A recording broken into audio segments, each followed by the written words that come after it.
Hi. Oh, hold on. Let me make sure. I think we're good. Yes. Hi, everyone. How are you all doing? I hope you've been doing well. I can say it for certain my week has been super duper, extra duper productive even. Why don't we go ahead and start the good old classic roll call here as I see about... Let's see. Welcome in the stream, Dimitri. Welcome in. And that said, yes, very productive. All things good. I hope you've been well as well, Dimitri. I remember you were talking about before. It wasn't a job finding. I think you said you were job hunting. Have you had much luck with that? And I did read that as well. Lovely. That said, though, went to the salon. How do you say it? Saloon or salon? Salon. I think it's salon. Salon as well as the boutique. And I think I am quite happy with coming back from it. If I go ahead and I do a little bit of this and I were to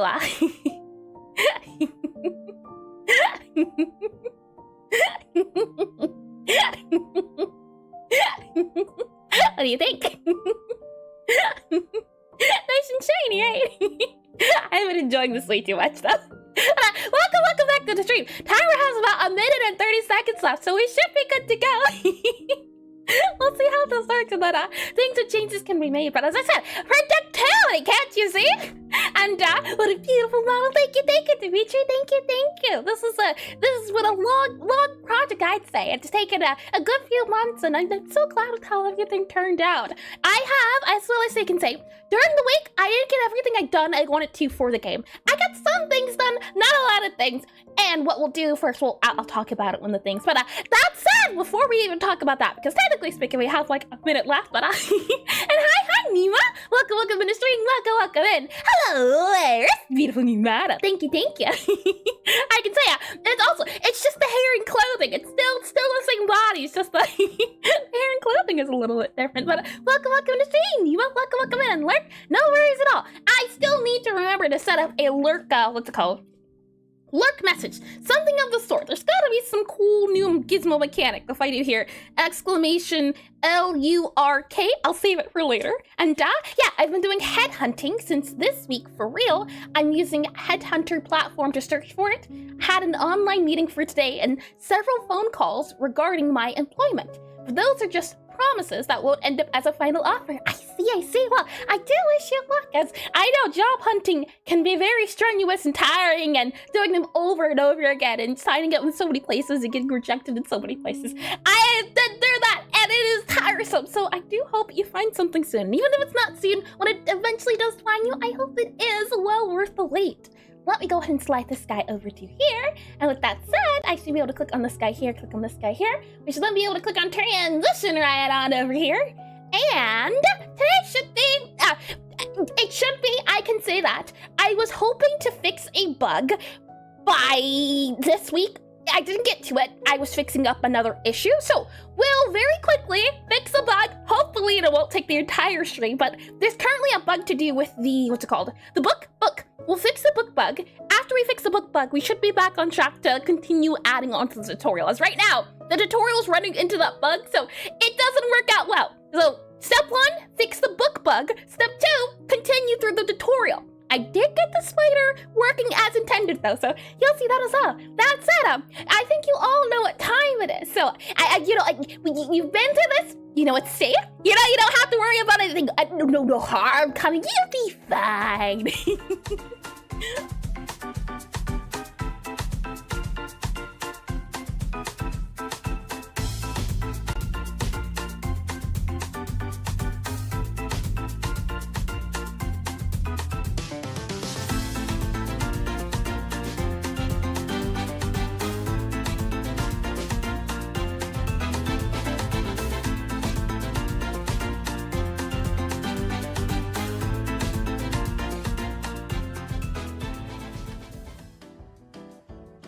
Exactly. Good number of companies just don't reach back to me, even with generic messages that you don't fit for us, which is a different fitting candidate.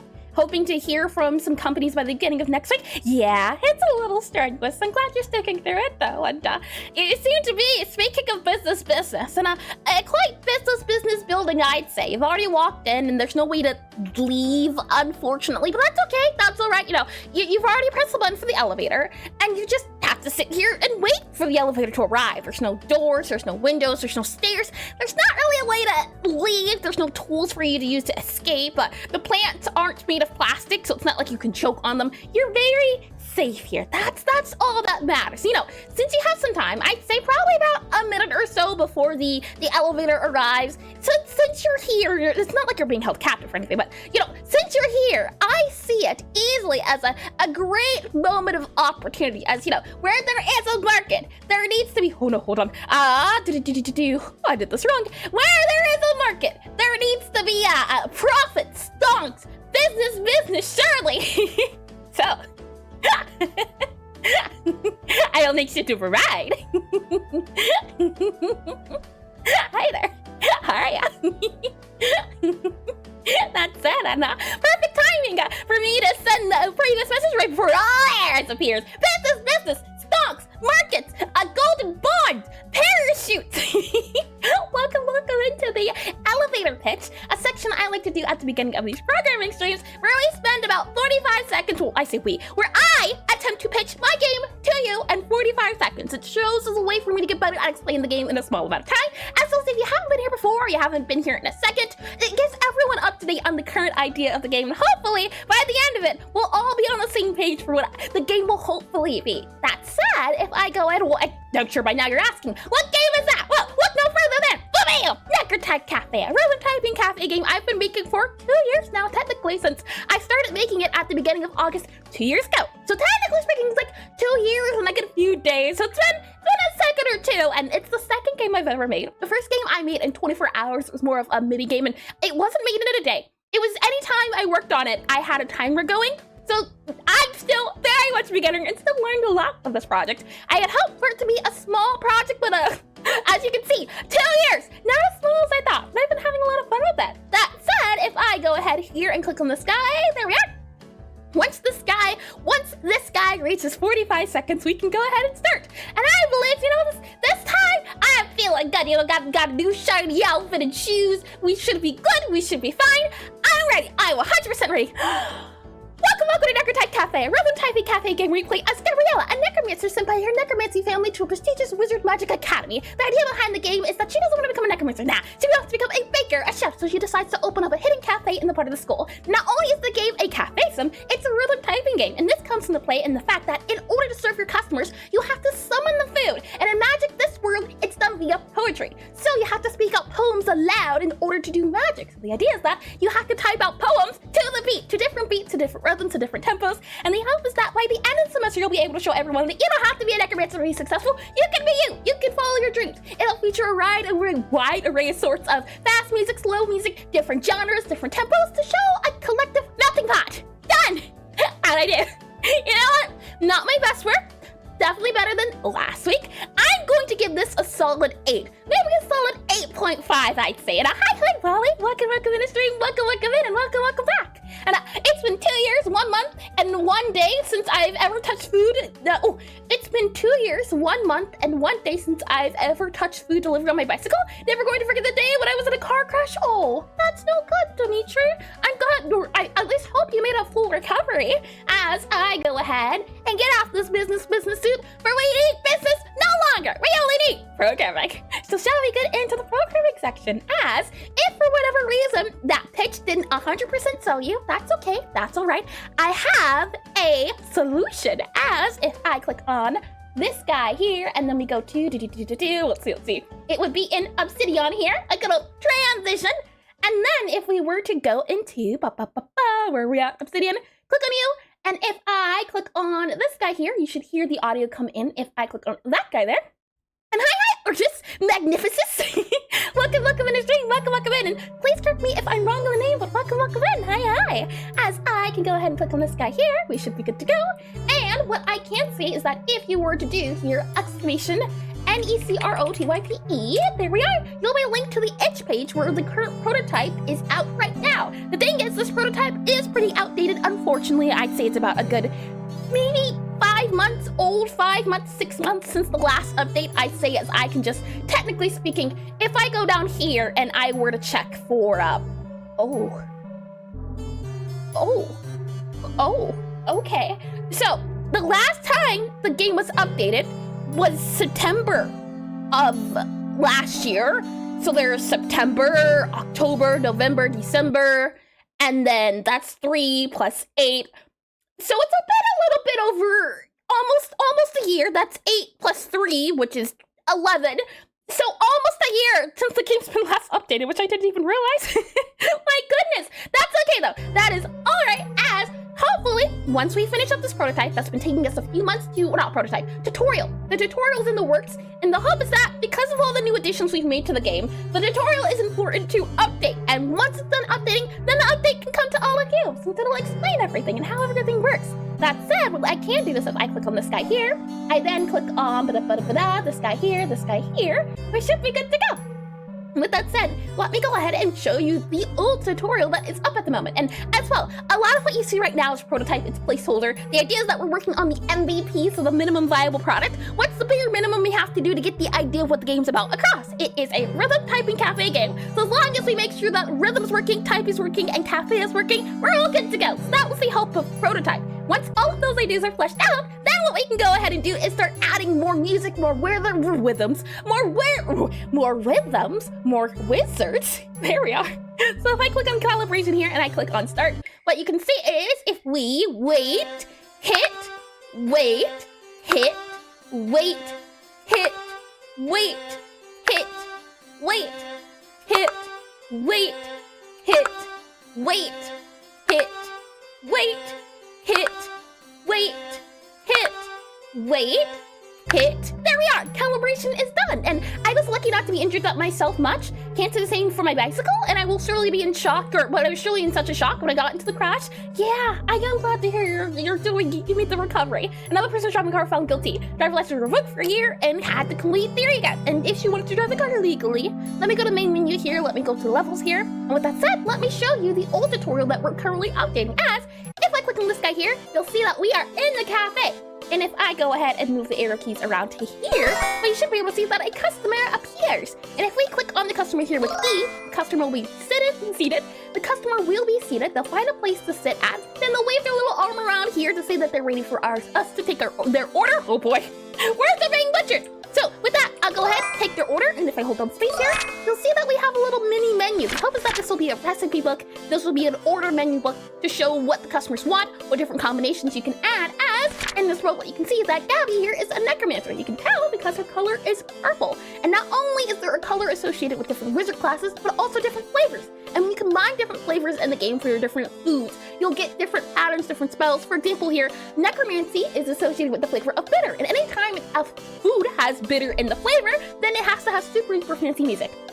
Anytime that it has sweet in it, it has to be super duper easy to play. And sweet is represented by our Medimancers, which are going to be our healer wizards. So sweet means an easy song, bitter means a fancy song. So when something is sweet and bitter, it is fancy and easy. However, as you go along in the game, you'll have more flavors to unlock. For example, pyromancers will be added into the game. They're orange or yellow, and I haven't decided on the color yet, but their flavor will be spicy. And the hope is that spiciness means that the game or the song has to be super duper fast. So you can combine spicy and sweet, which is fast and easy, or spicy and bitter, which is going to be fancy but super duper speedy. You'll be able to collect over, I think, 10. I think it's settled on a number of 10. 10 different flavors, different combinations, I think, for a total of 45 different combinations. And as we go along, that's the hope of everything. So what you'll see here is that this customer wants a sweet bitter cake, as represented by the icons here. And if we go ahead and follow this guy to this right here, what you can see is that this is where you combine everything. We can go to this shelf right here if I grab my sweet. If I then go ahead and grab a bitter here, and then we also go ahead and grab a cake here,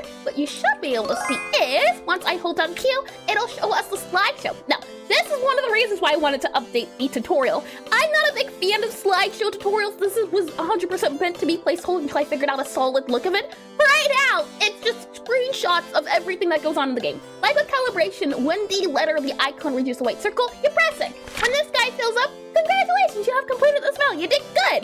If this guy fills up, you failed. This is the tongue time meter. It fills up anytime you miss a beat. Let's see how well I can do at my own game, shall we? If I click on you here, here we are. BEWARE space, and then T, and then we have HE space MY space OSO. I messed up, I completely. N, yup, and then we have space THE space, and then we have JAWS space, and then then we have THA, T-space-E, comma space T, H-E space, C-L-A-W. That's a lot of purples. Purples mean perfect. I just have to hit this S.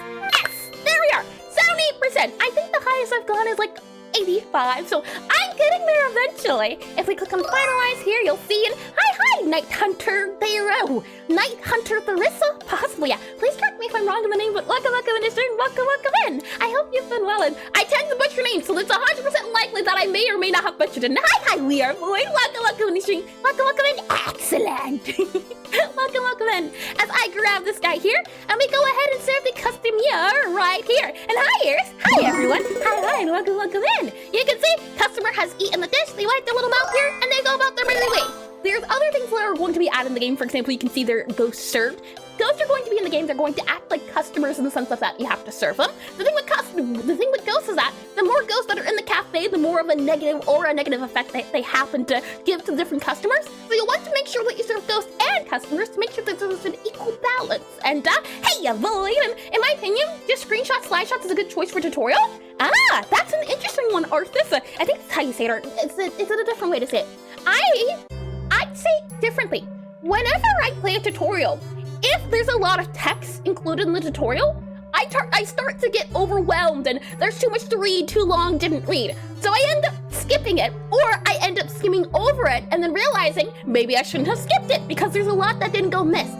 What I enjoy when it comes to tutorial is a tutorial that has gameplay in it and that it doesn't have a lot of words. Screenshots are great, especially if you're making a small game. When it comes to a game, though, that has a lot of different mechanics, you don't want to sit down for like well, I mean, maybe you do, because you did say you kind of enjoy it, but I enjoy it when it allows you to play the game while also learning. It doesn't say everything outright of what you have to do. You kind of can learn as you go. Those are my favorite types of tutorials, so that's what I've been trying to do. And what I can show you actually is, if we go back to the levels here, notice how there's like a box here that tells you all the controls and everything that you can move, or everything that you can use and move. You can see here that the customer says I can use the E key.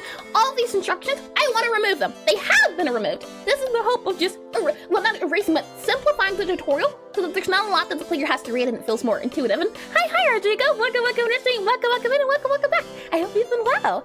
As I click on this guy here, I can show you the current tutorial that we have been working on, and then we can get into bug solving. As I lower the audio down on this guy here, I enable that guy here, disable that guy here. We go into programming here, and if I click on you here, and I click on play here, and yeah, I play visual novels, so I really like to read. Yeah, but in games, if there's a reading for the tutorial, I will learn as I play. It's skip it! Yeah, that sounds about right. I love, what is it called? I love visual novels too. I'm a big fan of them. I like reading, but if I am sitting down to play a game and I'm excited to do game stuff, then it becomes like there feels like there's a bit of friction when it comes to I want to sit down to play a game. You're not quite in the mood for reading when you want to get started on something. So if I go into here in the levels, what you should be able to see is the updated tutorial that we have at the moment. If I click on this guy here. Oh, hold on. Invalid agreement. I see but a root type false. So let me just we're gonna just comment this guy out and hope that fixes everything else. There was something I messed with earlier, and I think that's why it broke. And I do that as well. Lovely, and the little leaves, and hi. If we go here to levels and I click back into tutorial, are we going to break? No, wonderful. Ignore the bouncing spider. Teach me by playing. Yeah, that's exactly what I like. Teach me by playing. So now the tutorial here, you can see there's going to be dialogue that goes back and forth between you and your familiar. Right now, the familiar is dancing, so you can ignore him. He's the spider. You'll also see that the old guy that was the brown box is up in the top left corner. That's not going to be there. That's there for debugging. But what you'll also notice is that there's arrow keys above the player's head. This is supposed to bring us away from saying, hey, use WAS and D for controls, and just having an icon for the controls. The hope is that it'll show the player what to do without lots of reading. And the feeling when debugging in the game has crashed, it's not even debugging. It's just because I think the spider is, the spider's not on the hat at the moment. So there will be a dialogue here that goes back and forth. Not a lot of reading in the sense of instructions, more so dialogue. The hope of having a dialogue here is that it will give you a better look at Gabby's character and how she interacts with her spider, as the hope was that even if you didn't read the about me on the page, you'd still be able to get the story of a necromancer who doesn't want to be a necromancer going to a wizard academy. And I realized that having dialogue is a great way to show that off without doing a lot of exposition. Small interactions here and there. Spider just chilling? What do they mean? What do they mean they crashed? Usually the spider is on the hat. I've been working on making changes, and actually, this is what I spent my entire week doing. I just want you to know. I spent my entire week doing with the spider. Making the spider move like that. As we were running into an issue of the spider needs to move around the cafe to show the player what they can use, where they can go. And there was the idea of using a web or a string. I thought jumping would be great because he's supposed to be a jumping spider. I couldn't figure it out on stream, so I had to then go off stream and learn a little bit of math and get a little bit of help in that regard, and this is 1 week's of work. That spider jumping back and forth, 1 week. This is why I didn't fix the bug, so I'll show you the bug in 1 second.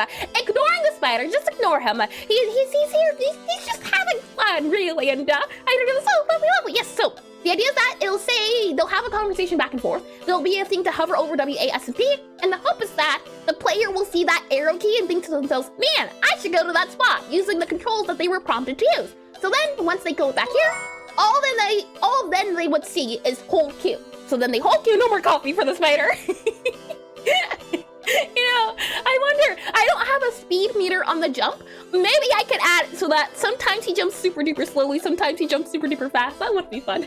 But no more coffee. Oh boy. So once you go behind the counter, it'll only prompt you to hold Q.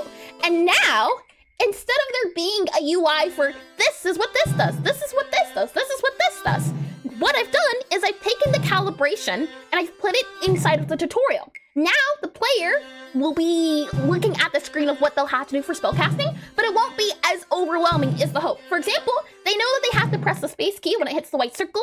There's also the fill meter that fills up when you do something good, so they also learn about that. And the white box is just going to have the spider doing like a little jump animation show. Hey, look at me, I'm moving, and hi, Napa, welcome in the stream, welcome in, howdy you as well, and hello, Noy, welcome in the stream, welcome in, and welcome back.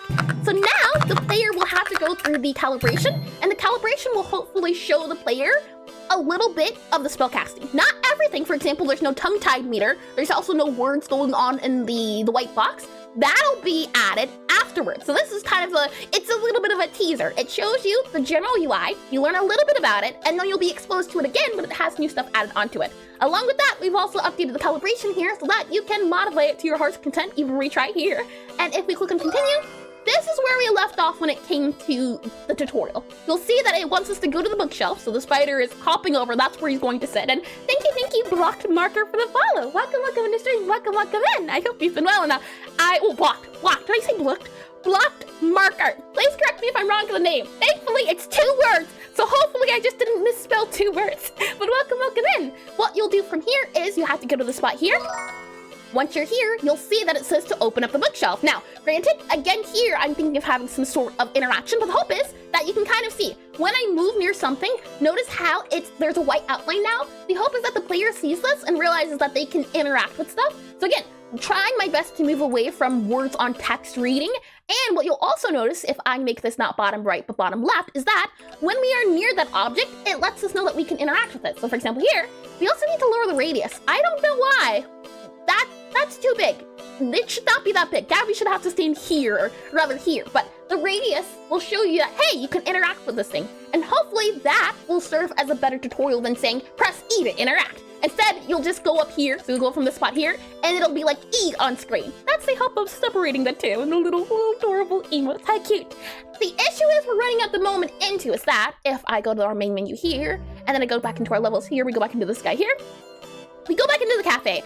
Our current issue is that the bookshelf is a little bugged, so we're going to spend a little bit of the beginning of stream fixing the bookshelf. And what I mean is that the new and updated book looks like this. There's a lot going on now. There's different pages you can flip through, and the hope is that we're going to teach the player what controls they can use, how they can enter into book chapters, flip the pages. And another thing that's been taking a long time is adding the controls, so adding a way that will show the player what they can use and what they can navigate with. The issue is that when you're in the bookshelf here, if I press space, the space is a button you use to open up the book. It opens up the book and it also selects an object. We don't want that. What we want to happen is that if you have the bookshelf open, you shouldn't be able to open the book. That's what we need to happen. If the screen is not the cafe screen, if it is the screen, we don't want the book to be open, which should be an easy enough fix. I'm hoping it's at least like a one bool to check to see, hey, is the screen open? If it's so, then you can't open the book. That is one way. you can see here if I hold down Q2 is that if we're in the tutorial, not in the tutorial, but if we're spellcasting, book can't be opened in here. So the hope is that also, if I'm in the pause screen, book can't be opened. It just selects it because space is the default select. So the hope is that book, we don't want the book opened if you aren't in the cafe. If you're not walking around in the cafe, we don't want the book opened. So what I'm going to go ahead and do here is if I click on this guy here, let's go ahead and re-enable the music so you can all hear the music. And what I'll go ahead and do is click on this guy here. Lovely. So with that said, I'm going to stop our spider from moving back and forth as I do like it. I found it fun, the fact that I can now have him go to different spots in different areas. So I'll go ahead and save this guy here. And then I believe the spider should not move anymore, which means I can go back to the earlier issue that was not too happy. And I think it's going to be here in the cafe, the tutorial area that I crossed out. So if I go here for spider, S-P-I-D-E-R, spider, is there, not ghost manager. I don't want ghost manager. I want cafe manager. Ah, here we are. If I just enable this guy again, I think the bug should fix itself, possibly. Oh, right, player on hat equals false. Oh, I know why. The reason why it's crashing here is because player spider on hat I no longer have it as a bull. I simplified this guy here. So if I do Control Shift F, let's make sure, do I use it anywhere else? Nope, I just use it here. So to make sure it's set properly, instead of player spider on hat, what we'll have to do is do player dot spider, and it's going to be like spider hat sprite dot visible equals false. So visible, V-I-S-I-B-L-E, visible equals false. That's all we have to do instead. That it's going by a different name. No longer do I have it as a bool and a visible. The hope is that having it as one thing will make it easier to update and to change everything. So now if we go into the tutorial, do a quick check here, and we click on levels here, we go to the tutorial. Do we get a crash? Nope. And you can see spider no longer is bouncing, which is good. It's great for us. As the hope was, and I'm not sure if I'm ever going to make this a mechanic, one thing I wanted to make sure that could be done was, I wanted the spider to be able to go on the hat as well as off the hat. So this was another thing that I wanted to, This was another thing I wanted to make sure was possible, and it's another bug I also fixed during the week. Now, the spider works properly. You can see that if I click on this guy here, hold on, we click on, oh, hold on, toggling spider. Is the spider trying to, okay, if we click on this guy, toggling spider, does it not work? Spider, you need to move it. Let's see why it's not doing it properly. We have toggle spider here, yep. Spider dismount is spider is in area. Ah, I wonder if the issue is because of the earlier things I had. So if we go here instead to our player, and if I were to check this guy for our function ready, if we go all the way back up to here, is it an issue here? I wonder, let's see, spider mount player, yep. We have here indicator. So where are we setting the bool at for our spider visibility and disability? Let's see. If I do you here, yep, and we get you here, spider on hat, and we do Control Shift F, we should be able to find anytime it's used. It shouldn't be a lot of places. You can see here 5 matches. We have here cafe, yep. If it is the tutorial, if it's not the tutorial, then we shouldn't set it to false here. You can see it says hide spider on hat here. We also have here for a debug guy here, spider visibility. So my question then becomes, where are we disabling the spider visibility? Makes me wonder, is it just here that I hit it and I just did that there? Possibly. Let's go ahead and close this guy here, click on play here. If I were to tweak that, if I just were to enable it, I think that'll fix the bug, as that wasn't even a bug I was concerned about, or that I even knew about. Now if we do this, we should be able to, yes, look at that. So spider can now dismount, and the spider can also now, if it does this guy here, can get on your hat. So the hope was that this will allow us to do certain animations. Right now, if it's a thing of Gabby talking to the spider back and forth, then the spider can either be on our head, maybe we want the spider to do different things to the cafe or to have different stuff. The hope was that this little animation would allow us to transition them back and forth in a way that made it not seem awkward. I guess that's the best way to say it. The issue is though, and one thing I've been trying to look into is that there's some areas the spider gets clipped on. For example, there's like the corner here of the cafe. Sometimes not. He decides that he wants to get clipped. And so I'm not too sure how to fix it at the moment, but I do know that it is an issue. But it's such a small bug. But there's other cases where, for example, if I do this here, sometimes he doesn't want to go through the, what is it called? Like here. Well, he did it that time, and wait a second, is that a new dress, Eris? I'm glad you noticed. Yeah, you see, my hair's also had a little bit of an update too. Yeah, I went to the salon, and I also went to a hairdresser too. I hope you do enjoy it. The fact that you didn't notice, though, Noy, that's a good thing. I consider that a good thing. If we go here, Sometimes the spider gets clipped, so my hope is that I can figure that out, but it's not too much of an issue. It only sometimes happens, and because this is not going to be a thing, at least currently right now as a feature, I think we're okay. Hopefully, right now, the spider's just in the tutorial. So I'm hoping, at least in a controlled environment, the spider won't get clipped onto things. So the hope is that, now that we have this spider dismount and mount, it'll make it easier for him to have dialogue back and forth. If we need the spider to show the player around to different things, then we can have the spider get on the hat and then have them guide him back and forth. That's the hope. So with that all said and done, let's go ahead and see if we can fix, as I click on this guy here, let's go ahead and see if we can fix, task manager here, task list here, there we are. And what we need to do is fix book bug. So if I do squiggly line here, task, fix book bug. Let's go and copy all of you here, click that into there, and it should send. It does not, that's okay. That's just why I copied it. If I go ahead and click on this guy here, task, fix book bug, there we are. That should be added there. And let me also add it into our obsidian here, and then we can figure it out. So, make spider jump, guide player with spider, control player visibility. Yep, we are good to go there. Book control UI, we did add that. Bookshelf quest is what we're doing. We also did add dialogue scene, so I can get rid of that one guide there too. Okay, so for the book guide, let's see if we can fix it. It shouldn't be too bad, then again, it sometimes is. If we go back to you here, what we need to see about is, if we go to you and I type in book, our book guy is this here. And this guy appears and doesn't appear depending on what is going on in the game. So I'm just thinking we'll probably have to add some sort of bool somewhere to check to see if the dish select screen is open. I think there's like a select guy here if we do you here. See, there should be like a select screen, I'm thinking. Flavor select icon, overflows detection, spellcasting minigame. Let's see, is there a book screen we can check? Book screen, if I just type in screen, that should make things a little bit easier. Where are we using our screen at? There's scorekeeper screen, spell casting, spell testing, interactable select screen. Ah, this guy here. We need to check to see if this guy is enabled, don't open the book. That's the thing. So back to our book here, we go to our book here. Where do we use our open book at? If I go to you here, there should be like one for open book. There is open, yes. And if it says, if not allowed to open. So I'm guessing what we'll have to do is say, if not allowed to open and current game mode is certain thing. Where are we using this allowed to open at?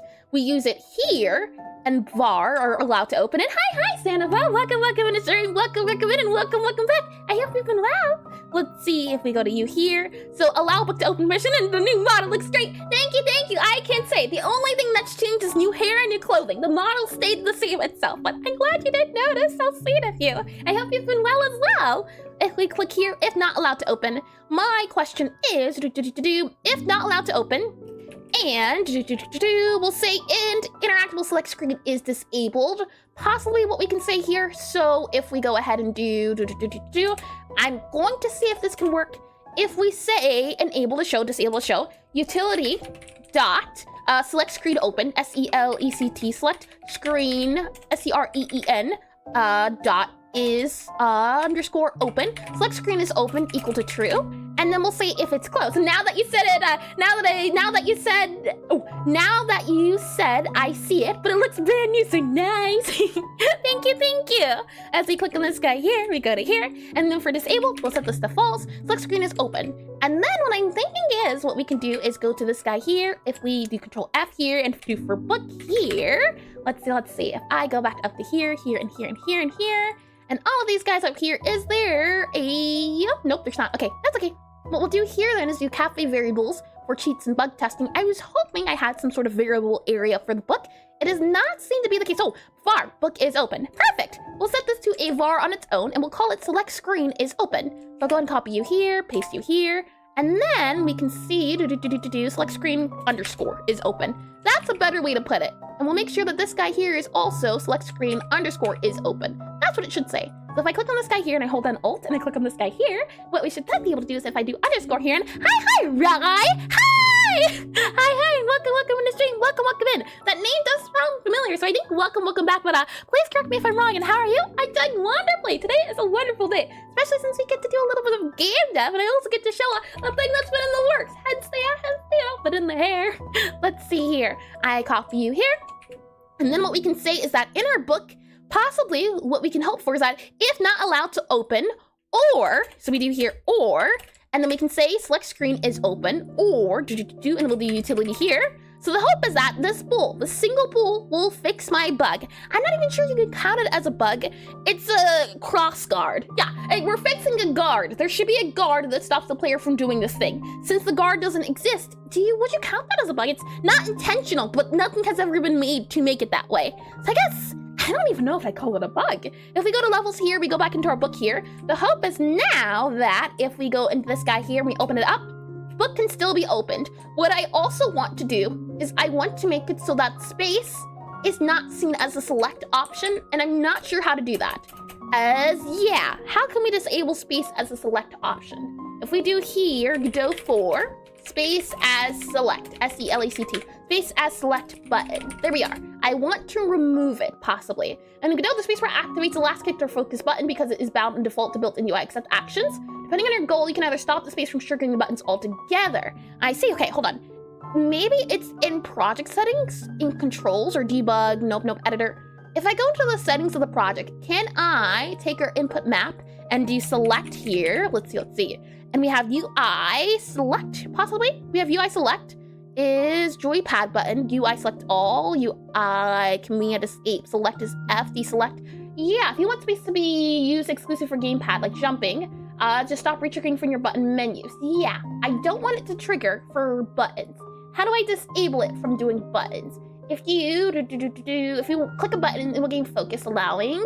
Select the button in the scene tree, then search for the expected focus moment. Thanks for exactly what I needed to line the focus mode properly.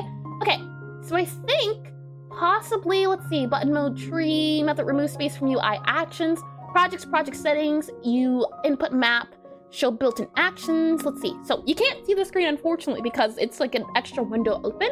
Let's see if this works. We have input map here, and then we have UI, so UI underscore, and UI accept. I think I remove space from here if we do that guy here, and there is UI select. So UI accept gets removed, and UI accept I think should work.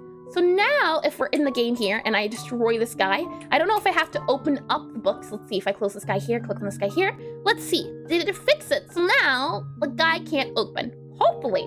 The thing is, the reason why it's having the book show up and why it's having things selected is that by default, space is counted as the enter key. So now, space doesn't work anymore. You can no longer, hopefully if I click on this guy here, space no longer works as a select key. Now you can only use these guys here.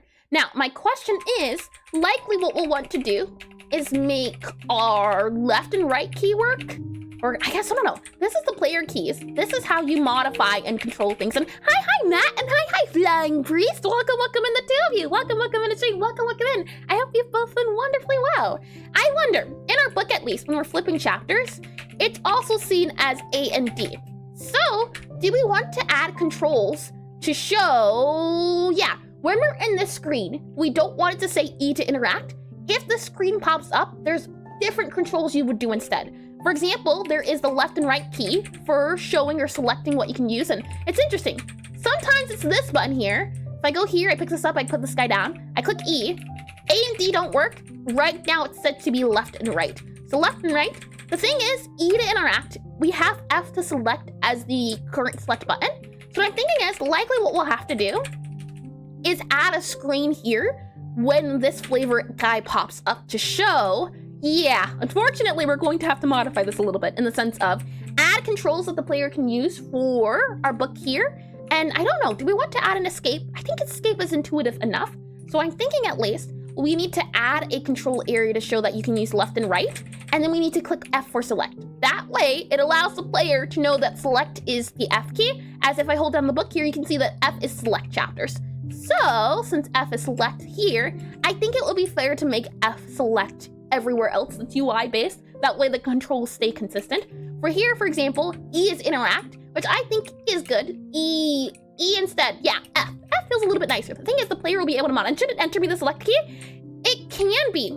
The thing is, my hope is to make the game intuitive when it comes to controls. If, for example, you're using, as right now, the arrow keys are how the player it's how the player moves around. So the arrow keys are how they move.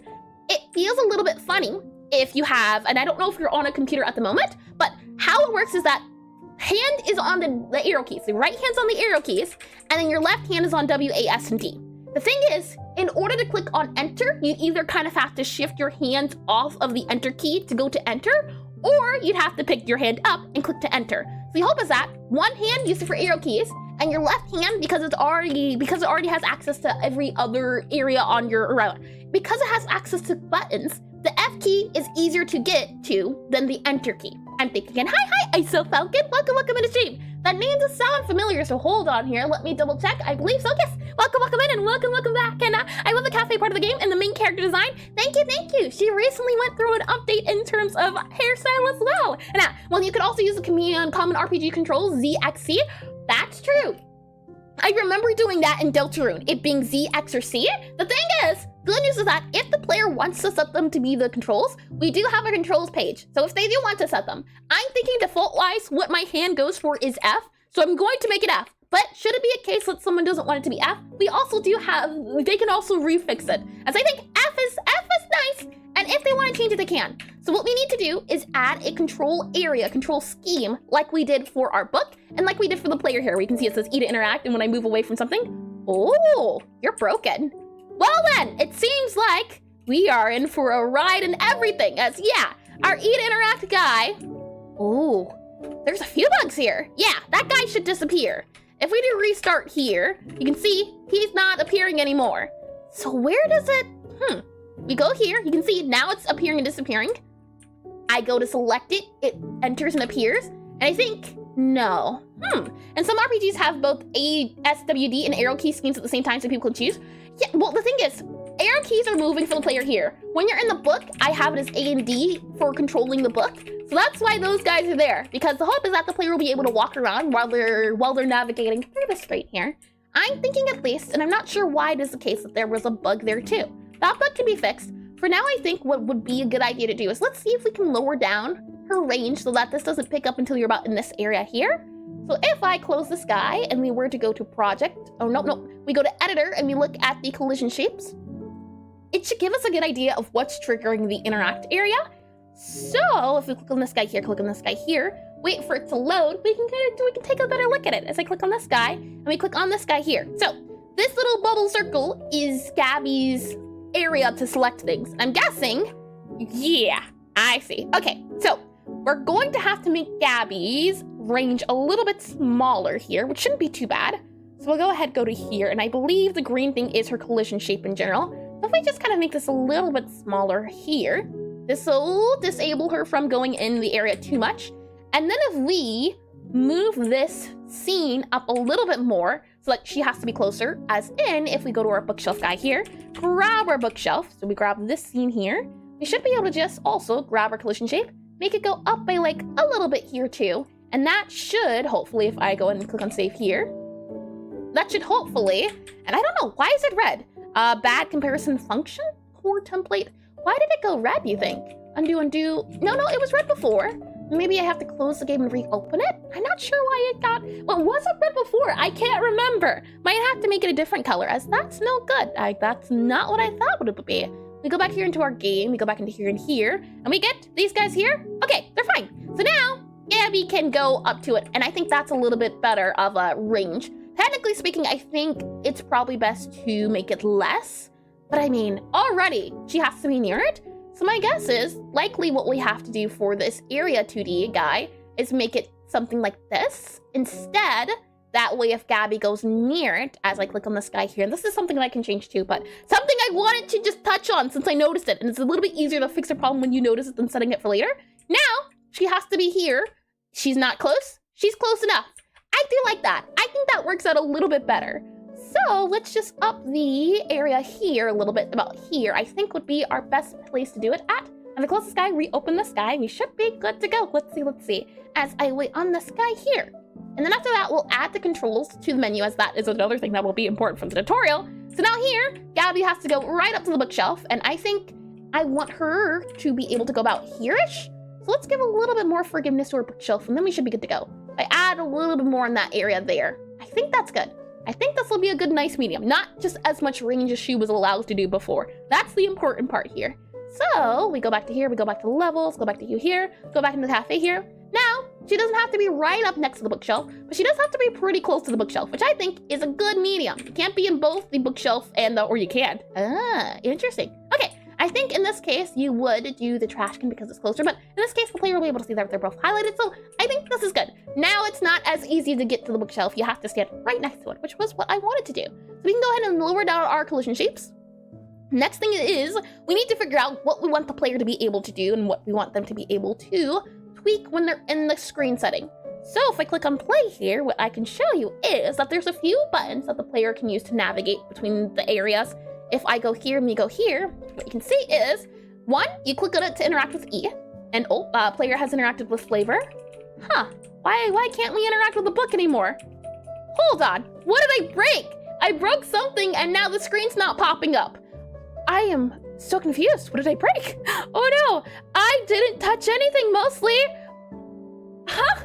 Hold on. Yeah, we go here, we go here. Good news is that we didn't do too many changes, so I can go back and tweak it a little bit more, but I'm not sure what we did that now the player doesn't want to open up the screen. You can see here at the bottom, it says player interacted with flavor bookshelf. So why isn't the player able to? We have here interact. Player has interacted with blank and blank. It's a game object. We have interact on here. We have our bookshelf here. Bookshelf, hold on. Bookshelf guy here. And hi, Vinge, Ren, Gaoma, possibly. Please correct me if I'm wrong in the name, but welcome in the stream, welcome in. And it's never too late to add more bugs. I wish it was. Bugs aren't my favorite. They're awful, I tell you. Horrible. No good. Very bad. Let me go ahead and go here to our bookshelf GD. Why is it the case that our interact guy here is off? We have a bookshelf, and the hope is that the bookshelf is a game object. And the thing is, when you interact with the game object, it should, because the shelf is a game object, you can see here, it should go to the interact button. And it says here, if input action is interact and the player can interact, open. So are we just going to have to do this here? And we'll do here, function for interact. So if I don't know why I would have to add this, but we'll see. If I make this func and we make it int interact, it should work the same as, we'll just have to override it. Yeah, you can see interact here, it's player. So we go back to here, make this into our interact. We can then do our super dot interact. So super dot interact here. And then if we do, if player can interact, open possibly. So if we do here, if player can interact, something like this guy here, and a too few arguments, super interact with the player here, and then we do open here. Something like that, maybe we'll fix it. I don't know why it needs something else, but you know what? It's fine. It's okay. And Gauma, it's a made-up name that doesn't matter that much. I see Vinge is fine. Well, welcome in the stream, Vinge. Welcome in. I hope you've been well. And Gauma, I see. It is made-up word. That makes a lot more sense. If we click on this guy here, now if I go into the cafe, I click on this guy here. Huh. Why is it the case that still doesn't work? Something's breaking where our bookshelf is not doing this here, and if utility player can interact, is it a thing if the player can't interact? If I click on this guy, we close the game again, and we add a breakpoint. Something's broken. Something's certainly broken. We have up here, I'm wondering, is it because I changed the player's radius? Could that be a thing? The player's radius used to be this. I shrunk it down a little bit. That shouldn't have changed it, but why is it now not too happy? If I go into this bookshelf, I click on interact, utility player can interact. Player.can interact is true, so we should be able to open. Open is entered. We have open here. Open item select menu emit. We then have activate. We activate it with the two bookshelves. So the first bookshelf was not the one we touched. So this one here is current bookshelf. If not, current bookshelf in player area. Oh, I see. Got ya. Okay, I understand what's going on here. What we actually need to do is, because I modified the area here, you can see this bit here is what it's checking to see, or where it's checking to see if the player is in the area. What we actually have to do is detection range. So we'll call this guy here DETECTION detection range. Then we'll call this detection range collision shape. So DETECTION detection range detection range COLLISION collision shape here. And then I'll make this guy bigger. This is what's detecting the player being in range of it. So we'll actually make it probably that bit there. And now what we can see about doing is, you can see in our book guy here, if it's not in the range, so a player in area here on area to debody area, player in area actually needs to be set a little bit different in the sense of being player in area versus player in range. So we'll make this instead player area, make it player in range. So player in range here. then we'll go ahead and have this guy here as there's a difference between the player being the area versus the player being in the range. That's why it's getting a little bit confused. So now if we do this detection range guy, we disconnect on this guy here, body entered. Now if we do body entered here and connect it, and we connect it to the bookshelf here, and we do body exited here and connect it to the bookshelf here, then what we have to do is, if body is player, we grab this guy here, grab this guy here, and then we say player in range. So player in range equals true, or player in range equals false. And then what we can say and see about doing is on our breakpoint guy here, we have open. Open does all of these other guys here, so player can interact. Open here, we do open, and we see about player open bookshelf for first time. So now we have to just check to see about our bookshelf player in range. I'm not sure where we can go to grab it, so what I can do is just go to here, player in area, Control-Shift-F, and we should be able to find it here, as I don't think I use it very much anywhere. So we go here, you can see if not player in area, we switch this to player in range, so player in range instead. I think that'll fix it. We have to check something else instead of player in area. Player in range, I think is a little bit better. So if we go here, let's see if it fixes it, or did I do something else entirely different? So now, we're in area, and I can't click on the select. We're here, it is selectable, and I think that's way too far is the issue. So I'm wondering at least, is there a medium ground we can go for? Maybe, as if I click on this guy here, players interact with flavor bookshelf, but when you get here, oh, okay, we'll have to modify this a little bit more, which is unfortunate, as the player is now interacting with flavor bookshelf, we have you here. So I think for the time being at least, we have if not is active, if not current game state cafe, and then we try to see all of these guys here. You can see it says player tried to activate menu, and then we open up the book. So one of these things is not like the other, I'm realizing, and I'm not too sure which exactly. This might just be a thing I have to figure out on the side, which I'm a-okay with doing. So I think what I'll do for now is I'll make it so that this guy here is a little bit bigger. We'll save that guy to here. We'll keep the range as big as it is right now, and I'll just do this offline, as I think that's a little bit better to do. So I'll remove all of these guys here, and it should hopefully be fixed now since this guy is outside of the area. So if I click on you here, oh, hold on, I forgot. I gotta modify the is in range, don't I? So if I close you here, and we click on Control-Shift-F here, and it's a new costume. Hi, Kimmy K. Welcome to the stream. Indeed. I'm glad you noticed. Player in area, player in range here, as I grab you here for fine. And we do player in range, it's actually going to be player in area here. Lovely. Okay, so now if we click on this guy here, and I hope you've been well as well, Kimmy K. Welcome in the stream. Welcome in. So let's see. If we click on you here, very quickly see about going here. Alright, bookshelf, open up. Can't open it here when you're up there. Okay. I'll modify this a little bit more. Outbreaks are about to start, so we'll let them do their thing. I'll keep tweaking out this a little bit more, so hopefully that when we come back, we can add the controls so we don't have to worry about in range in the area. I'll see if I can figure that out. But that said, outbreak will happen. You won't miss anything. If I do happen to figure it out, I'll show you what I did do once you're back. As I click on this guy here for the outbreak. So it seems to be the case if I close this guy here. We do project. Let's go ahead and enable our collision shapes again. I'll then click on this guy here. And let's see, as I hope for it to fix itself and figure out what's the issue. You're fine, gang. You were doing just fine. And now all of a sudden, so you can see our player here their range is green, but their body is the blue. That's what controls their collision shapes. So my guess is that it waits for when the body, yeah, I see. Okay, I gotcha. What we need to do is make it so that, and I'm thinking of downloading Godot, but I hear that it may be too bulky for my computer. Well, Kimmy K, I can't say. One good thing about Godot is that it's one of the lightest engines out there. I'm not sure another light engine, but Godot's up there with being one of the lightest engines. And I gotta run an errand real quick. No worries at all. And Tony yourself, yep, no worries. Feel free to come and go as you please. What we need to do here is interact range is dependent on this bookshelf guy here. But the issue is, okay, to explain it, you have your bookshelf area, which is the box. Then you have the player in range, which is counted as our green area. The player themselves are the blue bar you see at the bottom. And Godot is very light. Yep, it's super duper light. So if any, like compared to like Unity or Unreal, Godot might be your best bet. And it wouldn't hurt to try and see. And is 16 gigabytes RAM fine for Godot? I could not tell you. I'm not very good when it comes to computer specs and gigabytes versus kilobytes. Never been my strong suit. The thing we're running into, at least right now, is that this green circle, it's detecting the green circle as where you can, when you can interact with it.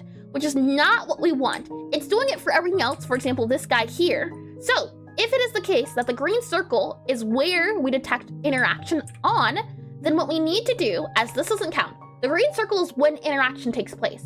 So it becomes a tricky thing of, we need the player to, or the interaction range. If I want the player to be about in this range in order for interaction to happen, then the bookshelf here would have to likely be something like, something like up here, I believe. Something to this extent here.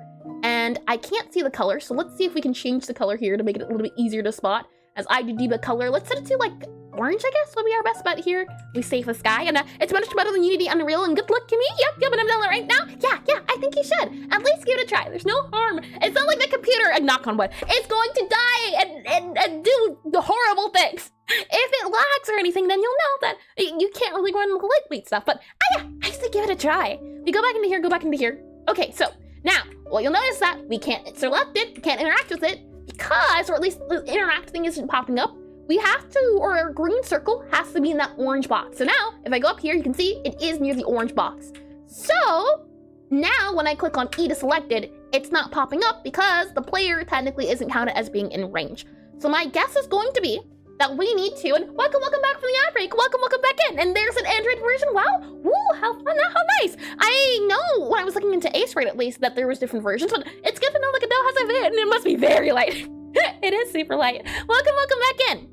All right, the problem has been assessed, not solved. The issue we're running into is that the green circle around the player is their detection range, when you're able to get up to something to interact with it. For example, when that green circle touches the red box, it highlights. That's what happens here and why I moved up the orange box so that when the green circle is near it, highlights. The issue is that not only does it have to highlight, but the player also has to be, or the blue bar that you can see at the player's feet also has to be within that orange box. So we kind of need to do a check for that area, or we need to check the player's green area, not the blue bar. That's what it's checking to see. It needs to be both. So we want the game to only look at the green circle, not the blue bar, and that's where it's getting a little bit confused about.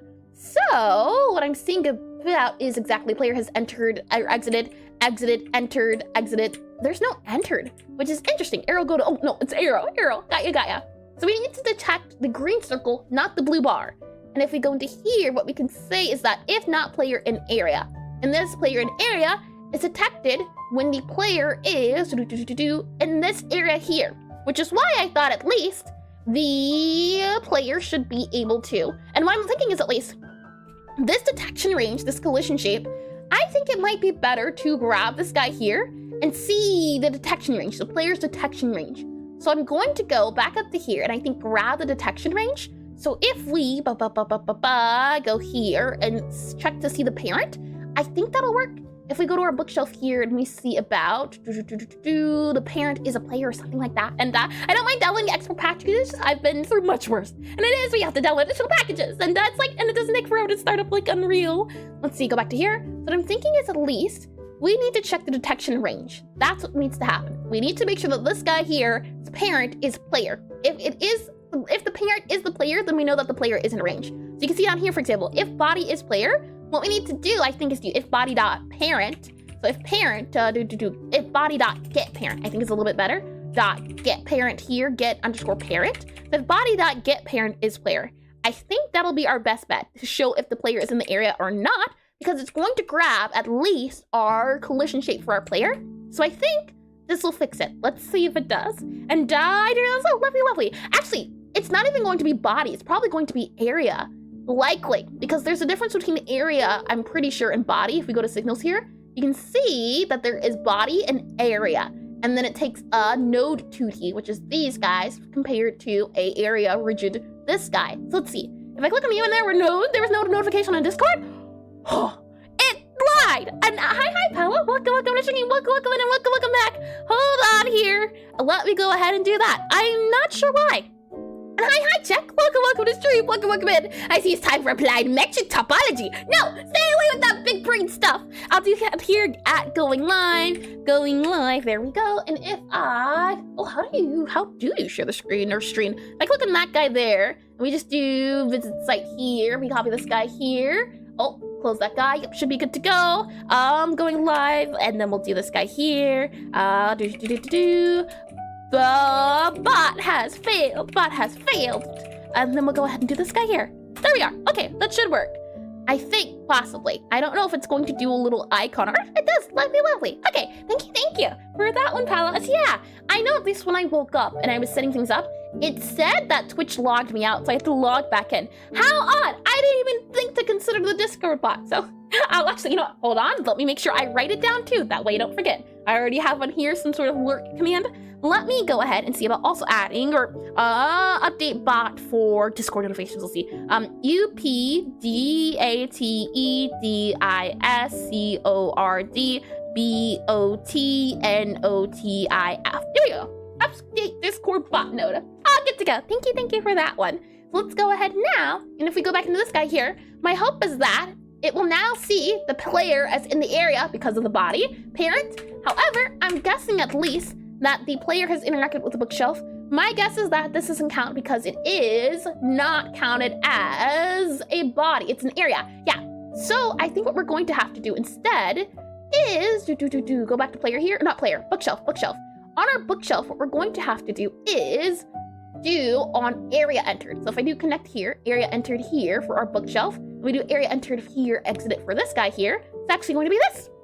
And oh, palette is back. And defining goals and figuring out how to intersect in regular Euclidean space is the most basic, amazing metric. It sounds basic, and it probably is basic, but my head can't hold too much. And hi, reality. Welcome to the stream. Welcome in. And I tried to make a tutorial for my Wizard Rhythm Typing Cafe game, but at the end of the tutorial I was watching about making, I tried to make a tutorial for my Wizard Rhythm Typing Cafe game, but in the tutorial, I was watching about making Wizard Rhythm Typing Cafe game tutorials. The font was weird, so I'm stuck. Could you elaborate what you mean a little bit meowity? I'm not quite picking up what you're putting down. Oh boy, we're going to do here, and we're going to copy this guy here, and I'm actually going to see about just removing all of this here, and then we're going to also make sure that the body actually is parent instead. So if we just do this guy here, and then remove this guy here, and we set the body equal to instead area, and get parent is that guy here. Let's see if it works. And I knew you'd try to read it out loud. I tried to read it. Whether or not it works properly is to be desired or discovered. Attempts are always made. I can see that much. Oh my. If we go here now, we're in the area. So it seems to be the case that player interacted.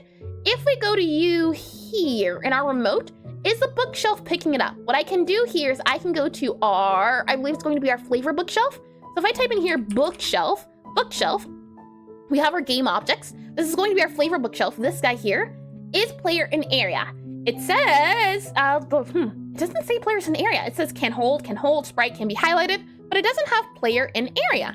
Surprisingly, is player in area not an export var? I see, hold on here. Let's go ahead and modify this guy here so that we can double check to see if player in area gets toggled on or off.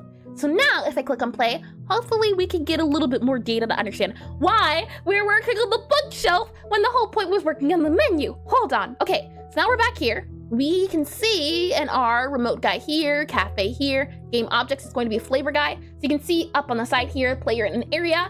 If I go here, player in area is not ticked to true. So it's not being detected as in the area. And hi, is it Lilia Fern? Welcome in the stream, welcome in, and welcome for the first time, I see. And why is your head starting hurting halfway through that? Because reading aloud and doing other things, multitasking. I tend to struggle with multitasking a lot of things at the same time. I'm sure if I slowed down, really focused and read it in my mind, it'd be easier to understand, but multitasking is a little bit tricky sometimes for me. Welcome to the stream, Lona. If I did get your name wrong, please correct me if I'm wrong as well. As we click on this guy here, our player in area, for some reason it's not counting our area.getParent. So what I want to do is I want to print our area name. And I also want to print our area.getParent to see what we get. So if I click on you here, and we click on play here in solid reason. Oh my. We click on this guy here. I want to see, is it counting or what is it counting as our body and our body parent? We go here, we go back into the cafe here.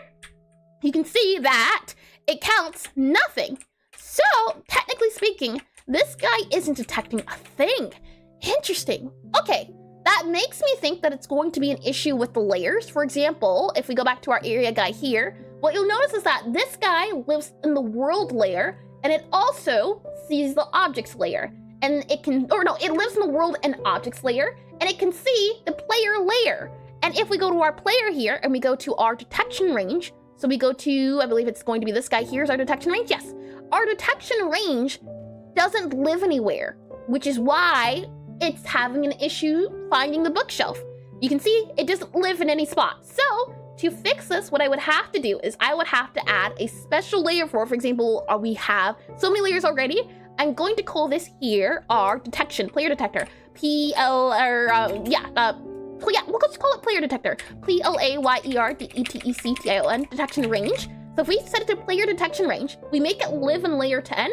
Then if we go back to our bookshelf here, and we set it to be the case of detecting layer 10, because that is our player detection range, now, hopefully, it will pick it up because it didn't live anywhere. So if we click on play now, with the mask detecting our 10, because that is where it lives at, this is the, and it took me a while to realize what was going on, but when it comes to collisions at least, layer is where it lives at, mask is what it conceives. I sees it all, I sees it all!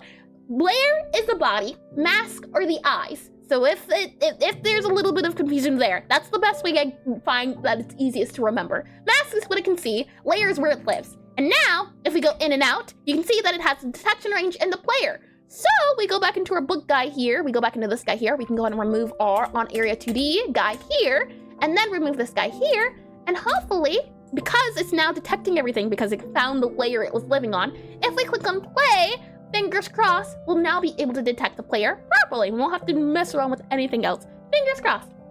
I'm realizing as well that my tea has been getting cold and I didn't set the heater on. How cold are we talking though? Pretty cold, pretty cold. So let me also set the warmer on here. So right now I have chamomile tea. If I click on me here, we go back to you here. Okay, so now that we have it working correctly, if I click it, now it opens. So the working properly now. Good. Okay. Let me go ahead then and let me disable our collision shapes. Since now, hopefully, the player has to be pretty close to the bookshelf in order to open it. That was the thing. The thing was the player was able to open up the bookshelf from really far away. We didn't want that. We wanted the player to kind of hug the bookshelf. So now, this is not counted as being in front of the bookshelf. This is not. Ooh, we need to modify that a little bit. Let's go back to our bookshelf, and now we can too. If we go back to our collision shape here, go down a little bit to allow the player a little bit of wiggle room here. Save the bookshelf here.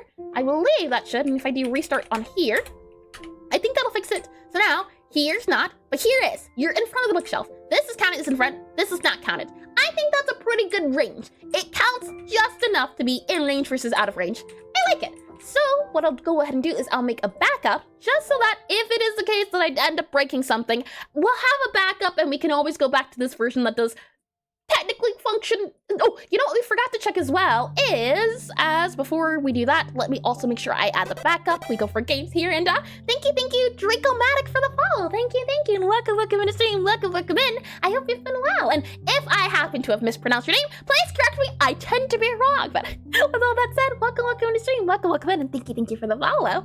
If I click on, let's see, back into my Godot games, and let me make sure we go to the right folder. Let me do here, open with code here, and might be early in your journey to focus your design around quality of life, but you have to really squeeze in there would be one of the big red flags. Could you elaborate what you mean, Yality? Do you mean in terms of, well, I don't quite consider it a quality of life because that wasn't the intended function to be able to go far. The thing is, I don't consider it quality of life, and like seems inconvenient, I would not. I'd counter that, though it may be for you, but as I see it, I think it's reasonable. If I'm going to the bookshelf, my idea is that you'd go to the bookshelf, or you go to the bookshelf. I feel like that's too far. You're not in the bookshelf area. There, you're in the bookshelf area. I think there's an argument for making it a little bit bigger than smaller, but I would say, yeah, you're in the bookshelf range. You're still in the bookshelf range. You're not in the bookshelf range. Usually you'd walk up to something really close to detect it. So I think, all in all, this is a good enough range. It's very forgiving. It's not like you're hugging it. This is hugging it, but this here, you can get about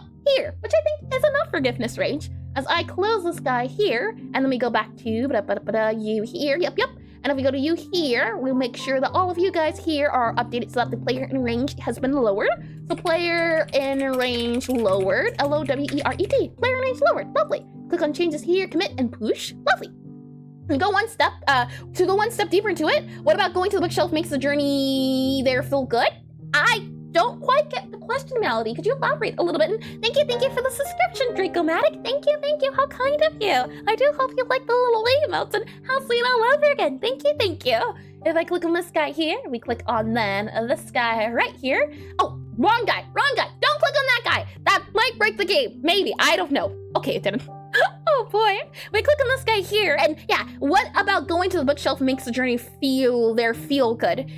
I don't quite get what you mean. I'm trying, and let's see. When you have everything else sorted out, you can make you think more, but eventually you want everything to be a reward? Yeah, that might be a later question. Right now, at least, the hope is that everywhere you go, you can have the book open. So it's a thing of pause, get, but game feel can always be changed. And hi, McNeil Gaming. Hold on. McNeil Gaming? Sure, butchered that. Please correct me if I'm wrong, but welcome to the stream, McNeil Gaming.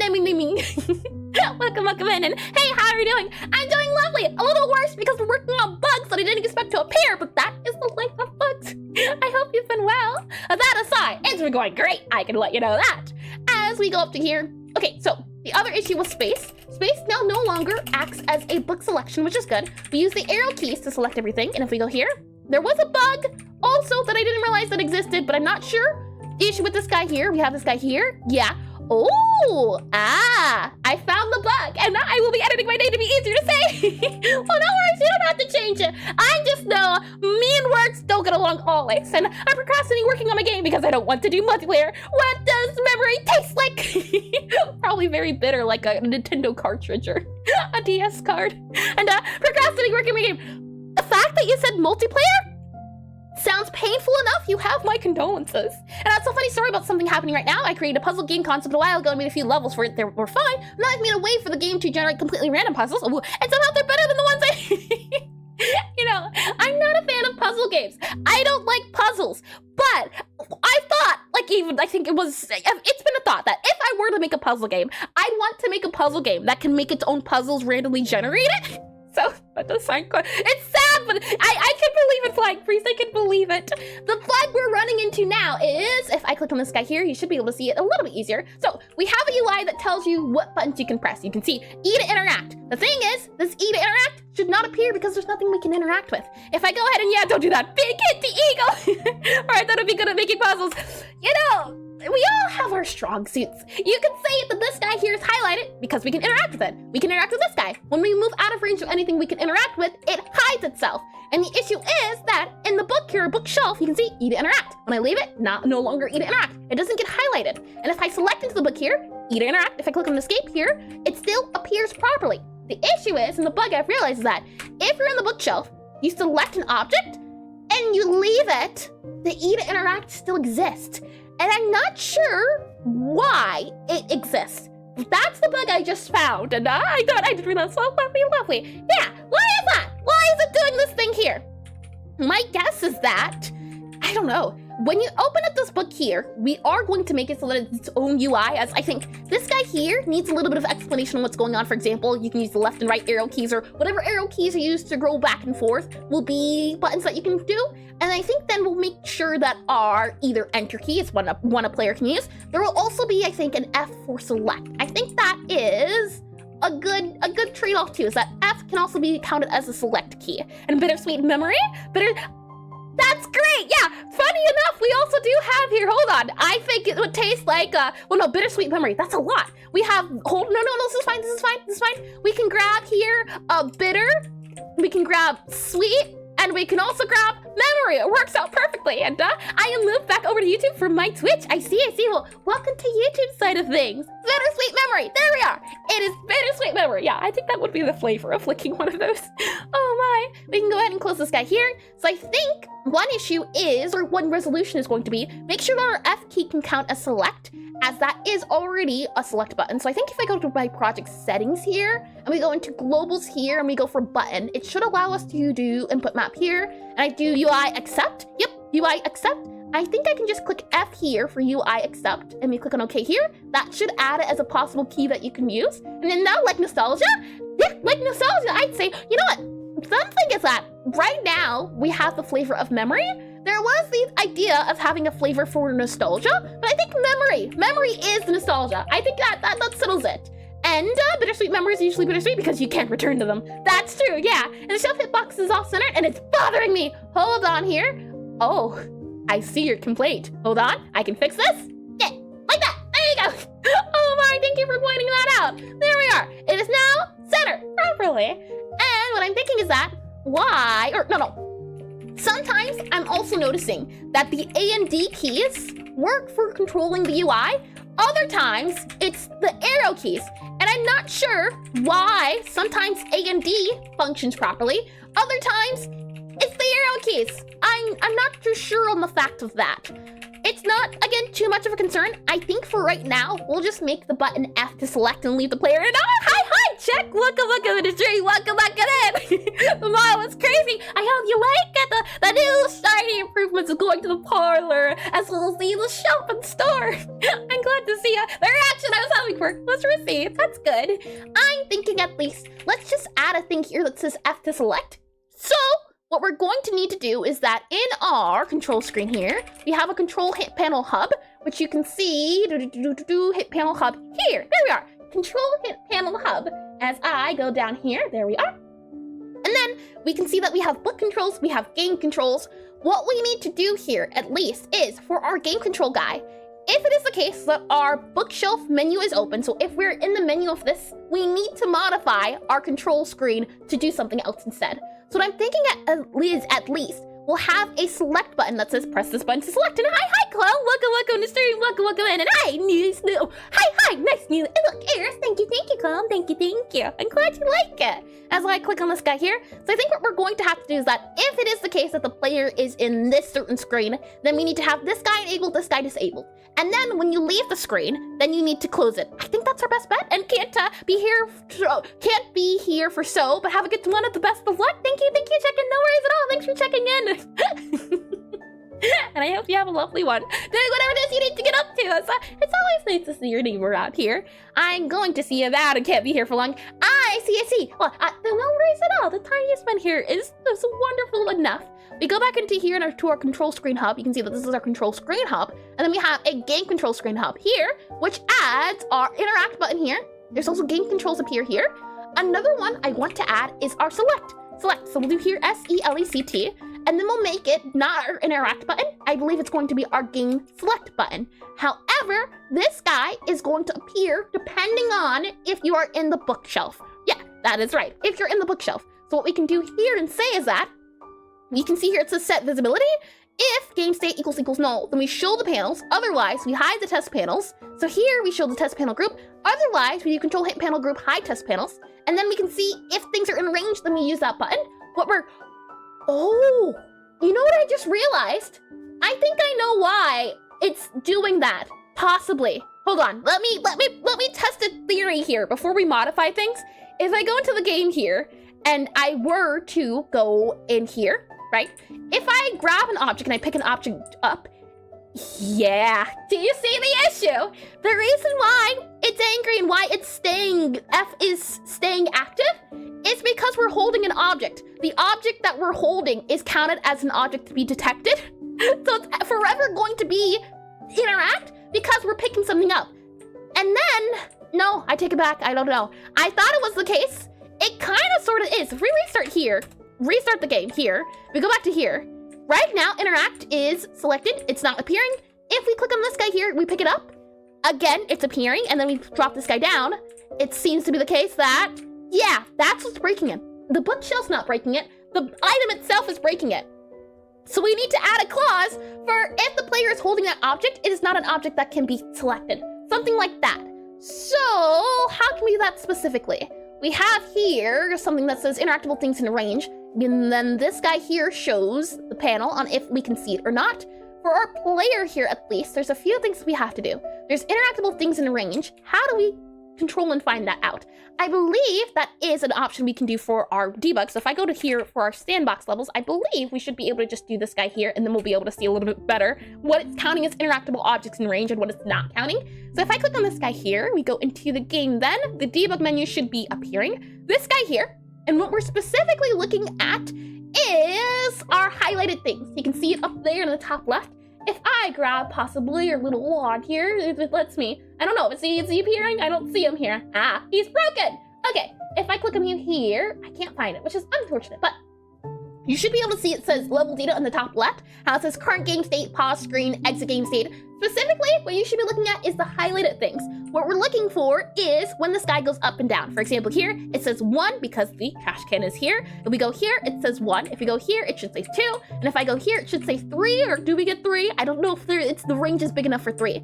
What I wanted to know was that if I were to pick up an object here, it says 2, and why does it say 2 when nothing's highlighted? If I put this guy down, it still says highlighted thing is set to 1, which is where we're having an issue. Right now, there's nothing that's selected, but this guy here, it's counted. Look at that, 6, 7, 8, 9, 10. If a player holds an object or picks up an object, it should be subtracted. I think that's our best bet. And hi, chum. Welcome in the stream. Welcome in and welcome back. I hope you've been well. Yes, so we need to make it so that if a player is holding something, our highlighted things goes down.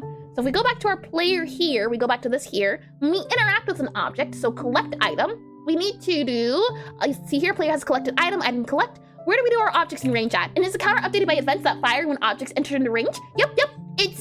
It's modified depending on when something enters and when it leaves. The thing is, because the player picks it up, it should leave the objects in range. Because it's no longer an object in range, it's something that the player is holding. So my guess is that, objects in range. If we do Control-Shift-F here, we do interactable things in range. If we click and find it here, what you can see is that it is modified here specifically. When we pick something up, when we drop something down, where it says remove highlight, add highlight. What I'm going to do is see about if a player picks something up, we go ahead and set our interactable things in range to plus and then minus. So I'm thinking at least we'll copy this guy here.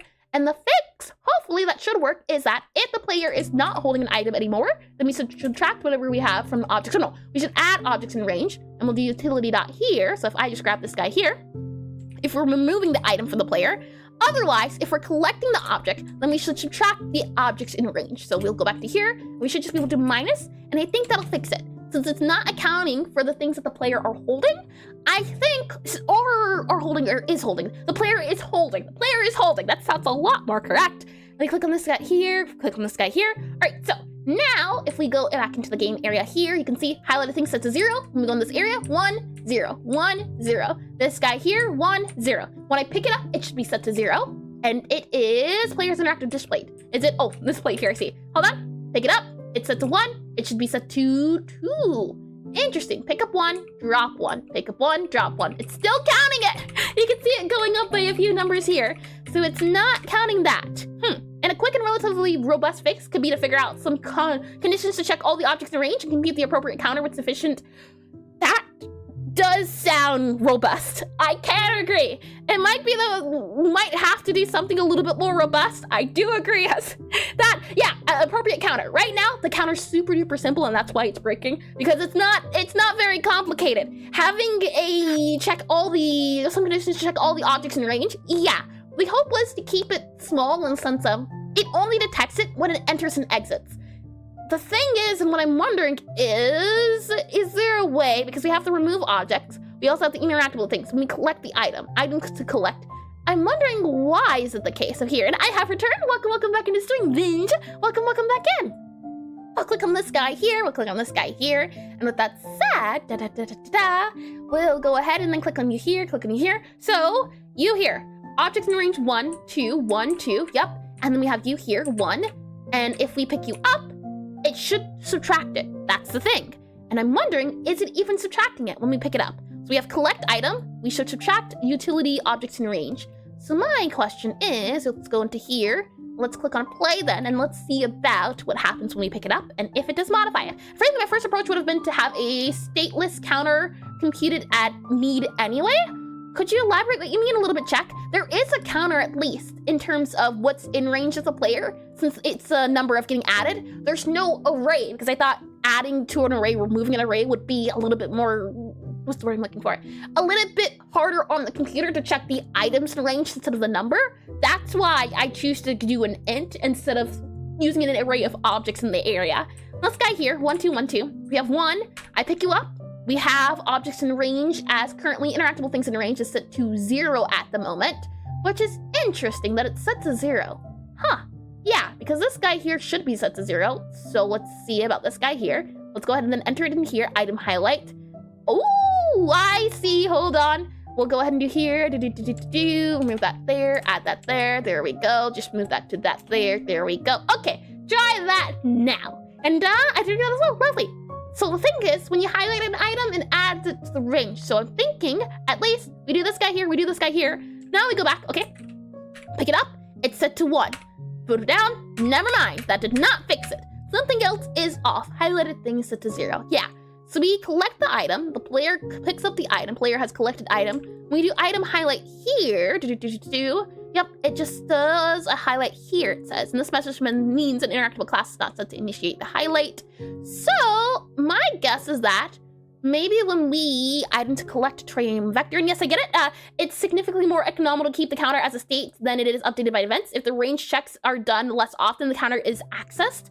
I think I get what you're saying. I think you're agreeing it's significantly more economical to keep the counter as state that is updated by events. Yeah, it's event-based in the sense of the player. The player range just keeps a number instead of counting the objects themselves. But as you can see, not pretty good in certain cases. A lot of cases where we need to be a little bit more specific. My hope was that it was small enough, but we might need something a little bit bigger, for example, for example, as in, if it is an object that's in the player's range, and if it is not what the player is currently holding, then it is counted as an interactable object in the range. Something like that, I think, is the best way to go about it. And I think, in this case, it might be better too. The hope was that because this is a small game, it shouldn't matter too much about what's going on in the sense of, if we're adding a detector that's a little bit more going on 24/7, the hope was that it wasn't too strong, too tiresome. And actually, state refers to a mutable object, stored in memory. Mutable object. What is mutable? Hold on. M-U-T-A-B-L-E. Mutable. I haven't heard that word before. Likely to change. A changing object then. State refers to a changing object stored in memory. Yeah, I see. Immutable is something that can be changed. Yep. I was able to look it up. I learned something new. Let's see. You there. And I'm wondering, at least, maybe it would be best to check whatever the object is. The thing is, right, we also have the issue of it being the fact that bookshelf here is counted as a game object. And I believe, for example, our trash can is also an object. If we go to our cookie guy here, so our cookie sprite, cookie sprite, let's see, cookie dish sprite, yes, this guy here. Our cookie sprite here is a sprite 2D advanced sprite. An advanced sprite is not a guy here. So I guess the best thing to do in this case would be to, since we need something that's a little bit more robust, I'm thinking at least that we do go down the road of, instead of using a number, check between what the player currently has entered and what it doesn't, in the sense of, we'll go through a function here and add item to detection range. And then we'll have an array for detection range, and then we'll remove it or add it depending on what it is. I think that works a little bit better. So what I'm thinking at least is items in area. Interactable objects in area. I think that works a little bit better. So we'll do here var, and then we'll do here interactable objects INAREA. And I don't like doing this, but I think this might be the nicest change, is we're going to just make it an array. And the array is going to contain anything and everything that we count. The reason why I don't like it too much is because we can't be very specific with what it is. Maybe if we called it a node2D, I can get behind node2D.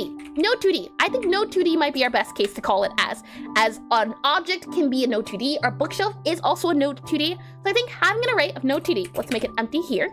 And then what we'll do is just check to see whatever the object in range is. And I'm actually thinking possibly, do we want to hold this detection on the player, or do we want to hold it in our utility?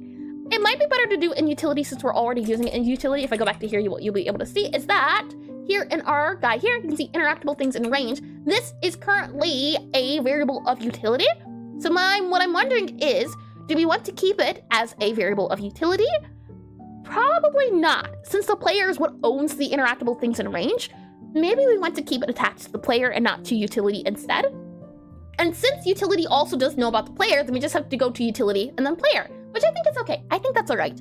What we'll then do here, or actually, the highlight option here is attached to the player. So maybe we do want to put in a utility, because right now it's being highlighted depending on where the player is, but the player doesn't know about objects highlighting. So you know what? I'm gonna say probably, yeah, better to do it here.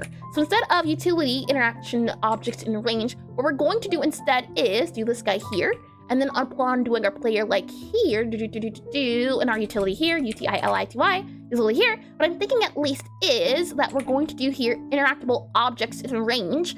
I think that's okay. We'll make it an area 2D here. And instead, what I'm thinking is that where we use this guy here, you can see that it says here. So when we highlight an object, it is technically in range. So we'll go ahead here. And this is the thing too, is that right now at least, highlight can't be used anywhere else. For example, if we went to highlight something from across the room, that technically would also set off our interactable objects in range. So we could always add a bool down the line to say like not close to player, something like that. So I think it's okay. So we'll set interactable objects in area, and this is where we'll add in the object. You can even see here that the object is also something that we don't know what it is. And hi, Katrina, possibly. Welcome to the stream, welcome in. And please correct me if I'm wrong in the name. I do tend to butcher it a lot. You know what, that's okay, that's all right. Welcome in. And the energy that is coming from the speaker on this stream is palpable. Palatable. Welcome in, and thank you. And when you're counting the amount of stuff in a Wizard Rhythm Typing Cafe game, I doubt you end up counting so many things that it causes lag. That's what I'm thinking, Melody. While I do want to be forgiving with my code in the sense of it doesn't have to be beautiful, it doesn't have to be perfect. The hope is making it a small game, so even if it's bad practice, it won't be too harsh. At the same time, I gotta go. No worries at all, Kimmy, no worries at all. I hope you have a lovely time doing whatever it is you get up to.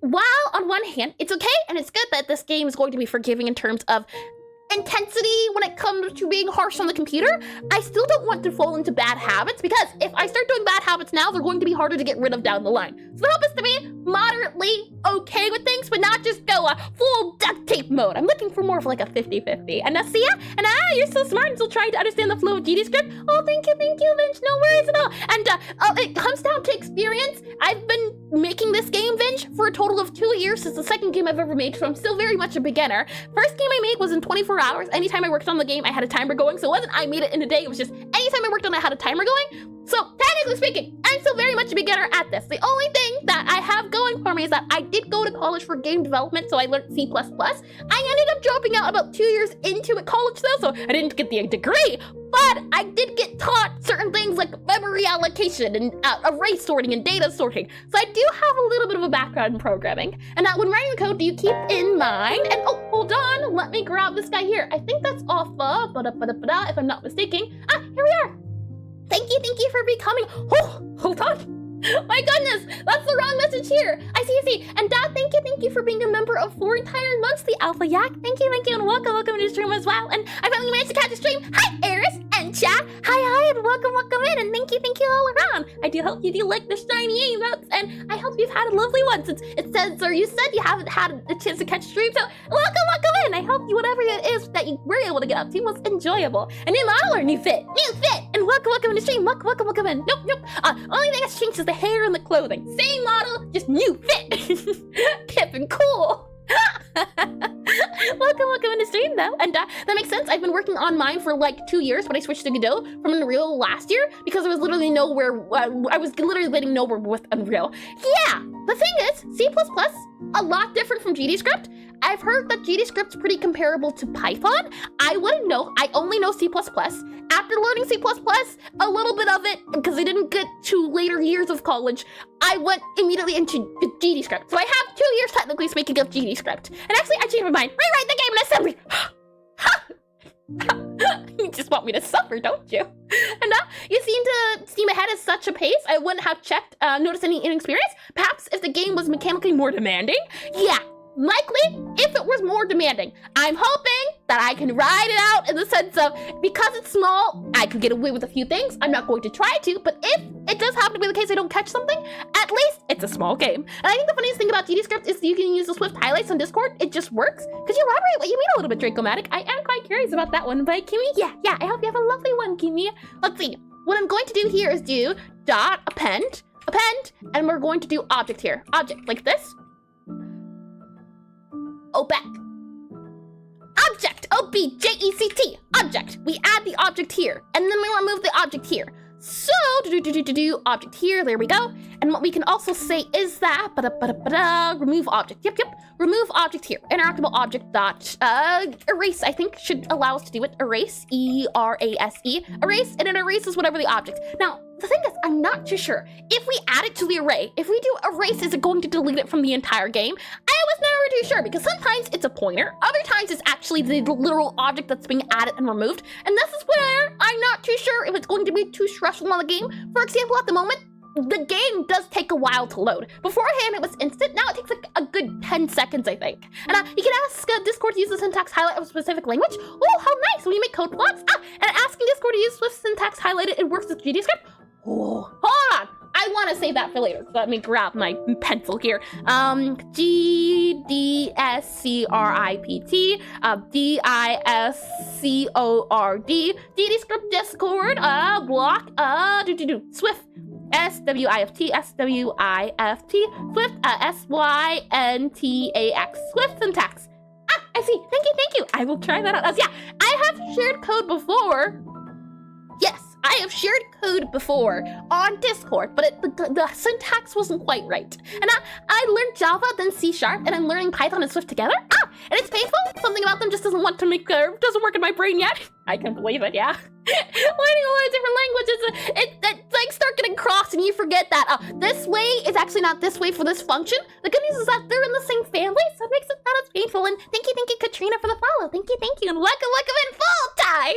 And you can go back to see what's talking about in time and figure out faster the instructions. Yep. One thing I do love about programming is refactoring. I am a big fan of refactoring. I'd rather refactor than fix bugs. The issue is sometimes refactoring causes bugs, so I can't get away from it. Oh my. So what we're going to do here is that reset universal variables. We're also going to do here interactable objects here. And I'm wondering, why is this utility dot in our utility script? Do you want to talk about it, old me? Huh? How many times do I use it? Utility dot. But we're in the utility script. This should replace with nothing. There you go. Maybe it was a copy and paste to somewhere else, but it's fixed now. And I do that as well. Lovely. Okay, so our interactable is an objects in range. What we're then going to do here is do dot empty or something like dot clear. Is it dot empty? Dot clear. There we are. And I actually went and checked, and Discord had a syntax highlight for GDScript. Oh, how lovely. Hold on. Let me get out my eraser now. Let's see. Godot, Discord, syntax. I see. Thank you for that one. I do know at least Obsidian, which is something I've used here and there when it comes to working on my game, it has its own syntax for code blocks when it comes to GDScript. So it's nice to know that Discord supports Godot. Now, that's lovely to hear. And thank you for letting me know too. It'll make sharing code a lot easier and simpler as well. And let's see. Yep, I did read this as well. And assembly language. Oh boy. So here we have a reset universals where we just interactable objects in range clear. What I'm then going to do is that if our interactable objects in range is set to be, as we can do here, Control F or Control Shift F to find it everywhere in our code, you can see it says here in our player where we have done collect item app. But actually what I'm going to do is we're going to remove this as well. We're going to remove this here too. And instead, what we're going to say is interactable objects in range, interactable things in range. We're going to check it and we're going to count it if it is empty or okay. If it's not empty, and it's not the object that the player is holding. That's what we're checking. And I actually went and checked in Discord. Oh, I did read this out. And hide it for these. Oh, I did read that. Yeah, I did.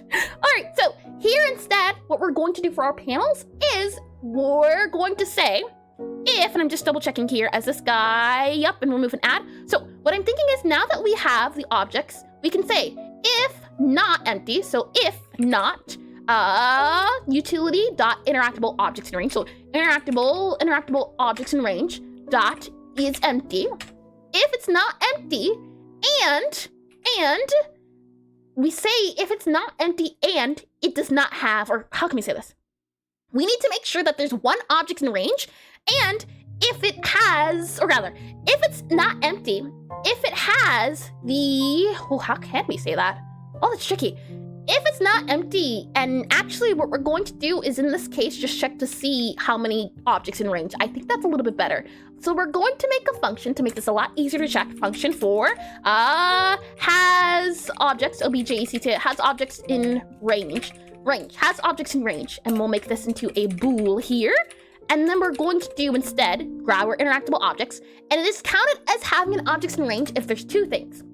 If the utility objects in range is empty, we're going to return false because it doesn't have objects in range. So return false. There we are. And then what I'm going to say is that, as this guy here, yeah, if it's empty, there's no objects in range. And hi Eska, welcome in the stream, welcome in and welcome back. I hope you've been well. And I want to make games, so the entire process scares me. I don't blame you at all, Muck. I don't blame you. The thing is, once you start a small project, it's not too bad. Remember, this is 2 years of code. 2 years! It's gonna be big because it's been a long time. When you start small and it's not a lot, it's easier to manage over time. And as long as you keep up your good practices, even if it does get bigger, it should hopefully not be as intimidating as it might have been had you not kept the system and kept everything everywhere in different places. And hi! Ooh. Is it possibly Necromancer? Possibly, yeah. And please correct me if I'm wrong in the name as well. Welcome to stream, welcome in. And thank you for the follow. I tend to butcher names, so please correct me if I'm wrong. I tend to be. And you're very kind, thank you. As I said, it's the thing of, it seems intimidating at first, because yeah, for example, this is my utility. I have not cleaned this up since 2 years. It scares me. But it's okay, because I can always just do Control F, and it also hasn't been refactored. So a lot of this code here can be deleted because it's dead code. And if not, is then false or else true. And I have a feeling you look different. Could you tell? Hair flip. Glad you noticed that, Scott. So we have here, has objects in range. We'll say as well, just to make it a little bit easier, player. Player has objects in range. So it's counted as, if the interactable objects in the area is empty, then we know for sure, yeah, objects are in range. Then what we can say is that if our interactable objects in the area is has, yeah, so if it has has, and then what we're going to do here is check our player dot an item. If the player has an item and the item is detected, then we're also going to return return false as well. However, if we checked and the player doesn't have the item, or actually, hold on. If it has the player item and hold on, and let's see, interactable area, interactable objects in area, interactable INTRs, interactable objects in area, dot size. And does the size count? Does it start at index 0 or does it start at the number? And someone looks like Garrus is saying armor. Pretty cool. All that energy flowing off. And if game on, then play you. If bugs return, no they're not. We'll go ahead and we'll see about size. Does it returns the number of elements in an array. Empty arrays always return 0. So we just check to see if it's equal to 1. So if we go back to our utility guy here, it's mostly a ton of bookkeeping. You'll learn a lot of the way you embark on the journey. Prior familiarity with a wide variety of basic mathematics can make the process much less daunting, since everything involved is some variety of applied mathematics and with all the advanced stuff hidden under the hood. I almost did that perfectly. Yeah, it's a lot of just a little bit here, a little bit there, and hi, almighty Tundra. Welcome in the stream, welcome in. Breathing? I suppose I could. We'll start off by taking a deep breath in. Hold it, then take a deep breath out. Then take a deep breath in. Hold it. Take a deep breath out. One more time, take a deep breath in. Hold it. Then take a deep breath out. There you are. I hope you're happily and peacefully relaxed. Oh my. We'll say that if the player happens to do size equals 1. So it's the case of, if the player has an item and the size is set to 1, then we know for certain that the only item in range is the thing that the player's holding. So we can also return false here. Otherwise, that means that there's more than one thing in the array, and the one thing that's not being held is not the object the player is holding. So we can return true, return true. And now what we can hopefully do is, did I delete something? I did, I deleted that. So now if we go back into our interactable select screen, our control screen hub rather, our game controls, we won't have to do any of this. We'll just say if not, and we don't even have to do this. If you here, utility dot, and then we have here player player, and hold on, I'm just realizing as well that are you underscore? You are used outside of the script, so you should not be underscore. So go back to here, and I'll go back to our game controls here, and we should be able to just do utility.player has objects in range. So if they have objects in range, show the panel. If not, hide the panel. That should be a little bit simpler, hopefully. But most people can learn it with more or less effort. And thank you for the, I believe, hold on, let me grab this guy here. I should be able to see it. Yes, indeedy. Thank you, Ajax, for the YouTube subscription. Thank you. Welcome in the stream. Welcome in. A lot of new names for my goodness. And what if Redeem Breath and Drown at the same time? You're not able to combine those two. I'll have you know, right now, I don't think it says it anywhere, but you wouldn't dare try to do breathing and drown. You wouldn't dare. You're not that evil. Oh my. If we click on play here, let's see if I fixed it. But most people can learn it with all more or less effort. Yeah, the prior familiarity is just a large amount of effort that takes already been undone in a highly transferable form. Mathematicians tend to enjoy everything looking and seeming very complex and universal, so it's tricky to find label explanations that are out there though. I can say though, the biggest thing that's helped me also learn Godot more is by having a project I'm very passionate about. For example, I don't know if I would ever think to add a spider animation or learn how to add a mount, equip, unequip.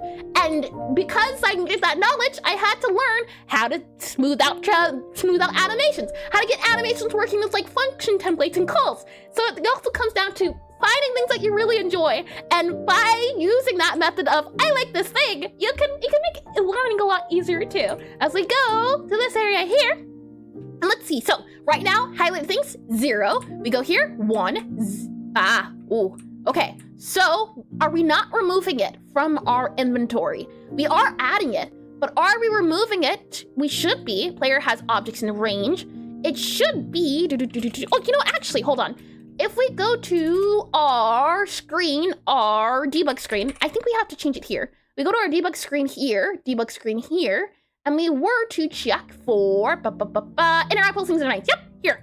What we have to say instead is not interactable things in range. Let's do interactable objects in range dot size. There we are. That's what we should be checking for our debug guide. So let's make sure. And let's see. And this is completely untrue. Mathematicians strongly prefer simplicity alongside generality. If something appears complex, it's almost certainly a matter of familiarity with all the definitions.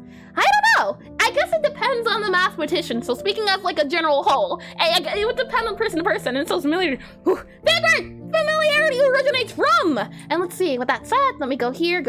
So 0, 1, 0, 1, 0, 1, 1, 2. Good so far. We have all these guys. When I pick it up, it should set to 0. It sets to 2.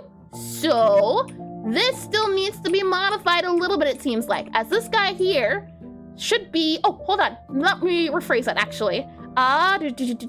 Player can pick up objects. Actually, highlighted things. And then I guess we're going to need one that says, instead of highlighted things, player highlight, do highlight, something like that. Highlighted things is interactable objects in size. And I'm guessing something we can say then is that we can check for, how can you say this? Okay, yeah. Right now what it's checking for is our interactable objects in area size. What I'm wondering is, there's probably a way to do it, and I think we'll do this. It might make it a little bit easier to see as well. And it sounds like we're going many steps before we leave Jedi's complex. Thanks. Oh my! What I'm going to do here is we need to have a way for our debug guide to tell us what is either in the array or we'll have it print out the array. I think in this case, instead of debug checking to see about interactable objects in area size, we'll probably just have to use a bool. And hi, David Martinez Leon Rude, or maybe Leon. David Martinez Leon Rune, possibly as well. Welcome to the stream. I'm sure I butchered that, so how about just welcome in, David. I hope you've been well, and please correct me if I'm wrong on the butcher. I can always try again to say it. And how did you create the pixel art for the game? It's the most complicated part for me as a programmer. I can say at least that was my favorite part about it. It is a little bit tricky. One thing I can suggest is looking into a plugin called Sprite Wizard. Hold on here, ASCPRITE WZAEARD. Hopefully it's been updated. If not, you'll just have to Google it, but it should pop up here, and it does, yes. I would say look into Sprite Wizard. This plugin, and oh, you can't see the menu here, unfortunately, but yes, plugin, Sprite Wizard. Look into Sprite Wizard. I make my art in Sprite, Sprite Wizard allows me to import, export sprites a lot easier. It allows me, for example, here on our player, what you can see is that we have an animation player here for the player. And if I ever want to modify the animation, I don't have to do it here. You can also see there's like a spin guy here. And just as an example, say we have our little idle frame here. What you can see is, and this is how I have it set up, but what you can see is that there's like frames going on. I never have to touch any of this. Thankfully, if I want to modify this animation for the player, all I have to do is, if we go to player here, you'll see that it has a .asprite. So if I go ahead and open up this guy, and I were to open up a sprite, so if I go to our, oh, this is the old player sprite, hold on, this guy here, this is our new player sprite. If I open up a sprite, and we go into draw here, if I want to modify the player sprite, for example, idle here, I would open up the animation as it's a little bit small, hold on, make that a little bit bigger, there you go, yes, so, in a sprite, since this is how I do my animations, it all happens here, and then, to modify it, what I do is, for example, our idle guy here, say I wanted to have like a little skull pop up and down for the idle. Let's just grab this skull super duper quickly for our idle, and then let's go back to idle here, and then what I can do is just add a little skull here, add a little skull here, and maybe we have like the skulls animate to like something like that there as they're animating. I'd save it, and then I'd go back into programming here. And nice, I do agree, it's lovely. If I go back into here now, I then go to my sprite here, and we re-import our sprite. So I click on this import button here, re-import, it's down here, it's below me, behind me. If I click on it now, what you should see is, if I click on play, you can see little skulls pop up. It's kind of behind the box, but you can see the skull appearing.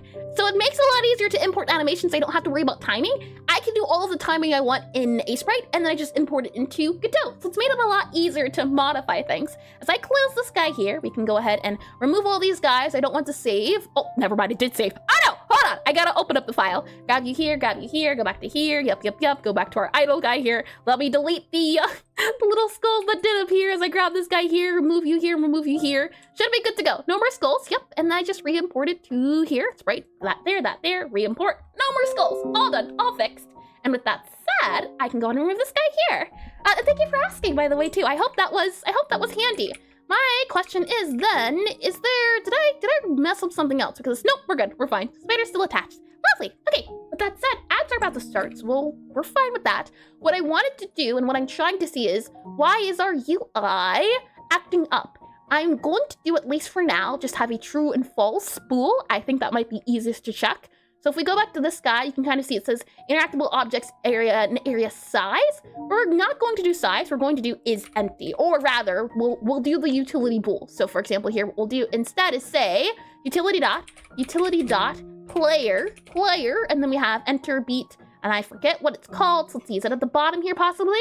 Dot underscore objects maybe. Player has objects in range. It's a bool, so we'll just check that true and false of the bool here. And if I do, hold on, one more guy here, there we go. Okay, so let's just count it as a bool instead of a number counter. For now, I can always modify the debug. The hope was just making sure that the thing appeared on screen correctly, because when we're in the tutorial at least, it needs to appear on screen correctly. So now if we go back into our levels here, we go back into this guy here, you can see that it is true. It's true still, and now it's false. True, false. And if we were to grab an object, it should go to false because there's nothing in range except for this object you can see that's highlighted.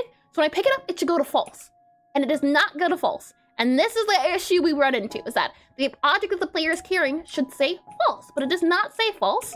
So the next thing we can do, and the next thing is that we can check is, because now we're funneling everything into this function, it makes it a little bit easier to modify things since we just have to check the function. This function is calculating what's going on. So what we can see about is print this guy here, player has objects in range, and we'll print this out as I'm going to guess that this guy here is not saying it correctly, or at least our interactable objects in area has player.item.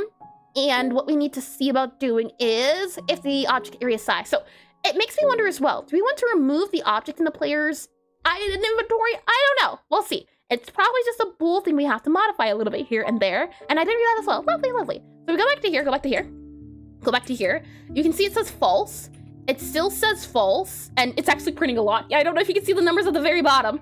It's still saying false. Okay, so never is it saying true, which is good. That's good, that's good, that's good. And skip all of that, there we go. Okay, so we're good, we're fine there. So I'm wondering at least, this guy's saying false. Why is it saying false?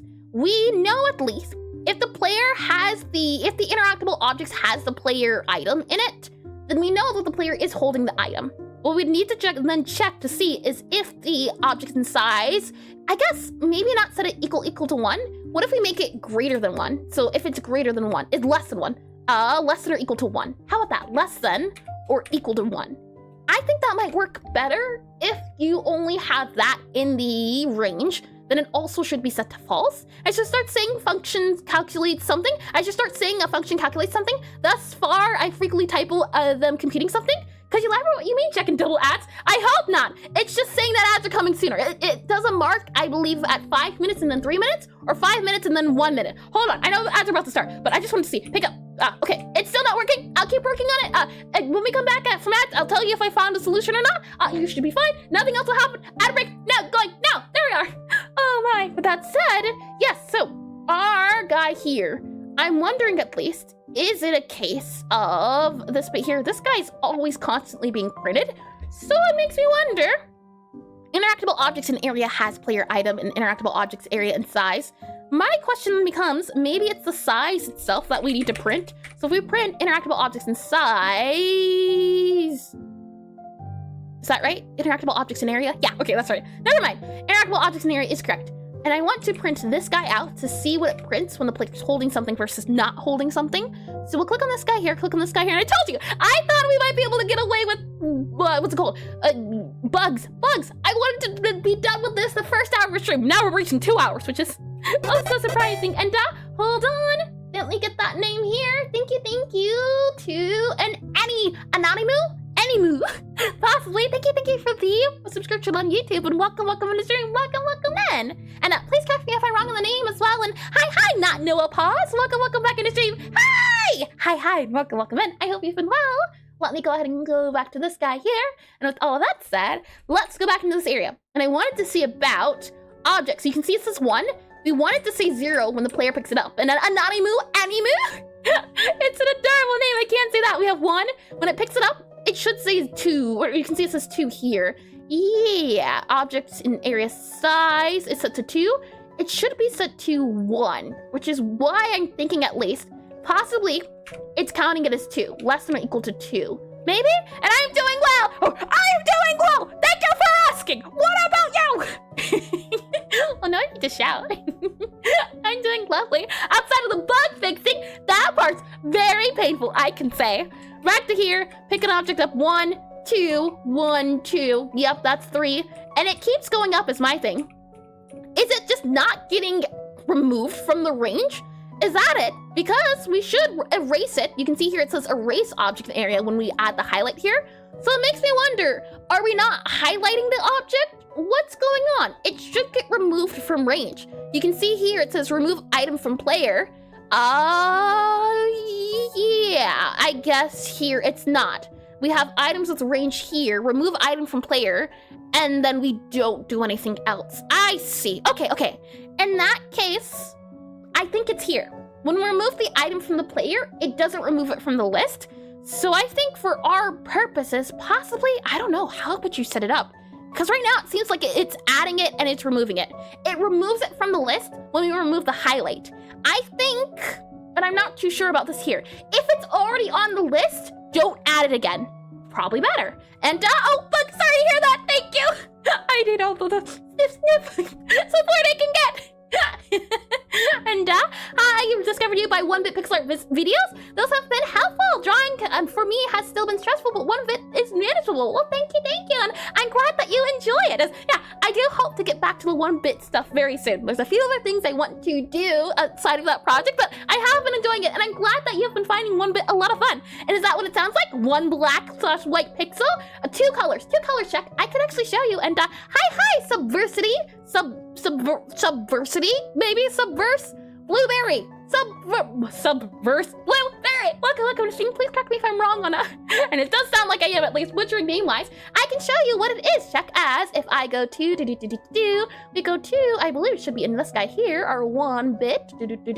Where are you at? And I'm realizing now that I have no idea where I placed it at, but that's okay. If I go into you here, we go to you here. I should have possibly that guy there, yep, there, that there, we have you here, and if we go to nope, not you there. Found it. We should be good. Here we are. I can click on draw here and I can show you. One bit is classified as 2 colors. I have been doing a series on YouTube where I grab one color and I pair it with an RPG character as well as personality, and I think personality, character, and there was one other thing. But I have done a total of 1, 2, 3, 4, 5, 6, 7 characters here. And I take the idea of using one color as a background and one color as the main character. So this would be 1 bit. Not all of them together combined technically, but their characters themselves is the 2 colors, since there's a lot of different colors here. That's so much fun. You might enjoy watching a few videos by Historial Civils. They're dramatic retellings of history featuring emotive collective squares as all roles. Oh, interesting. And hi, bro. Hello, and welcome in. That said, let me go back into our Godot here. And if I go ahead and close these guys, what I can then see about doing it. So welcome back from the outbreak. You have not missed a thing at all. What I'm realizing is that when we remove an item from the player, when the player drops an item, it's not being removed from the list. I think what we have to do is that if it is the case that the player picks up something, we should check to see if there's any duplicates. If there's a duplicate in the list, you shouldn't add it to the list. I think that might be our clause case. So if we go back to utility here, and I work to do for our interactable objects in range, where you see it says append, what I'm thinking is we just check to see if there's a duplicate. That's some amazing arts out. They look delicious. You stay away from them. They're not to be eaten. Oh my. I'm thinking we say that if interactable objects in area has area.has here has you has object, and then what we'll also say is that if it does not have the object, then we appended. I think this will fix our sizing. If it does not have the object, go ahead and add it to the objects in area. Otherwise, erase it. And for our remove highlight, we do it here where we erase it. So now, if we click on play, let's see if it does work. And some accounting missed when dropping items. Yeah, it is some accounting missed. Also, I think it's just adding more and more anytime we add it to the inventory without actually checking to see, hey, is it already in here? If it's already in here, you don't need to add the object over and over and over again. So right now, highlight thinks it's set to false. It's set to true. And you can see that it says 1, and if I go out of here, it says 1 still. So hope is that now it's going to say true because it's also 1, so I need to fix the math on that guy here, as we can now see about doing less than or equal to 0. So set that 1 to a 1 instead. No, okay. You know, I have everything that's been requested to be eaten. Characters not as bad. I've had before some people want to eat bananas, which is already, you know, up there. Also crayons, not as bad as bananas, but, you know, requesting to eat characters, you know, I'll take that over bananas any day. Oh my. So we have here, it says true, it says 1. So if I pick this up, it says true still, but it also says 1. So we're getting somewhere. Now you can see when I pick up an object, it still counts it as 1. Now we just need to make sure that if it says highlighted things, check to see if the player's holding it. So we're getting there. And yo, crayon. Banana crayon! Disgusting, I tell you. You have no sense of dignity. Let's go back down to here. And now what we can see and say about doing is there's interactable objects in area. So if it is the case that it is empty, we return false. If it is the case that it is a size of, or actually, hold on. Rather, I'm guessing what we'll have to do is do objects. objects objects, and then let's go ahead and make this an int. So if we do something like var int, we'll make it objects here. Hold on, I'm doing this wrong. var object, set it to be objects, objects in range, like that there. Objects, no, we'll just do objects. I think that's better. objects, set it to be an int, then grab whatever our size is here. So we'll grab a size here. And then what we'll go ahead and say is that we'll grab the size. Then, if it is the case that the interactable objects in the area has player item, what we'll then do is set objects to be -1. So we do objects -1. If it is objects -1, or yeah, minus equal 1 here. And then what we'll go ahead and say is, as we do this guy here, player item, do that there. So if it has the player item, go ahead and subtract it.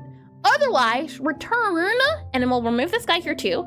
Instead, then what we'll do is we'll return, return, whatever objects here, and we'll set it to be, it will be set to true if it is greater than 1. If it's greater than 1, I think that'll work best.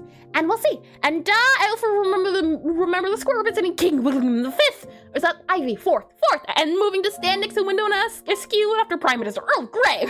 Oh, Lion looks delicious indeed. It's to express something with 2 colors? Yeah, it's a lot of fun too. Oh, I can show you, I think if I have it on board here, possibly, hold on here, I might be able to show you some more 1-bit as, yeah, I've had such a big fascination with 1-bit. I can say that.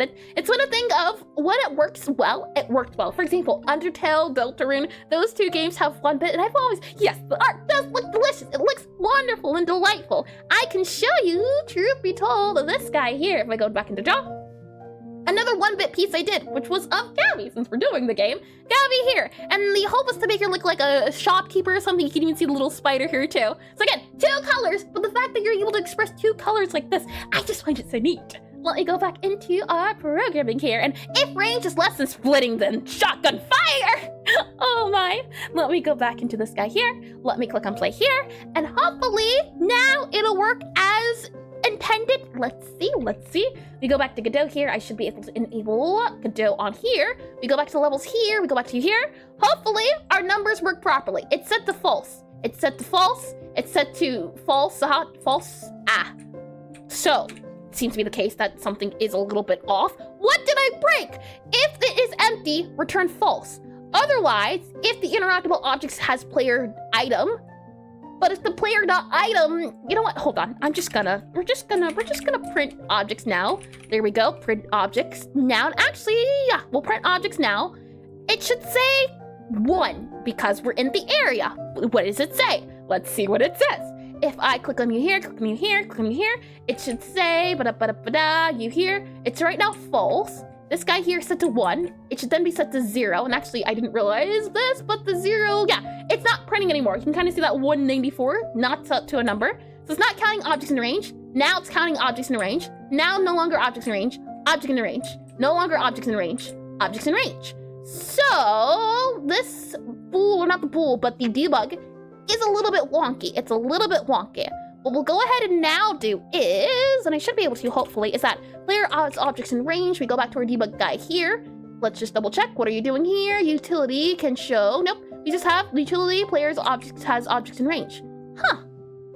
So we are showing the bool here, but for some reason, let's go back to our utility here. Utility. And it's one of those issues where you wouldn't think it'd be something hard to solve, but the more you look into the problem, it's like the more, oh, I didn't consider this. Oh, I didn't consider this class. Oh my, it's like trying to stop a person from dropping off of a cliff. If we do here our var objects, then we return false. So if it is empty, then it is false because there's no objects in range. That's true. Then we have here var for objects. We grab the interactable objects in area.size. The size will be 1 or 2, it depends. If it is the case that the player has the item, so if interactable objects in area has player.item, the thing is, if it's false, so if the player doesn't have an item, that's what I'm wondering here. What's this guy saying? And that's where I want to print out here and print that guy out. This should be false because the player doesn't have the item. So let's see if we go back into here, go back to here. Player's not holding, or there's not multiple things in the area. So we go back to here, go back to here. You can see false because but if there's 2 in the area, this is where it should say multiple things. It can be false, true, false, true, false, true. Okay, false. There's 1 object in range, 2 objects in range, 1 object in range. Aha. But the player isn't holding an item. So that's my question. Is it counting it based off of that? The player does not have the item, and it's not printing anything out as far as I can see. So, if interactable objects in area has player item, okay, let's go here. Is it ever going to this line of code? Let's check. The thing is, I don't quite like breakpoints. I like things when they're written down, but breakpoints can be healthy. They can be healthy, and they can also be helpful here and there. If I pick this object up, we aren't even going into this. Interesting. Okay, well then, we know for certain that this guy here is always saying that if interactable objects in area has player item. Okay, so why is that the case? If player dot has item, let's go ahead and do that. If player instead, so if player dot item equals null. So if it's not, if player dot item, so if not player dot item equals null, we'll go ahead and check that there. And then if we do this guy here, try that on for size. If we do that instead, Because if the player has an item, it's in range. That's a given. So if we do you here and do you here and do you here instead, go back to here. Highlighted things is set to false right now, true.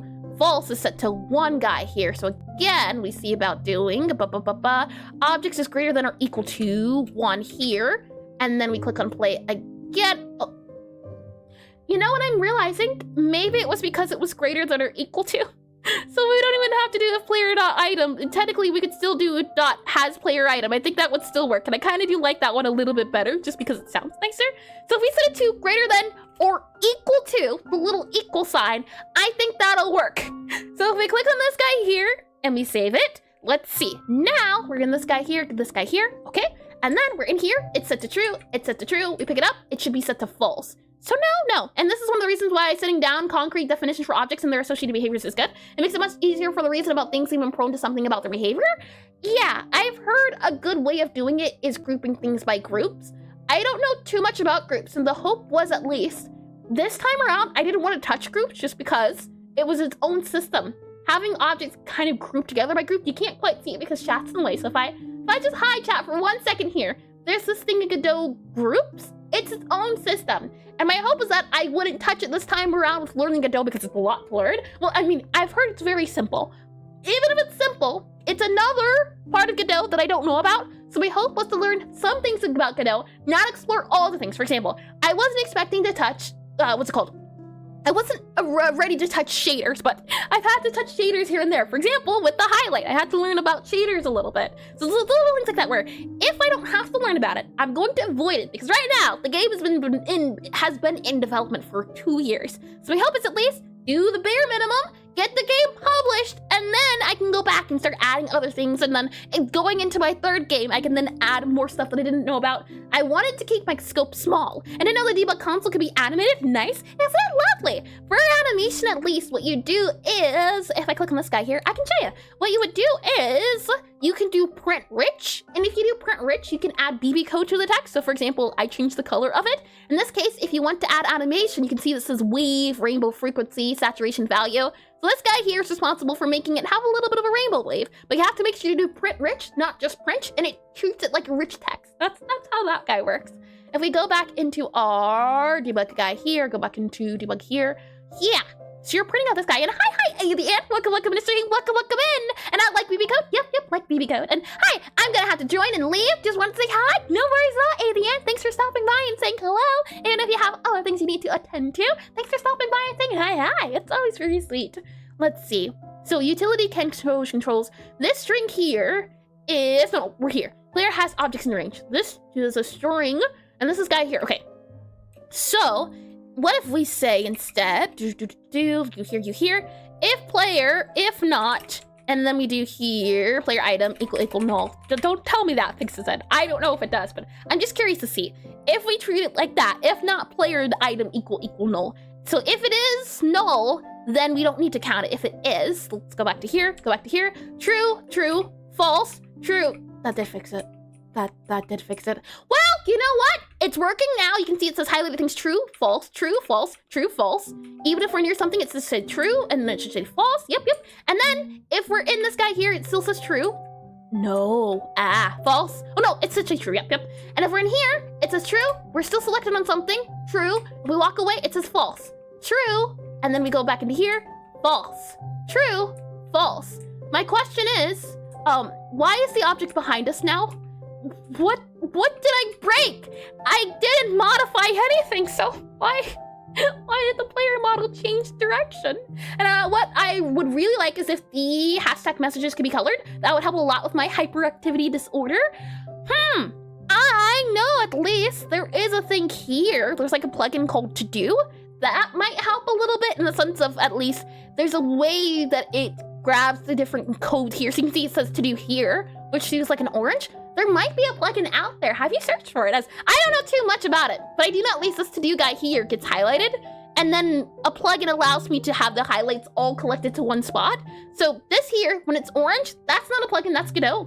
This here is a plugin. It gathers all of my to-dos into one spot and also adds a little bit of different wording. You can also color them here, but you might be asking instead for it appearing in code here as a color instead of having like an entire list of different things. So maybe, even if it's not 100% what you're asking for. Possibly the to-do plugin is at least a little bit useful. What I can then see about doing is if I slide this guy up to here, like so. What we then need to see about is an yeah code. Yeah, I figured. It might be possible though, considering the fact that the to-do was in like orange. What we need to go and do is in our player here. Player, our spider hat sprite. Where are you at? You are signals history.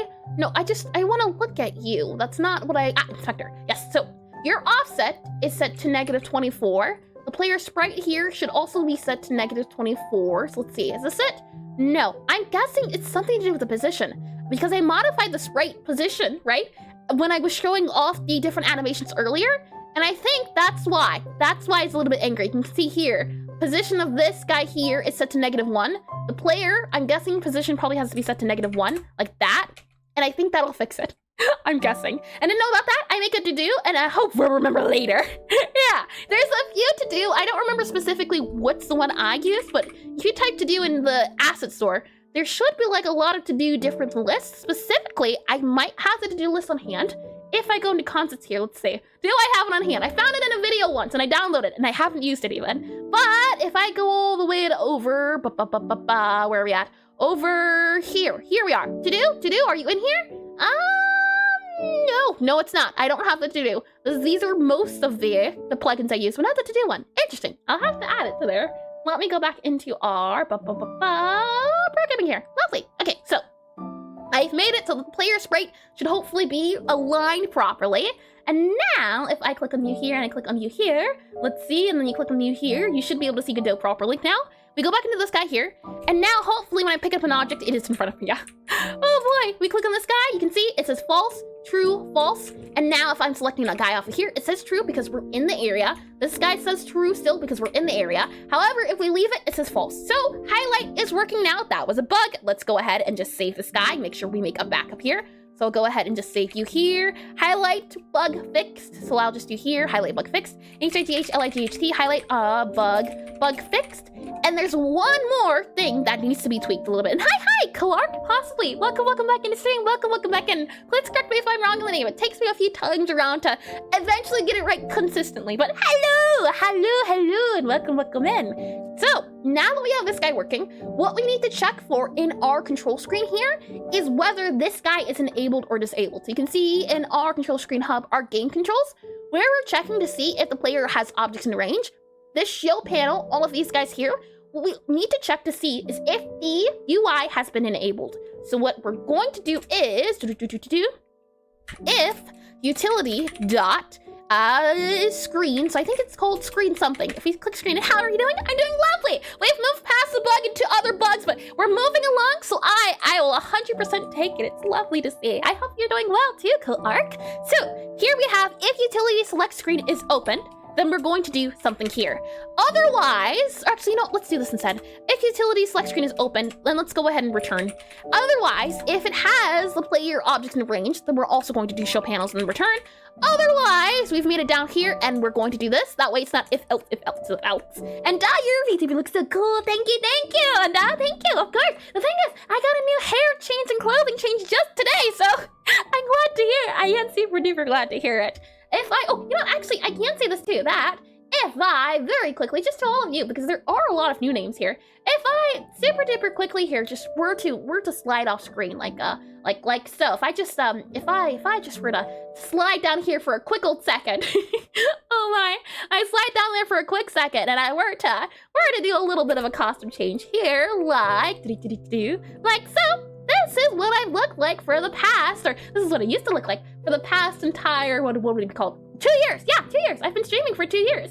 And if I do this guy right here, there we go. You should see me eventually as I slowly appear on screen here. It was this. So we've had a big change today, all of a sudden. And I know where he's Clark. And the thing is, because it happened today, I am more than happy to show it off. This was the previous look of me, and now it's been redone, which I think is just so lovely to see. That setup. Let me go ahead and slide off screen here all over again. Hold on. Slide off screen like so. You didn't see me. And then we'll go back and inspect the clothing here as I do a little bit of this. And it's still cool. Thank you. And the lift operates fast in the direction of gravity. Yeah.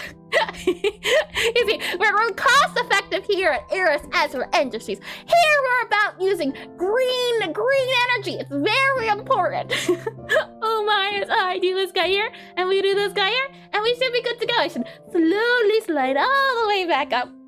And let's see here, and I finally finished with my puzzler engine. Oh, congratulations! And oh, I don't have my glasses on. Hold on, my glasses. And not only the level design is really alive, I see. Congratulations, and thank you for the follow, Co-Arc. Thank you indeed, and welcome all over again. And again, congratulations, Flying Graces. Yeah, and puzzler engine now it's less levels design. Now only level designs are left. Didn't you say you made like a generator for the level design though? It shouldn't be too much of an issue to or the generator, or do you mean custom generation? So let's see. If our select screen is open, we do the controls differently. If it is the case that the player has objects in range, then we're going to do it differently. And if it is the hide panels guy here, we do it differently. And what we're going to say as well as that, you can see our control screen has a hide panels. This guy, I believe, is set to be something else specifically. You can see here it says modulate hide, control, and all of these guys here. What we need to say actually is to set visibility here. This will change the visibility of everything. So I'm thinking at least here is we're going to say func, and then we're going to say set panel, P-A-N-E-L, panel, B-I-S-I-B-I-L-I-T-Y. Set panel visibility. We're going to do underscore as well, so we'll set this to be underscore here. And then this is where it gets a little bit finicky, but I'm okay with this. What we're going to do is we're going to say interact bool, so I-N-T-E-R-A-C-T, new interact. So we'll do new here, new, new underscore I-N-T-E-R-A-C-T, new interact, we'll say it's bool. We'll then say new select, S-E-L-A-C-T, new select. We'll set this also to a bool. And then we'll also do here new, and we're going to say here, game control, C-A-M-E, or rather debug, new debug, D-B-G, debug. And we'll also set this to be a bool here, and it's going to return a void. And the idea here is that, if we go down to these guys, we're going to set our specific control panel. So you can see here it says add control. What we'll do is specifically grab certain controls, at least I'm thinking, possibly, we'll see. And that gravitation or gravitational potential energy is very high quality energy source. It's why games are so effective. So yeah, games, you know, what did I do the other day? Saw some beavers. And the generator is good at generating puzzles, not good at teaching the player how to play. So that's why the levels,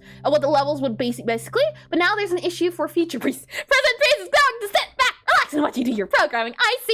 Yes, I do like the idea of leaving it for future EOS. Things can get out of hand very quickly. And double little blur emoji, how cute.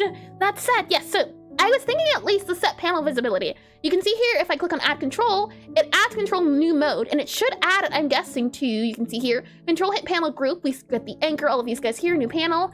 Yeah, so it apparently is the case that we can't do that. How can we modify it so that it only shows specific controls during specific times? What you can see here is in our game controls, we have this guy here, and if it is the case that there's show panels and there's hide panels, I'm wondering, was there show test panels and show or hide test panels?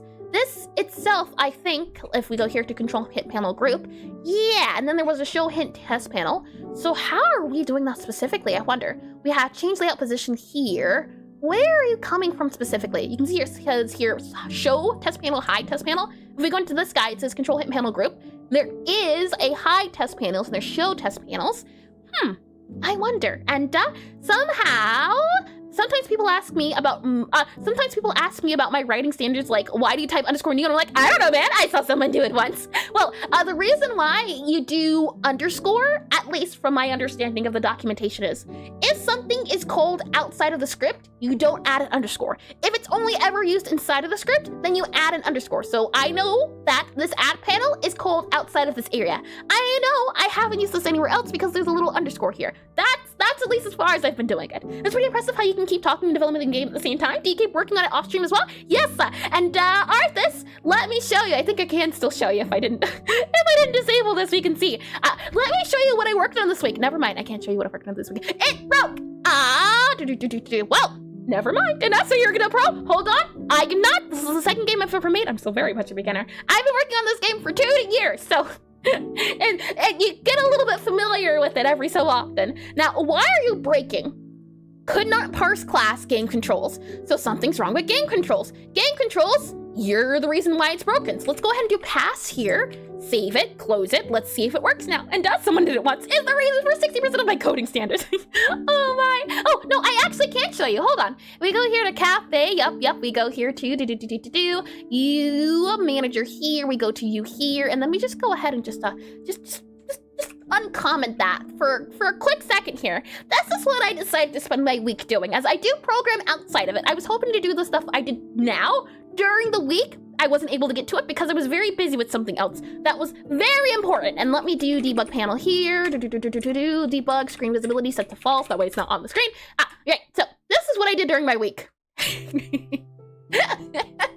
I'll have you know, it was difficult. And it's important that this works as a mechanic. I didn't do this for fun. You have to be able to move. Oh boy. The thing is, this takes math that I didn't know how to do. It's like you have to calculate the angles using like a math equation. For example, if I just show you here, and click on this guy here, you can see it takes the delta, axis, all of these guys here. Then you have to do.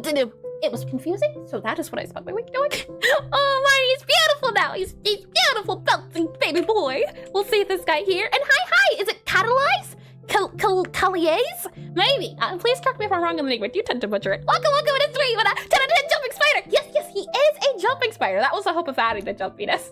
Oh my. That said, let's go back to this guy here. And the thing we were looking to figure out was, how can we enable the control screen to work the way we want it to? There's specific controls that we want to appear only when we're on certain screens. And the thing was that we had a hide test panels, show test panels, and parabolic arc. Yep, parabolic arc, just about. Linear transform, I don't quite remember the specifics, I had to be walked through it. But yes, it started off with a parabolic arc, started off also with watching a tutorial that specifically went into how to do an arc from a destination and doing not destination. You have a start location, and then you had the math associated with figuring out your arc, your jump height. The issue was, I wanted it to figure everything out on its own. So I wanted to be able to give the game, hey, I want you to go from here to here, and have it to figure out all the other math. That was the tricky part.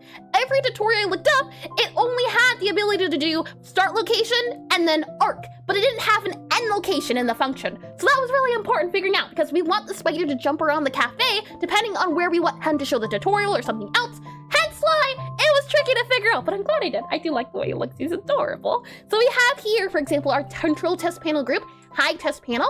And I'm wondering is, how do you get the test panel? You can see here it says a child is test control. So is it the case that our panels here, if I click on you here, do you have a bool? You do. Okay. New thing we need to do, we need to set it to screen type. I think that works out a little bit better. We set the type of it to check instead of doing a bool, I think would be better. We already have some enums here. You can see that it says none, test, enter, exit. So actually, yeah, this is our control hint panel that tells the type of it. So it makes me wonder, check to see if it's a test type, since it's already being counted as a type. So instead of is test control panel here, what if we just did dot type? So instead of is test control, yeah, you there. Don't we set your type here? We do assign, and then we need to do new type. I think that would work out a little bit better. So for example, here we do new type, and it's going to be type on here. So we set new type equal to type, and then down here, instead of our is test control as, you cannot have mandatory parameters. Hold on, you've got to get slid over to this guy right here. And new is test control, never mind, you actually get this. And your new type has to be set to something that is very important. And let's see, I think that's it. And then we'll go here, and instead of is test control, we'll just go ahead and take the type. So type will equal, and then we'll say new type, like that there. Now, type has not been set. Did we ever use the type? I don't believe so. So we're going to also make sure that it is an export var type, and then we'll set this to be a type. Hold on, type, like this, and we'll set the default type to be type dot none by default here. And now that should work here, type new type. And hopefully if we go back to our controls here, we go back to this guy here, it's probably not going to give us an error just because of the way it's set currently. So what I need to do is do Control Shift F on the type area that it was, as in I need to undo all of this guy here for just a quick second, copy it, redo everything with Control-Shift-Z, then do Control-Shift-F to find everything in code in my files, and now we can search for where this is test control is used. And you can see here is test control is used here in our add panel. This needs to be changed. So all these guys here need to be a little bit refactored. So let's go ahead and do it. Shouldn't be too hard. For example, here you can see is test controls. We need to make sure that this guy here is not is test controls, is something else a little bit different. If we go here to our control hint panel, it should work here. We should just be able to grab our new type. So copy you here. And this should go anywhere that this guy is used. So instead of this guy here, it's going to be new type, and then it's going to be control hint panel.type. So control hint panel.type instead, like that. And then we're going to say instead new type, and then we just pass along our type here, like that. It should work with new type. Let's see, new underscore type. New type should go there, save it, and if I refresh it, it should have less matches. Yes, 4 matches. Then we go here and set is test control. Instead, what we need to say is child visibility equals if child.type equals test control. That's instead. So what we can do here is if child dot type equals, and then we say here control hint panel dot type dot test, like this, then we can go ahead and do this guy here. That's what we can say instead. And your website looks so cool. I should learn web dev. Oh, thank you, Co-Arc. Funny you say that. I'm actually looking into getting a refresh done. I've been reading a book specifically on HTML and CSS to update the website. It's at least 2 years old. It's very much outdated, but it's so nice to hear that even if it is pretty old, it's still very greatly appreciated. It's very sweet to know. Hi, Hazma. Welcome in. Welcome in. And please correct me if I'm wrong on the name. That one was a pretty easy one, but maybe it was like Hazma. In which case, I got it completely wrong. But please correct me if I'm wrong on the name. Welcome in. And pretty energetic for game dev. I'm not gonna lie, keep it up. Well, thank you indeed. Thing is, it's very easy to keep the energy up when it's something I enjoy. So we have here, if it is type test controls, otherwise we do for child in child. If it is the case that the child, or actually child, even we can do something like this, child.visible equals you here. So if we do something like you here, right, and does that work? Does that work properly? It does, lovely. So then we'll just have to do here, if not on you. So we do something like this here, and then we set it to being a not, like that. There we are, that fixes that. And a child type, hood rat. And people were creative in the 2000s, and I wanna make my website like the old styles. Yeah, that's what I'm hoping to do. I wanna make it a little bit more arts and craftsy, not too much, but there's a few other things. I wanna add like a different customized cursor, for example. I wanna add little sounds here and there. I think would be a lot of fun, but that requires learning a little bit of code or watching a lot of tutorials. So my hope is that I can read this HTML book and read through it first, then design it, then program it. We'll see how things go. I'm hoping at least maybe by the end of the month, the website will be updated, but time will tell. It's been a good second since it's been a long thought we're wanting to incoming. But that said, we have this guy here. If we refresh it, where are we seeing this at? You can see here it says that there, and that there. Then in here where it says is test control, no longer can we say is test control like we did before, so hold on. We need to do new type here, where you can see it says that here. That's also double space, don't like those. Has to be completely organized and save. Hi, Rudy, welcome in the stream. Welcome in. Can save? Sure thing, thank you for that name. Save, done. Thank you. And just quickly passing by to say hi and good night, so good luck with the stream. Well, thank you, Rudy. Good night, hi, goodbye. Have a good morning, afternoon, evening, or good night, and I hope that you have a lovely one too. Thanks for stopping by just to say that. And if you're looking to keep old style, you'll probably have an easier time. Most of the complex stuff is new. Yeah, there's like a few animations I've seen that look, it feels futuristic. Futuristic-y. That's probably not a word. It feels right. It feels like it's for the future. And I don't want to go for future stuff. I do tend to like the more retro things. It feels more at home. It feels more nostalgic. And I love programming, but I don't think I can match your energy. I hope it is contagious. As long as it's not me sacrificing it. It's just something that I can spread around. I like that idea a lot more, and hopefully at least, and thank you too. The thing is, as long as it's something I really enjoy, as long as it's something I'm passionate about, I could go on for a long time. So it makes streaming things like this a lot easier than if it was something I was bored on, like English and reading essays and paragraphs. Boring, way too boring. I like doing things and seeing all of these colors. That's what makes me very happy. With that said, if we do refresh on here, you can see no longer. Now, where are we using the function for add control? If I do Control-Shift-F again, we can see where add control is done. And you can see that there's a lot of different add controls. So HSprite Wizard plugin, not a thing we have. Signal Visualizer, also not a thing we have. Tool Manager, that's also a plugin. So it leaves us with these guys here. You can see this here. These guys have to be modified because they're no longer valid. So if we go back into here, we can say, comma, and then we have control hit panel group. I think it's group dot type. No, it's control hit panel dot type. And this is where we set the type. In this example, it's going to be interact. So and this is where we need to kind of modify it here. So control hit panel type. What can we say here? These are game controls. So we can say game controls. That could work. There's other things we can call it. You can see here type. It has test, enter, exit, flip. I don't think we ever use these, technically speaking. I think, no, hold on. I think we do use scroll. Scroll gets used somewhere, possibly, you know? 8-bit emote? I do have a few emotes, yeah, Mega Man Legend 2, star! And I still think the peak of video game art style is Mega Man Legends 2, 2000, with visibility, low poly models with flash shading. I do hope to, at some point, make a 3D game, and when I do make it, I want to do low poly. Low poly just has such a charming feel to it, I can't say that much, 100%. If we go ahead and do Control-Shift-F here for scroll, word case, match case, fine.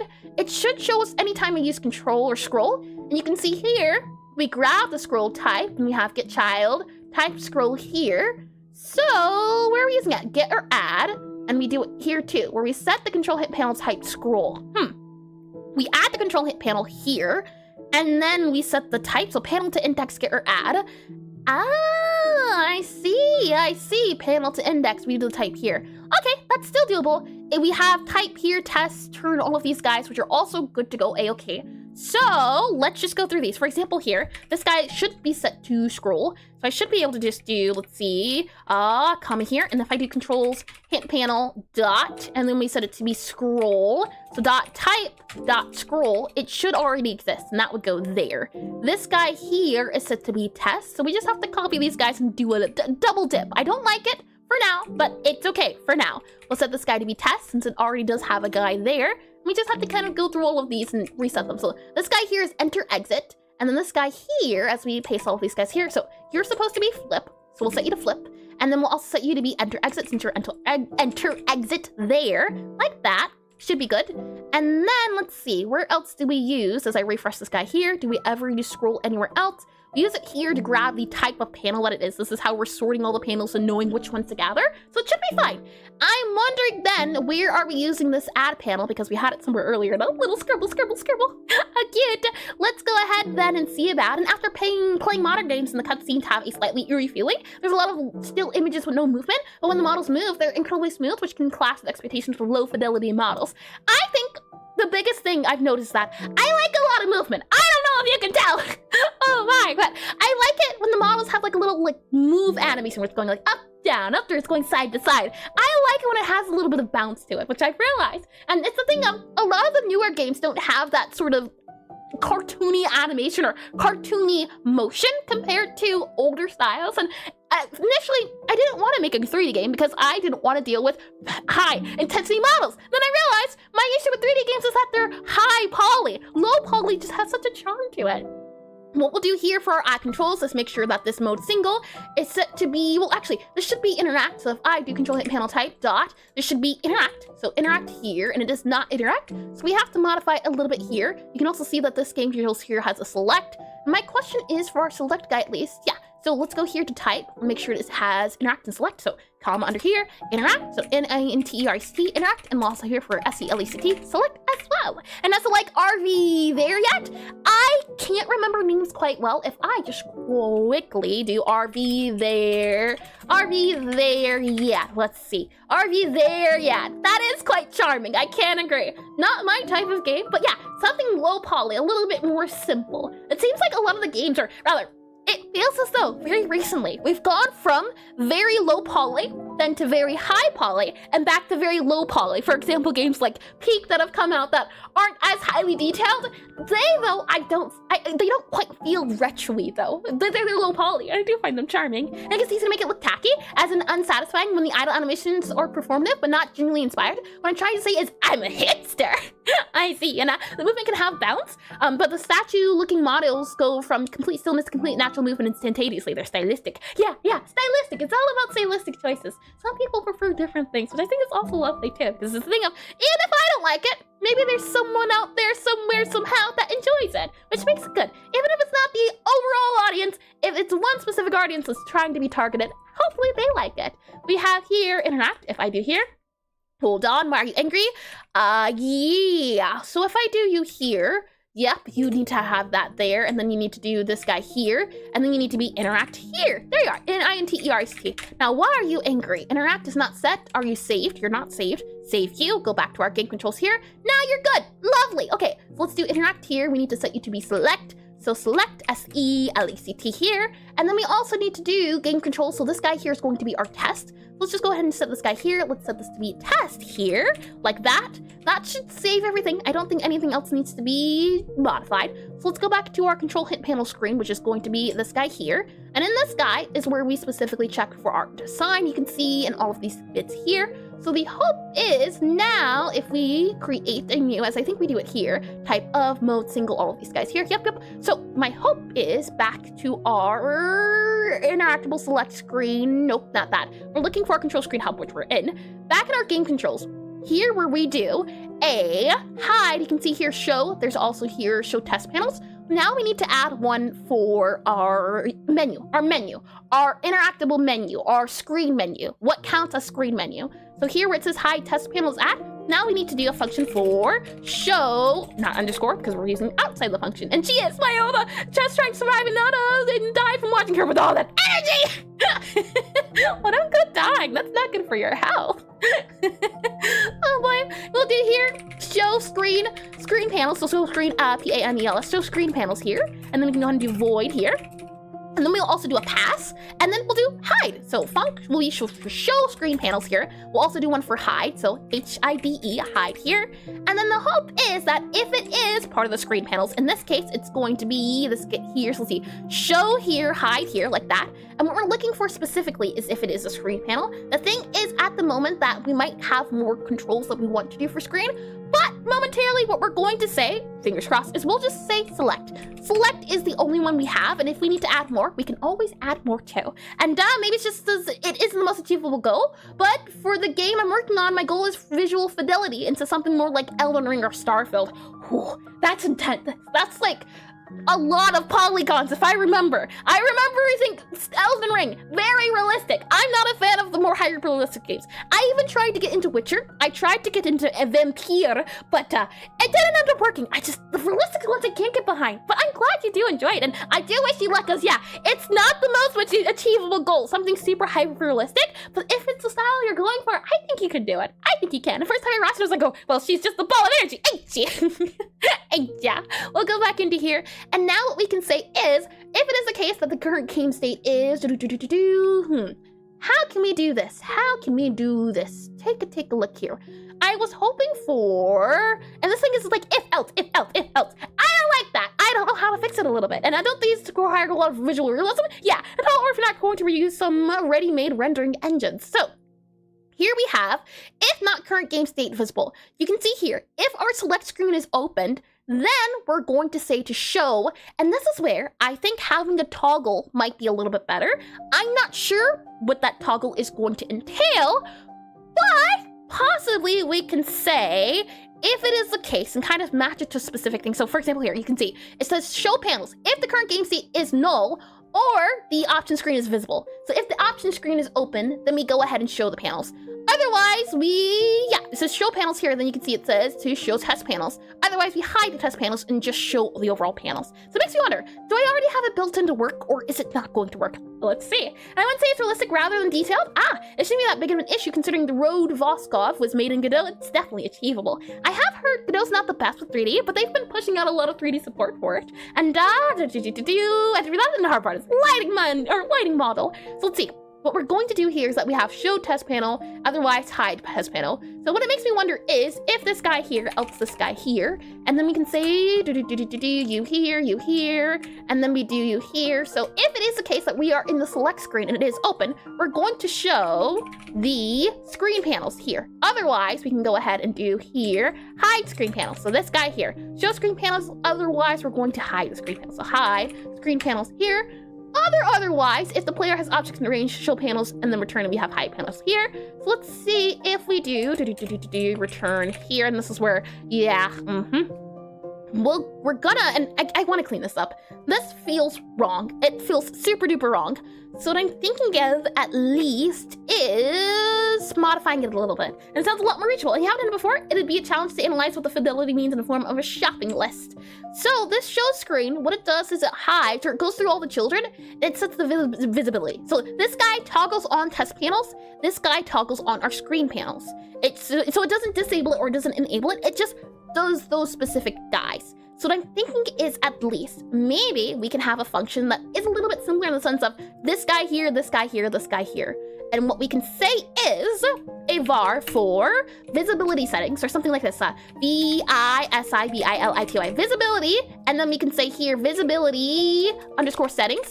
It's going to be an array of bool, so we do here array of bool, and then we're going to set it equal to our new interact here, so new interact. We also have our new select. So our new select, and we'll have here as well that if we want to do select, so select visibility, so select _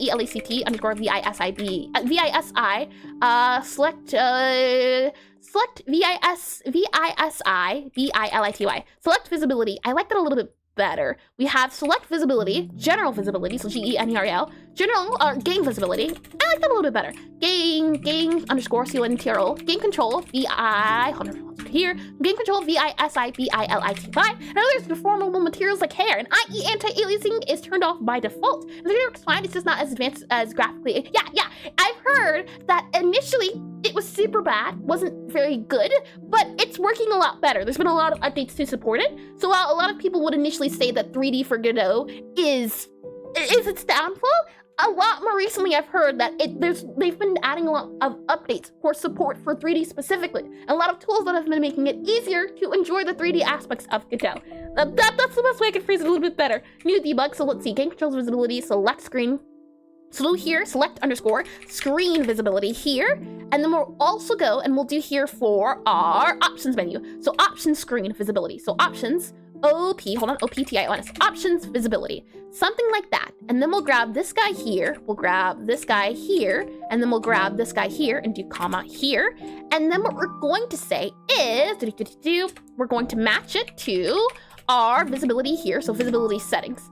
And now, this is where it gets a little fun, because if it is the case that we want to show the game controls visibility, and this is where I'm thinking as well that we probably won't have to do too much in the sense of, if it is the case we only want to show the game control visibility settings, then this would be true, this would be false, and this would be false. That is one guy, and then you would pass here. And the thing is, we shouldn't have to mix and match it, so that's why I'm thinking at least this might be the easiest way to show it. And then this guy here would be set to false here, and then we probably have one more about here, as there's 3 current methods, or there's 3 current things. There's truth here, and then this guy goes here, and then this guy goes here, something like that.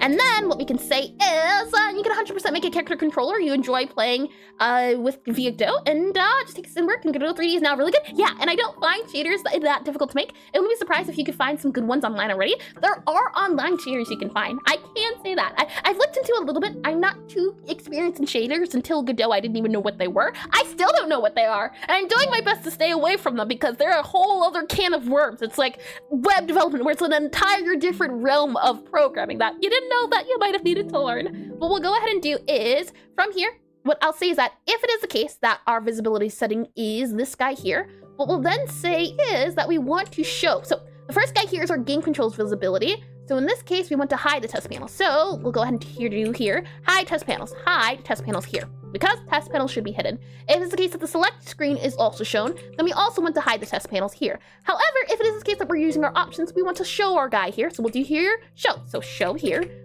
something like that. And the learning shaders with OpenGL hurt my head. I've heard of the word OpenGL. I have never remembered to look past that. That sounds terrifying.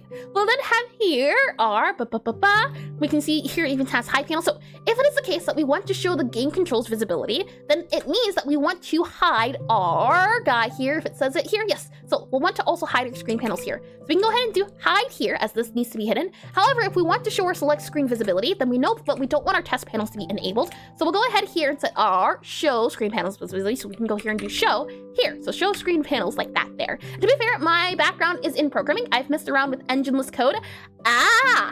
Interesting one. I can say at least I have a background in C++, not specifically programming. I have worked in the CMD that I've worked console. I've worked in console. Haven't worked in engines before, so Godot was my first introduction to engines. We can also see here that this guy should be show, so we'll go ahead here and do this guy here. And then what it says is we can do show panels here. So if the current game state is option screen state equal to true, we can do here. So set panel visibility, you would want to show the panels here. And then let's see. If it is the case that you want to show the panels, you show the test panels. Otherwise, you hide the test panels. And then we have, if the player has objects in range, then we show the panels. So, we have here, show here, hide here. We show the panels, and then if it is the case that the player has objects in range, then we go ahead and hide the panels. So what we can say here at least is if the utility players has objects in range, show panel here. So if it is the case that you have objects in range, you show the panels here. So I'm thinking probably that there. And why is it you there for match pattern? Hold on. Drag check you here. And I might be making this a little bit harder than I need to. So if it is the case that the player has objects in range, we go ahead and show the panels. That actually I think is fine to leave here. It's just this guy that we have to modify. So we can keep these guys, and hopefully now it's a little bit easier to tweak. So for example here where it says to do if current utility or current game state equals null, or here, what we'll then say is to set the panel visibility. So if it is the case of you there, then we're going to go ahead and do false here. And thank you, Cotter, for the follow. Or maybe it's Kadar. Please correct me if I'm wrong in the name, but welcome to the stream regardless. Welcome into figuring out if there's a way to make this a little bit easier or harder. I think at the very least what we can say is have a var here for game control visibility. We'll do a var like here, var var game control visibility and set that to a bool. I think might make it a little bit easier. And we'll then just grab this guy here. So if this guy is true, or if this guy is true, so we'll go ahead here and do another bool here, and instead we'll call this select screen visibility. And then we'll just grab this guy here because that means that it is enabled. So we'll just go ahead and grab you here. You're going to get it over here instead. And then we can kind of modify all of this here. Okay, so what we can then say is, and I use the Book of Shaders. I have heard of the Book of Shaders. I've been looking into getting it. The thing is, right now, I can't excuse getting it since I don't have a reason to read it at the moment, but once the game is made, or at least once the bare minimum of the game is made, so once the demo is out, and I get to refactor everything, and I get to update everything from prototype to actually being a game, I do want to look into things like shaders. And not to be honest, I'm more fearful of optimization rather than anything.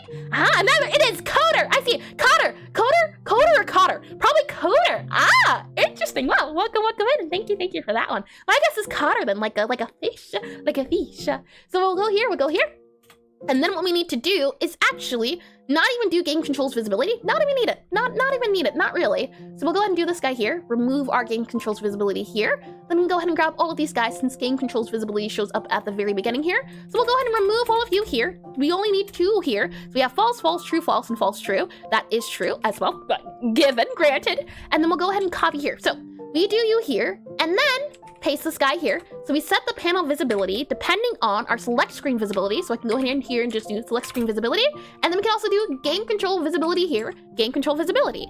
And now what we can say is, if it is the case, as we slide these guys back over to here, if the utility player has object in range, show the panels. Otherwise, hide the panels. And then this guy here, set to false, false. And hopefully that's a lot cleaner to read. And hi! Long time no see. Hi, Tamiki. Welcome back in the stream. Welcome back in. Long time no see, but better late than never. I hope you've been well. And the optimization is fun until you need to rewrite a good chunk of code. Yeah, I don't like optimization, but I do like refactoring, making code a little bit cleaner to read. For example, what I had initially, now compared to this, I find a lot easier to read. We have the show panels here as well, and then we have this guy here. So let's see. Did my guy work out of the box? And I predict you would think something. I predict you would think somewhere along these lines. I want the shelf to look more magical when I walk closer to it. I want something that functions akin to an automatic paintbrush.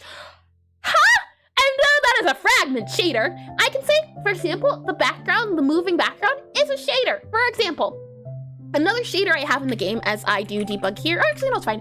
Another shader I have in the game is the fact you can kind of see the little wavy bits right at the bottom of the book as you're scrolling. The bits that come up in the top, that too is also a shader because I thought it looked a little bit, or it would look a little bit cool as its own range. So that's also a shader. One last shader I have for the game, if I move this guy here, and why won't you let me move? Why can't I move? Is it something with me? Did I do things? Did I do? Huh. How odd that it's now working. That's okay. We're in here. The other shader I have is the highlight. So 3 shaders currently to date that I have. And the highlight was a pain to figure out too. It was painful, I say, painful. Now what we can see about doing is, you can see here it says game options or game controls should appear here. They don't appear, should appear. When we enter this guy, close, so hold on. We go here, go here, go here, go here. So I'm going to guess that possibly we need to have a function for game controls or controls that exist in the game. Maybe we can do, maybe, possibly, like show or hide or something else. There's the thing we have to modify. And optimization for me is a precursor to an unnecessary race condition. I know how you feel. Oh my, and I didn't know that's all. Yeah, you can see, at least condition-wise, false, false, true, false, false, true. Yeah, so we're actually going to have to add back that other visibility that I said I wasn't sure if I was going to have to add, but that's okay, you know, it's all right. What we're going to say is, and this is where having those specific functions, I don't know if I like the idea of. At the very least, it's something that can be refactored later, so I'm not going to worry about too much because we've been doing this for the last 3 hours, hence the hours, yeah, 3 hours, ad break that's about to start. I'm going to mess with this a little bit more. I'm going to add a function here very quickly for this guy here, and I'm going to clean this up at some point. I'll add it to do, so I'm going to go ahead and just add another function here for show and hide, and then we'll go for just we'll see about just general pattern or general panel, and I'll let you know what I come up with. Now, thank you for sticking by through the ad break as I click on that button here. Oh yes, I completely forgot I had some tea, and I'm going to go. Good luck with the rest of the stream. Much energy to you in chat. Star Anime Girl! Thank you, thank you, thank you, thank you indeedy. I hope you have a lovely one. This I do indeed hope you do. Thank you all over again. And I hope you have a lovely morning, afternoon, evening, or intern time down here. And have a wonderful one in general. And that's true, but like its problem might not show up on the system since I'm running a pretty high-end hardware. I'm probably just going to have to accept that the game won't run on some low-end computers. Or that is unfortunate. Let me sleep on this guy here. So, turns out my tea is a little bit too hot, so I'm going to lower down the temperature here a little bit, and then we should be good. And what I want to do as well here is have a type test. I want to have a test group, and then probably, how can we do this? Possibly what we can do, there's a few things we could do. We could add a @export variable to show which controls you want to be considered as part of our general controls. I kind of like the idea of that. And then we just have one for like click general, default controls. I think that would work out better. So then here where we have our guy here, and then we have this guy here where it says hide screen panels. I think screen's okay. Screen implies that it has like screen controls. What we're going to do though is have one for function and hide and show general panels. So we'll have here a GENER, general panels, and then we'll have here general panels. And then what we're going to say is for child and get children, if child.type, and then we're going to match it to if it has it in. So what we're going to do actually is go for our control hit panel group. We're going to say @export var general GENERAL general underscore controls here. So we see _S, and at least there's no Twitch ads in Russia at all, even with the Twitch channel sub. That is nice to hear that you get a little bit of a boost. Let's see. @export var general controls, and then what we're going to do here is do an array, and the array is going to have our control panel type. So control hit panel dot type. It's going to be an array of type, and then we're going to just make it empty like that there. And then what we can say is that if it is the case that our general controls does equal, so for example here, we have if our child.type, or rather we say this guy here, if a dot has our child.type. So the visibility equals if the type it does exist in the list. So you do here dot visible equals if the child.type is on there. And then lastly, this needs to be show, and then it needs to be hide. So we'll do a function here, and then if it is the case that it is, let's see. So for show, we check to see if it is type select. Otherwise, we set it to be not. So we'll do not here, dot visible, not, and then we'll just do here also hide. So show goes up top, so we'll move this show to being up here, and then we'll do a hide down here. So something like like this, and then we'll do hide here. So hide like that there. And then we'll go ahead and save this guy. And then what we'll go ahead and do is, if our general controls is empty, we can just return. That's another thing too, is that if general controls, so if general controls dot is empty, we'll go ahead and return too, because there's no general controls. So we'll go ahead and return here, and we'll also return in our show guy about right here. So copy you here. And the hope is at the very least that now in our game controls, when we click it, we should see something called general controls here. It's not here, so it's actually going to be somewhere else instead. It's an export var for our control hint panel group. My guess is that our group actually is going to consist in the screen itself. So what we need to do is something a little bit different or something else. And wait a minute, who are you? Hi, Rodrigo. What you got? And let's see here. And where is Bobby? You know what, Rodrigo? I was wondering when someone would wonder where Bobby is. So congratulations. Yes, Bobby is missing. He is missing. And welcome back from the ad break. Welcome back in. Yes, he's missing. Let me go get Bobby. Don't mind me. I'm gonna go get him. You just stick right there. Oh, I'm glad someone notices. Go down here for just a quick old second. Give me 1 second here.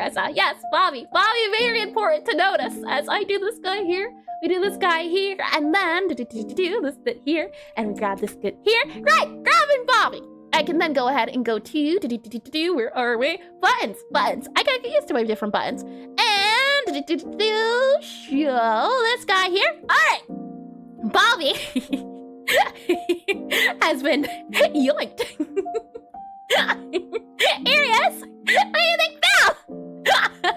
And I experienced the strangest thing that I've experienced in my whole life. So I've heard about a math problem and met up with my friend to talk about it and find a solution. We argued about our solutions for literally hours, and I finally convinced them to my solution. And then a kid came up to us. Well, he looked like a kid. I guess around 14 or something. Said that there's 2/3, and we laughed it out. And then like an hour ago, my friend called me and said it was actually 2/3. The child was right.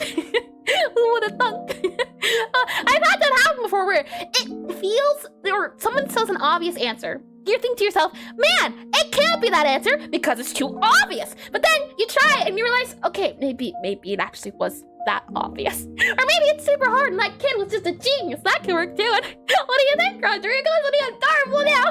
And I can actually hold him properly too. And what is it, the Monty Hall problem? An important guy of directional attacks the other day. We watched the gears in his head turn the exact same way mine did when I finally understood what makes some combat stand out from others. Little thumbs up. How lovely to hear. That said, I thought the general controls I would be able to export a variable here. The issue is we kind of maybe have to set it up to be at export. So instead, what you would do, for example, here is in our game controls, when we initiate it, what we're going to have to do is grab our control panel. You can see here, it says our game control screen. Our control hint panel, it says add control here. So our control screen should have a control panel that we grab. Here you can see it says control hint panel group, control hint panel hub, and this control hint panel group is responsible for our general controls. Yep.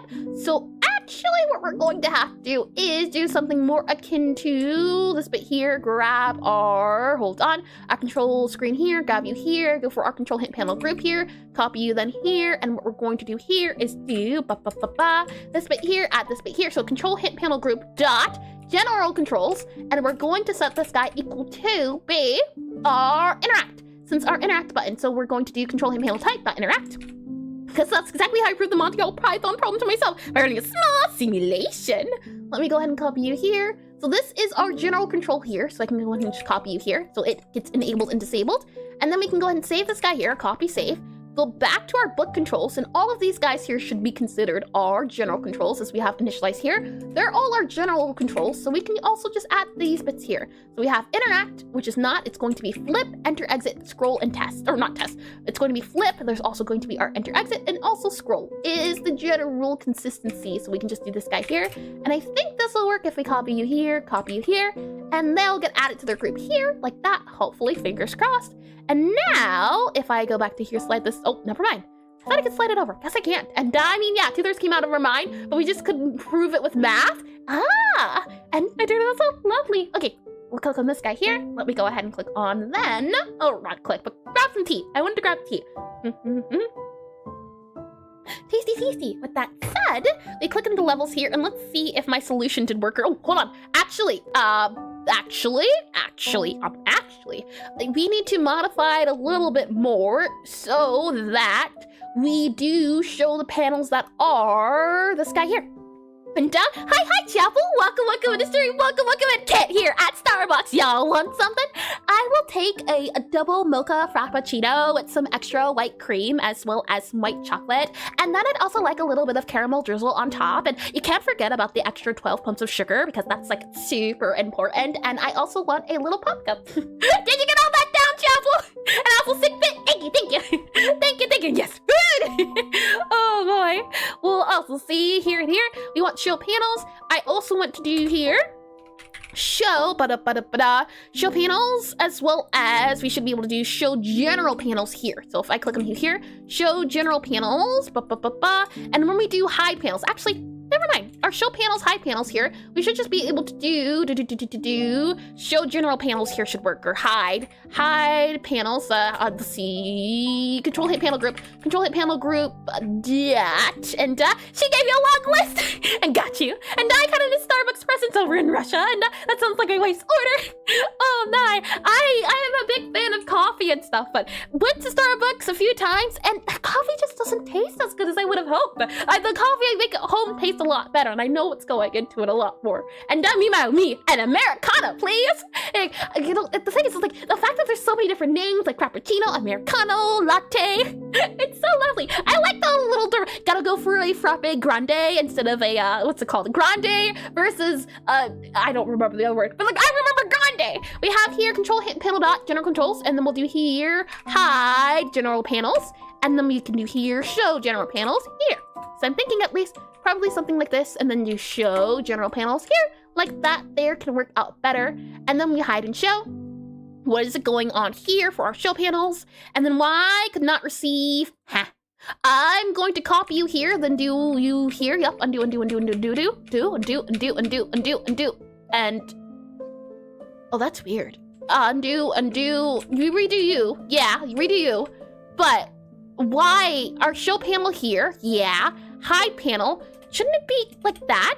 But then why are you angry? Couldn't grab settings, control hub screen, you were broken. And then we go back to our control screen here and our control hit panel here. Okay, I think it fixed itself. And sadly, coffee isn't my kind of thing. Classic cup of black tea is what I drink in the morning and evening, as well as 2 more times in between at my grandma's house. Oh, how lovely. The thing is, I could go for coffee or tea. I like both tastes. I like coffee for its more, I guess, there's some teas I'm looking to try out. Sometimes I drink coffee, sometimes I drink tea. I try to drink at least 2 cups of each a day. And I mean homemade pizza. How delicious! What'd you put on the pizza? I hope not bananas or pineapples. I hope it was like a big old meat pizza. Those are always delicious. But I hope it's also tasty. We used to make coffee at home, but when I want to drink coffee outside, I just go to small cafes and close my house. But like, so rarely? Yeah, I think the small cafes. This is what I've been wanting to try. Let me click into this guy here. Where are we at for? Let's see, you here is what we're looking for, and then our hide panel group. I click on you here, yep, show, and this guy needs to be hide. So we have show here, we also have hide here. Let's go ahead and make sure that this is hide general panels. Save you here, let's see, did it fix itself? Fingers crossed, the answer is, and Surface says yes. As we save this guy here, and why are you angry? Indent on 5, yeah. Invalid access, 5, radiant. Not general controls. So why are you angry about our general controls? General controls dot has dot has. There you go. Okay, and then go here, and then go here, and then do one of these moves. There you go. Okay, close and play. Try again. Pepperoni jam, bacon, of course, tomato sauce. I'm gonna need you to go back a little bit, Clark. Jam? Could you just elaborate a little bit? Is it like a tomato jam? Is it a strawberry jam? I have never heard jam on pizza before. Not ever, not once. And why are you angry? Oh, I see. Show general panels also has to have here, copy you here. Make sure the not is set to be this guy here, close this guy here, click on play. Let's try this all over again, as it was set as an index and not as a member. So click on you here, click on levels here, and then we have you here. So let's see, we go into here, it definitely is setting it up to be interact versus not interact, so that's good. If I close them, you can see here, book controls appear here. This guy needs to have not only our book controls, It also needs to have our other controls. It's not appearing here, which means something's broken. Our interact one, so our game control should also appear properly. Is there a typo? I'm in ham? Okay. You had me a little concerned for a second. Ham, bacon, pepperoni, tomato sauce, and cheese. That's a good pizza. A delicious pizza. And bacon jam on my pizza actually might work, so do you stay away with those thoughts? Alright, well, bacon jam. Okay, hold on, I'm hearing you out. What is bacon jam? I thought you meant bacon comma jam, but bacon jam. I'm willing to hear. Is it actually a thing, or is this a hope or dream, or what exactly? As I click on this guy here, why is our game control guy here? You can see show screen, hide screen, show test, hide test. You can see hide test, hide test. This should be screen and then options here. So it should be actually show test. So show test should be here. Show test panel here. There we go. And we have here for false, false, true, false, false, false. All these guys here. Click on play here. And as you can see, English is not my native language. No worries though. The thing is, even if it is your native language like me, I get things wrong all the time. And speech is hard a lot of the time. So you would have told me on it not being your first language. Let me click on this guy here. We click on escape. You can see book controls appear here. Our guy's still not appearing. We should see two things appear here on screen. Oh my. So what I'm wondering is, at least for here where you can see game controls and then select screen visibility, as this is just our game control screen here, we have set panel controls visibility. We have show panels here. And then if not, utility has objects in range, hide. Okay, so actually there is something that we have to do. If it is the case that we have game controls visibility here, so rather if game controls visibility return. That's another thing we have to do. Return here. I think that'll fix it. Also, there's two spaces here that's going to bug me. So we'll save you here. Try that. Give that a good old Godot. And that is actually a thing. You make a jam, but with bacon, and it's sweet and savory. If bacon on a semi-sweet tomato sauce works. Okay, hold on. I'm just gonna don't mind me. Don't mind me here. BACONJAM. Bacon jam. Okay. Oh, okay. You know. Hold on, just so we're all on the same page here. I use like mushroom tomato sauce and mozzarella. Not a fan of mushrooms, but I can agree to everything else. That does look good. I do have to say that does look good. I can see it. I can see it working. This here bacon jam, not too bad. I can see it. I can see the appeal to it. Let me go back into the programming here. And I should also give it a try. Mushrooms, you mean? Or what exactly an Ariel? No more than 2 tabs open at a time, or 300 random tabs open at a time, person. I have so many tabs open, and the only reason I close tabs is when it actually starts hurting my computer and I can hear it coughing. If we go to escape here, you can see that it now has our book controls. It also has our interact, which should not be enabled. So our interact key should actually be disabled here, and I'm wondering why is it not the case? What you can see here is that we do if game controls return, as we don't need to hide, for our set panel visibility here, if it is the case that our select screen is open. So this guy here should read as false true, and if it is false true, then we should show the screen panels hide. Would you look at that? For a false true, it actually needs to show the test panels and hide the screen panels like that. And then let's see. And I probably have more than 300 tabs open right now, maybe like 40. I had to, my computer put a stop to me. That's the thing. It cut me off. It said, you've had enough. You've had enough tabs. Let's click on escape here. You can see interact is still enabled, so something's broken. Tasty. Let me grab this guy here. So we have interact, and interact should not be enabled. It should be hidden. So why is it the case that our little interact guy? Oh, I do know why, I think. The issue is that interact is being enabled because actually we have to modify this a little bit more. Interact guy can't be automatically enabled. What we can see as reference is if I go into here, you can see for our show and hide, we have if you can enter all these guys here. Actually, it's a different entire thing. So I take it back. What we're going to do here is that if it is the case that our show panel is on here, I'm wondering at least. This guy here, I was doing show and hide at. We'll probably have to do it somewhere else. So we're going to just move this here and then move this guy here and then do something like this here. Save it. Then go back to our game controls here. And instead what we're going to say is that if it is the case that they're both false, so you can't see any of these, then it should be show general options. So we should do show here. Show general panel. If it is the case that the screen is visible, we can make sure that it is hidden. So let's go ahead and just hide the general panel here. So hide general panel here. And if it is the case that it is false and true, then we should also hide it. So try something like that. See how well that goes. I don't quite like it, but we're going to see if it works. As long as it works, we can fix it later to being something that looks a lot prettier. And let me do this. Oh, give me 1 second from my nose here. Oh, also, I hope you haven't heard double music this entire time. That wouldn't be any good. Give me a second. Move my microphone so I can blow it up.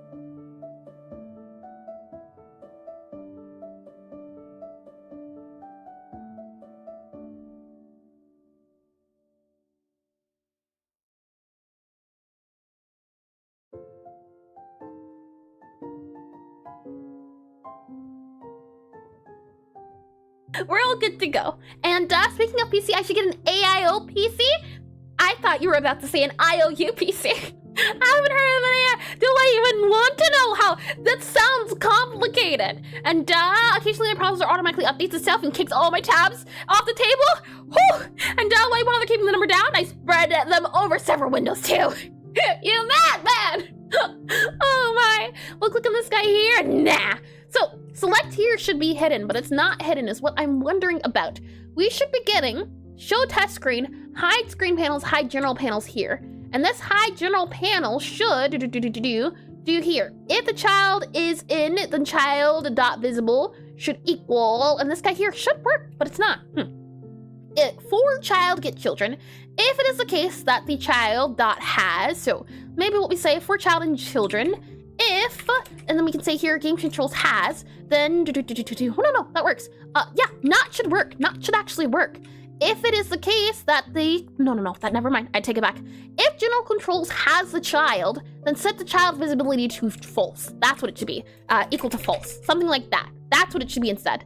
And let's just do this here to make sure that it also does not get us any confused. No more confusion, please. I like not being confused. And doesn't happen when you close the browser and open it up later. It suddenly just closes auto update. And IOU PC is just a current price. That's a good one. It's just the current price of RAM. Let me go back here, set this to be true, and then let's go ahead and save and see if this works properly now. And as how when you close the browser, I do that, and I also noticed it just really days I start the PC.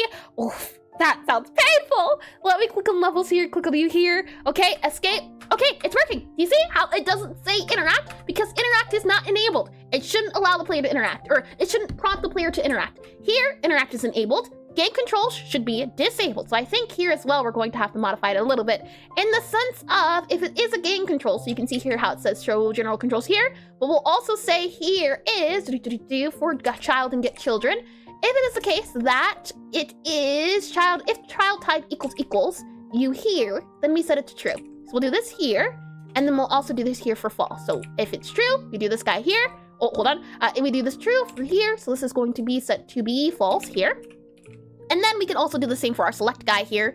So this is the case that it is select, so type select here, then you can go ahead and show. If not, you can go ahead and hide. And this is a case where the code's duplicated so much, I would want to refactor it. We're not going to today because I think that would take forever. And it also would be a thing I would want to sit down, and we were supposed to be doing the tutorial today, but you saw how the tutorial, it needs so many screen functions just that just when I think we can go ahead and just start modifying and adding to the tutorial. Hey, look, actually no, we get through the tutorial or we get through another step and then the UI breaks. The UI is something we recently added to, so it's not as if it was working before. It's a new system everywhere, so because there's a lot of new systems trying to work together, they're fighting each other and they're bickering, which is not good for your overall health. So we're trying to get them together in a room, maybe lock the door and throw away the key until they learn how to work together. And I think that's so lovely. Okay, so let's see. Here, interact.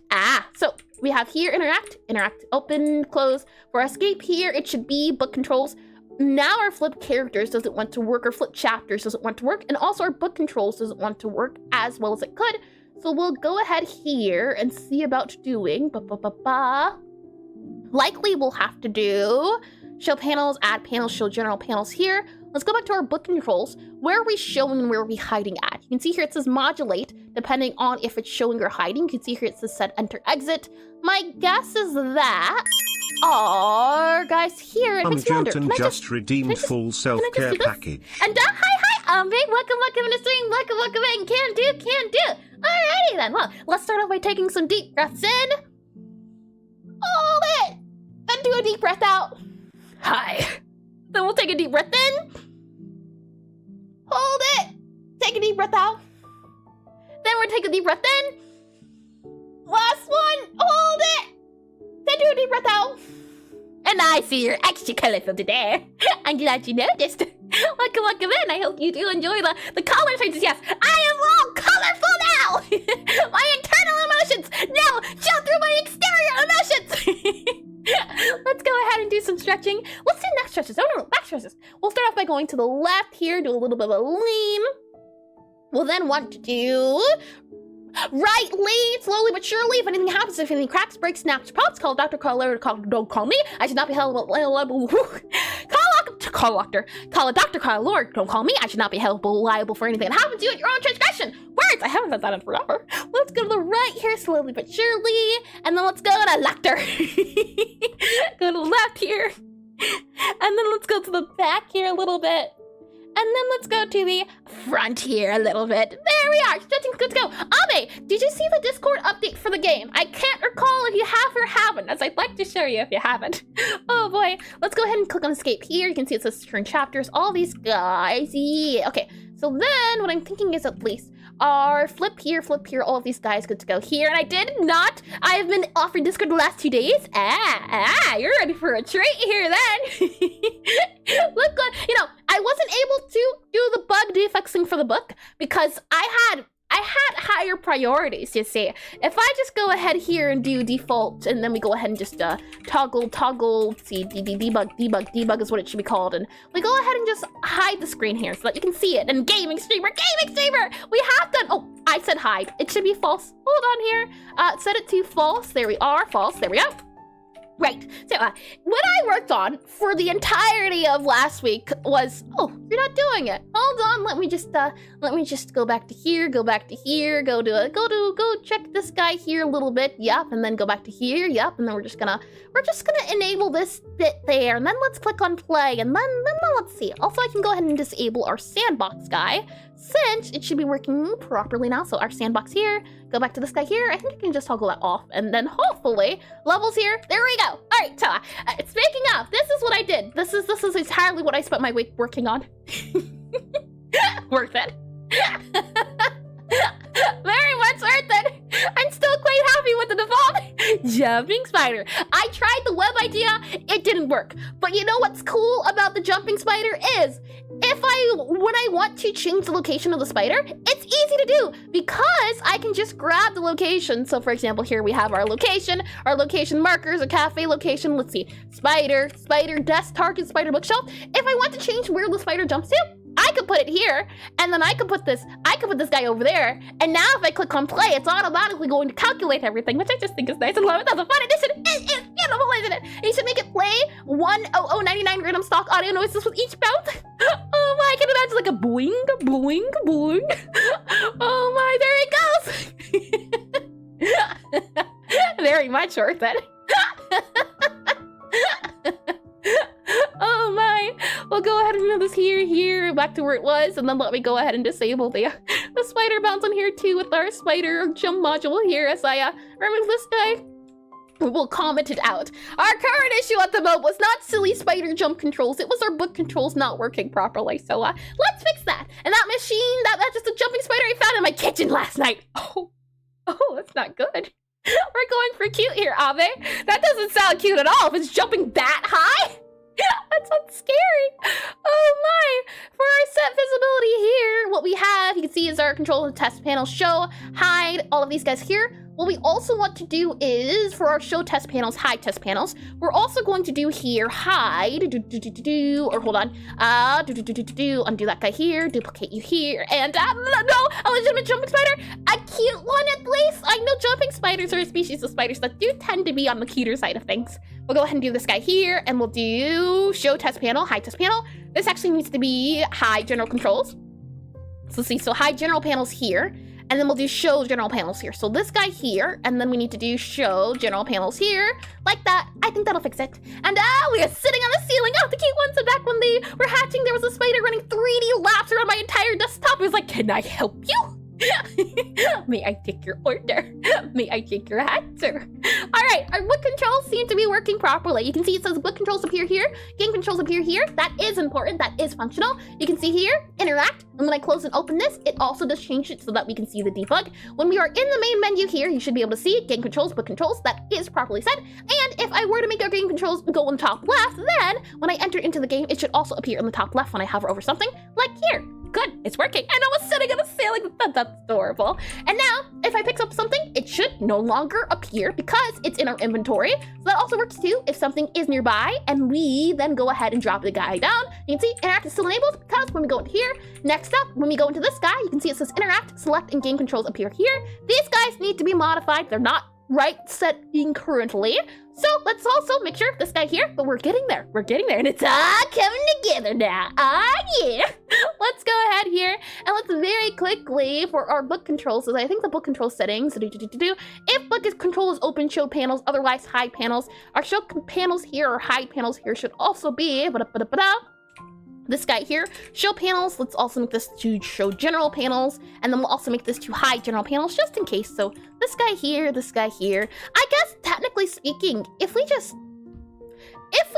do, no, that won't work. Never mind, I take it back. I was going to say, if we just override the parent, I think it's called the parent. If we override the parent default function and just add show panels and hide panels, would that work? No, it would not work. I say that now, it would not work. We need to do this manually. So we show general, we also hide here. So hide panels. Yep. So we have show general panels here. That should work here. As it is, the book is open, we go and hide it. Otherwise, the book's open, show general panels. And then here, whether it is the game state of, we have this guy here. And I think if we just do this guy here, possibly might work. Let's see. Let's do a good test. And we're almost ready to put it on Steam.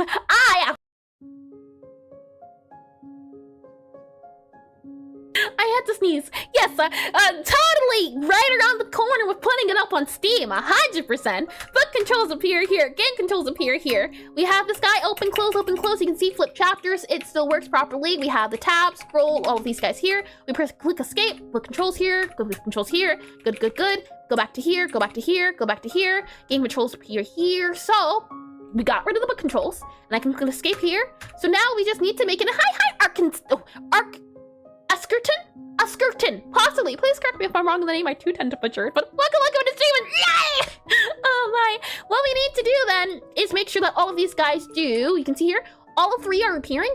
If the screen is open, we don't want all three appearing. So let's go back to our game controls here. And now, hey! Hello, welcome in. What we'll do down here then is, if it is the case that the select screen is visible, then we need to hide the test control panels actually. So hide test panels here. We need to then scroll our screen panels, and we need to also hide our general panels. Let's go ahead and add that here. That's what we want to do. Hide test, show screen, hide general, hide everything else. And God bless you, thank you. I didn't need that, oh boy. This was entirely full body. Let me grab a little bit of tea here. Tasty, and dainty. And with that said, let me click on this guy here, go back into this guy here. Now, if we open up the menu, look at that. Select is the thing that pops up. We have select for E or select F, and then interact is E. And the hope is, at least, for example here, if we were in the controls and say you wanted the select to be a different button. Now, granted, right now, you can use the same exact button. There's no way to overwrite that. That will be added. But for example, maybe I want my select to be U. The hope is that we go back into here. That needs to be changed. The No, water can't do. Thank you for the wet here. As I get a little bit of wet here. Thank you for that one, Jaffel. As I get a little bit of a sip. Now, it makes me wonder, and this is something I'm probably going to have to do in my own meantime. I'm wondering if it's a case of it hasn't been set in-game. So, for example, here you can see, yeah, you updated. But if you're in the game itself and you're trying to update it, probably have to modify it a bit. So let me see about writing that down for when I'm able to do it, is the fact that hint controls need to be updated after changing controls in menu. Let's see, H-I-N-T hint, C-O-N-T-R-O-L-S, N-E-E-D, update U-P-D-A-T-E. Hint controls need update after A-F-T-E-R. Hint controls need update after setting screen, or after changing controls. After C-H-A-N-G-I-N-G, changing C-O-N-T-R-O-L-S. Lovely. Hit controls need update after changing controls. I have it written down. Hopefully I don't lose the paper, but it has been noted, duly noted. You can see here it says book controls here, so we're good to go here. When we pick this guy up, it still says E because we are in range until we're not. So this is working as intended. And now if we go into our book guy here, we can click on E. You can see, yep. Now, granted, I'm thinking at least the player will be able to know what to do. They can click on enter, they can't click space anymore, so there's no way to open up the bookshelf, and you can click enter or you can click space. Either works. We're just going to let the player know that they can click F. So if I click F here, you can see it does select it. That is what we want. And now it's working as intended. And I tried getting something done in Godot while I was sick, but my head was pain. That looks like it's a pain emote. Hold on here. Ah, I see it's like a little dancer, like a little death emote, I think. It looks like a little skeleton doing a little bit of a jig holding a scythe. I understand that. I had a very bad headache yesterday. It was awful. I'm feeling much better now, though, thankfully. It was bad, but I realized the headache was from having a lack of, what's the word I'm looking for? Lack of food, lack of calories and material. I thought to myself, surely I can do this project and sit down, and then once I get up, then I'll have food. I forgot the food part, but after reading and resting for a little bit, I was back up. So, moral of the story? Make sure you're eating properly, yes. Now, that could be a headache, or it could also be the case of it's a heat headache or hunger headache. There's a lot of different reasons that headache would come about, and I did that as well. Lovely. So, we have this guy. It's now appearing on screen properly. The player will either try to use the arrow keys or the WAS and D. I think it's okay to leave them to that. Next up, now that we have the bug fix, is we can go back on track. Notice how back on track means that we have 30 minutes left to do what the... Oh, it's such a shame. Such a shame, I tell you. We'll go ahead here and we'll click on done. So I should be able to do this guy here. And then we'll go ahead and do squiggly line here and do done like that. And I should be able to click on this guy like that. Look at that. And now what we can say is to do the new task of Guide Player with Spider, make bookshelf quest. So let's go ahead and do that. And my daughter will not allow me to forget food. She's 1 year old and her favorite work is eat. How threatening! But also very cute. Oh, it's adorable. Oh my! Let's go back to here then, and let's see. Your little thumbs up, so cute. I'm wondering next then, we need to. And this is where planning comes back into phasing, as I can bring you into concepts here. And what you can see is, if I bring you over through all the years worth of work and things and lots of planning, mind you, lots of planning. Let's go to the tutorial section. And if I zoom in right about here, the tutorial works as follows. You start off with the game here. You can see the controls will be shown above the character. You'll have a back and forth conversation with the little spider here. And isn't it a lot, Rodrigo? It's been so long, I tell you. You'll have a back and forth conversation here. Once you have that conversation, you'll then be prompted to do the calibration. As I said before, I'll add a little spider animation at the top here for the white blocks, but the hope is to show the player and introduce the player to the UI of spellcasting without actually spellcasting. And now, how did you find something there? Or how did you find something there? Well, I've been following a new system. I haven't updated it yet, but what you'll notice is that when I'm zoomed out, I can see the big words. So I know that this area here is for tutorials. I know that this area here is for ghosts. I haven't done that with this area here. This was a new system and I haven't gone back and redone it.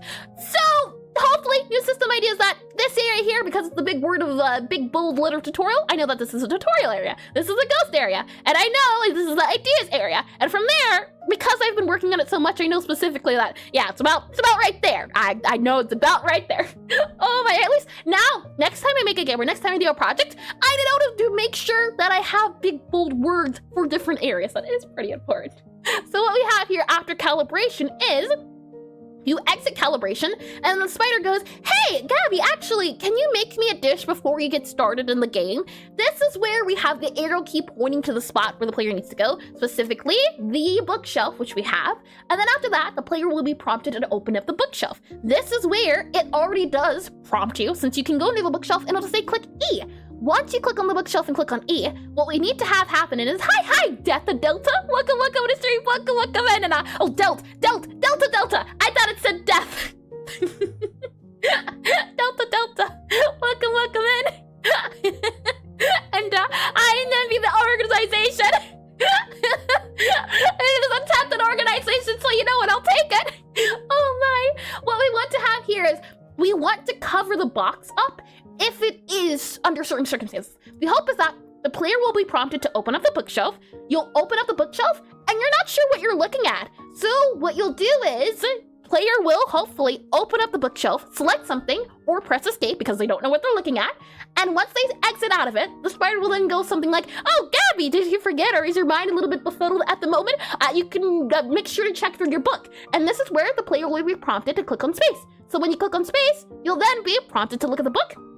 The book right now has everything unlocked, so we need to make it so that the player or the book is locked, or certain pages are locked to the player. Right now, since we aren't doing the cafe side of the game, we're just using the glossary, the player will be able to see the flavors of the different characters, and this is what I'm taking care of these. Again, hide a lot of information. For example, this is all the information in the book. It's a lot of information. I only want to show the player the name of the wizard, the house, color, title. They don't need to know about character stats. That's not important. It's just the flavors unlocked, the different colors, and have the player try things out. Kitchen Spider wants me to mix a drink. Oh, wait, yo! And Kitchen Spider wants me to mix a drink. How cute. I also want to implement something, and we definitely won't do it today, but it's something I'll try to do this week. I want to make a system where you can also go up to the spider and interact with it and talk to it. That's something I'm going to do too, hopefully this week. For now, since we don't have a lot of time, what we're going to do is we're going to make some toggle settings so that the player can see certain information. Can't see certain information. Yep.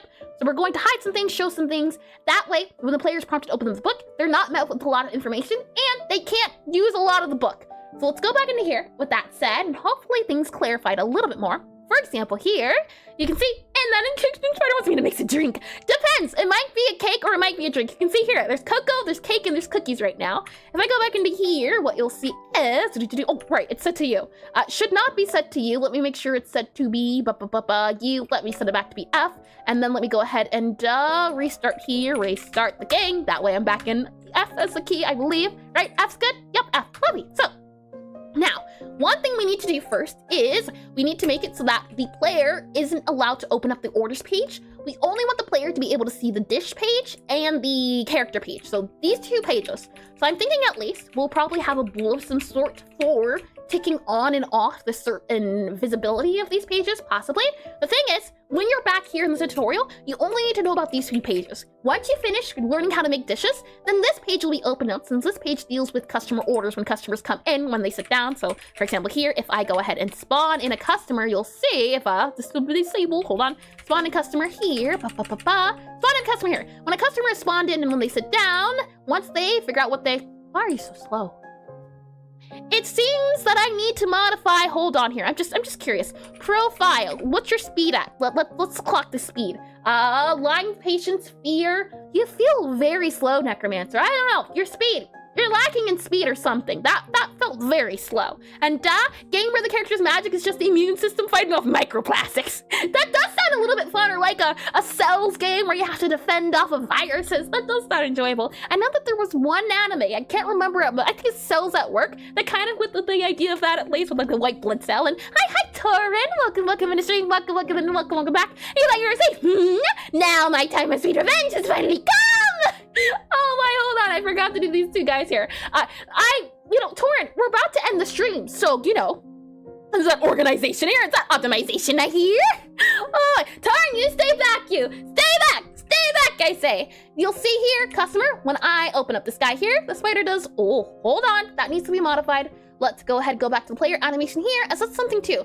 Those are the animation loops whenever I update the animation, so I have to very quickly disable this. I'm fleeing, what do you mean? I always have the option to fling. It's not like I'm also a victim of the elevator dimension, I am, but I'm just saying, there's certain things and certain rules I have to follow here, and this is exactly why I'm lawful good. This is another reason why I am the furthest thing from chaotic. If we click on this guy here, we'll go ahead and spawn in a customer. Hopefully I can show you now. If I click on this guy here, we'll have a customer sit down. The word ban is about to come. Behold! Oh boy. The customer will browse their menu, think about what they want, then they'll wave their little arm around here, and what you'll see is, after we take their note here, why are you still looping? Hold on, did I not save it? Is that possibly why? You can see our animation player here for spider mount. We also have it here for, oh, I see. Hold on. That needs to be loop, and actually taking notes is the one that I need to disable here. There we go. Okay, now restart again, and let's see. The animation loop should be 1 time. That's what that button is there. And oh boy, and that, and chaotic good, burn the money. What about numbers go up? I guess it would be flames go up, fire go up. Let's go and spawn in a customer again. Let's see if this guy's working now as the customer. Yeah, I don't know. Maybe I've just gotten so fast that the customers feel very slow. Maybe that's it. Maybe I just feel so fast and now they just feel so slow in comparison. Get with the times. The future is now, old lady. We'll wait for them to browse their menu. Once they're done browsing, then we have the little arm around and I'm missing 1,000 points, but it will not stop me. You will see. I will be back. It's not good. I don't like that sound of that. Yo, I appreciate you coming to stream, Torn, but yeah, you seem a little bit chaotic, and chaos not a good thing. It's just good to be orderly and make a game about absorbing microplastics to increase the plasticities or incrementally growing brain level the ocean with eventual massive polymer. That sounds like it could be a fun game, and it's so lovely.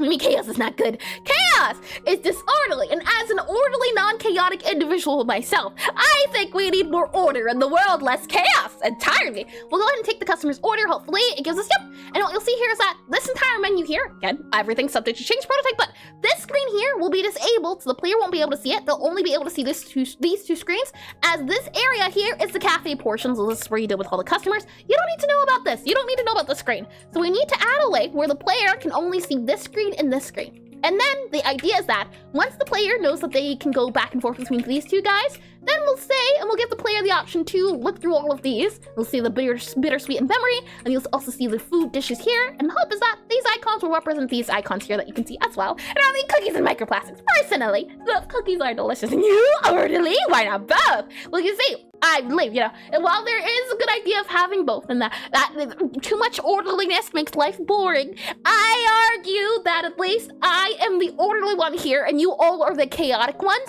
so we kind of balance each other out, I'd say. And I have religious hatred for monetary forces, and I am not a religious man! Wait, monetary? Money? Hold on, I can't even copy to see. Monetary or monotony? I can't tell, they mean different words entirely. Let me see about making it so our book here, and let me double check here. Did we make a backup? No, we didn't. All right, so this is pre-bookshelf tutorial, or yeah, pre-bookshelf, B-O-O-K-S-H-E-L-F, pre-bookshelf step here. So pre-bookshelf step we'll have here, commit, and we'll go ahead and then say about sync changes. Lovely. Okay, with that said, what we need to do now is make it so that we can hide and show different options. You can even see here, there's an options tab, and funny enough, this guy here, it was an old guy. I'm not sure why it's not showing anywhere. It is interesting. What if I hide you? I forgot about that. Okay, you can see buttons. We would hide the button, and by hiding the button, it removes it from inventory. So what we need to do at least is disable cafe area book, or disable order tab, something like that. Disable order tab, enable order tab. I think that's our best bet. So you can see here order tab. If I hide and show it, it is a little bit wonky, so I'll probably have to do something else. So either we can add some sort of spacer, I'm thinking possibly. So for example, this guy here, I think can make you into override theme, layout, offset, you have here, transform, offset. No, we want to do override, or no, not override. We need to make it bigger. So if I go ahead and make you expand here, there we go, lovely, like that. And then if we add the order tab, you can see, like that. Yeah, okay, so we'll just have to disable the order tab. So hide the order tab when we want to show it or not show it. So right now, initially, the player won't be able to see the order tab. So let's go ahead and add a bool to hide or enable or disable the order tab. So back in our book here, we can go ahead and just do an export var. And let's do as well, here, for our guys here. And I believe it shouldn't be too bad. We'll see. If I do var here, you can see just press. We need to add export var. Do I have any export vars? Not quite, which is okay as well. So go ahead, we'll just go here and we'll do here export var. And we'll go ahead and say enable cafe menu, enable order tab, enable order, ORDER, order underscore tab, enable order tab here. And we'll make it a bool equal to true by default. So true equals here. And then we're also going to make a function for enabling it or disabling it. So function here for enable order tab. So enable enable order or der order tab here. We'll also do disable order tab and gently grip the malady and twist the released uses and harvest the bountiful crops of bad ideas. Malady. What did I read? Oh my, and balance? Nobody needs to hit me stuff. We want chaos, destruction, raining fire from the skies, and ketchup on top of the fries. Now, not next to it. Making you step on a Lego brick, always on the warm side of the pillow. Oh, you monster torrent. Awful, I say, grabbing the almost empty milk bag. What horrendous things! We'll pass this guy here, and we'll have allow but to open here and there. We'll also have this guy here, and then we'll go ahead and have disable as this bit here. So disable, disable. And actually, what we'll do too is that if it is the case that we are in this tutorial level, we'll have a function or a bool saying, or yeah, we'll have a signal. We'll have a signal say, hey, enable it, hey, disable it, and we'll do that instead. So in our enable order tab, we also have disable order tab. We'll also then now go here for our order, enable order tab here, and we'll go ahead and have this guy here equal true. Try.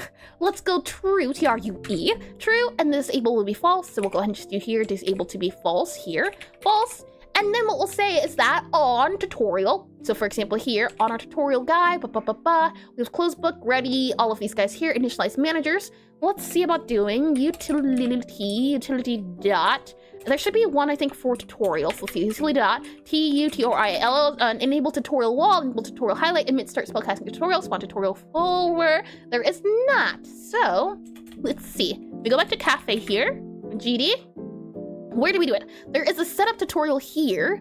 Is there a function here? There's utility.teleport, enable highlights, utility.setup tutorial. How about that? utility.setup, setup underscore stutorial, utility.setup tutorial.emit.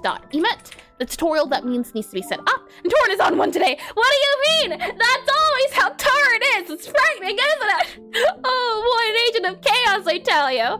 We'll copy this guy here, do this guy here, and then we'll have a guy here for tutorial, Control F, tutorial tutorial here, and then we'll go ahead and do here, signal for setup tutorial. We'll set this to signal, signal setup tutorial. We'll then have to make this not into emit, but just do a bracket like that there, which should be good and dandy to do. And then we can go ahead now and go back into our book here, and in our book have utility.setup tutorial, utility.setup tutorial, and we'll go ahead and just depending on it is, so we'll go ahead and do connect here, and this is going to be a function for setup tutorial, so we'll go ahead and just do this guy here. The function for setup underscore tutorial,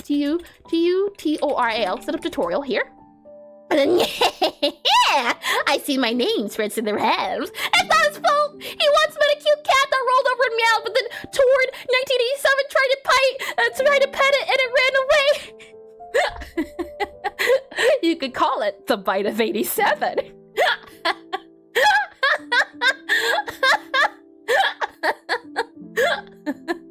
Oh my, or the pet of 87, I suppose. Oh my, we have here function setup tutorial, and then we can say if it is certain thing here, and a few arguments for dot connect setup tutorial will go here, then, and then we can see about doing if cafe here, if cookbook the level data, so cookbook dot, oh hold on, I actually forgot the void. Void here. There you go. Okay, so if cookbook dot level data, hold on here. Cookbook dot level data, not level data. Maybe cookbook dot. Yeah, you know what data? Is it utility.cafe then? Utility dot. Hold on. What's in our cookbook? I could have sworn our level data was in here. It is not. Gotcha. It's cafe level data then. So let's go back into here. If utility dot current level data. Yep, current level data. And then we'll say dot, and then we'll go ahead and say here for current level data dot is tutorial. If it is a tutorial, actually if it's not a tutorial, let's go ahead and return. So if it's not a tutorial, And then I'll also do here, as we are in our book, we can also make sure to set order table visibility. So we'll do a function here, and we'll call it to set order table, order tab, visibility, set order tab visibility, and then we'll do a new visible setting. So new visibility, new visibility, setting, new visible setting. We'll set it to be a bool here, and then we'll go ahead and do a void as well. And then we'll just make this instead to whatever it is. So enable order tab, we'll set it to new visibility, get rid of both of them, just make them into one. And then let's see, and now the stream lore has reached for enough tier. I love it here! How sweet. And that's so lovely. The lore runs deep, I tell you. Have I ever told you about the great old war of the Among Us? And no, I'm not making that up. There was a war that happened. Oh my. Here we go here for our set order visibility. If it is not, or hold on. If it is the case that it is not current level data is tutorial, otherwise if it is a tutorial, then by default we'll want to set the order tab visibility equal to false. We don't want it to be visible. And if it's set to be visible, so you can see here, set tabs and set book. So set book here, there's initialized managers here, set tabs, set book here, and I'm wondering, probably this guy here is the initialized managers. We have grab focus here, yep. I'm guessing what we'll do instead then is we have order tab, bind order tab here. There's also the options guy here. Let's set it to be then the case of if, and now the Among Us is over. It was horrible. There was so much blood. Well, we go here and then we'll see if order, let's see, visibility, if order tab, if enable order tab. Otherwise, we're going to go ahead and make the grab focus not order tab, but instead something else. So if otherwise, go ahead and set that to be grab focus. So this guy here, otherwise, we're going to set it to be this bit here. And Nigel is so lovely. So you have order tab here. Otherwise, set it to be the customer here. So we'll do that guy here. And then we should also do order tab here. Otherwise, we do this guy here and we go ahead and set it order tab to order tab. Order tab, order underscore tab, enable order tab. Let's see. So you here. So then we can go ahead to our order chapter. We actually need our order button. So our order tab button. So order tab button, order tab button, order tab button, order tab, set order. Where are you being called at? Because you're a thing here, apparently. And my power will make you allergic to cuteness forever! And it will make your glasses always have some fingerprints on it! You always grab the last 80 minutes of toilet paper! Those are fighting words, Starred! Fighting words, I say! Oh my! Well, then go back to here, and I'm guessing, at least for a chapter guy, we go ahead and just very quickly grab our order tab button here. They should just be able to hide, and I think that'll work out if we do Control-Shift, and then do this guy here. We have our order tab button, and hide and show it. And hi, Panda McKenza's? Excuse me. McKenza's. And I watched this for a few minutes and already can feel my neurons growing. Veer, we have to eat some time. No! They're good for you! Also, welcome back, but I highly advise against eating Tide. I feel like we've been over this before.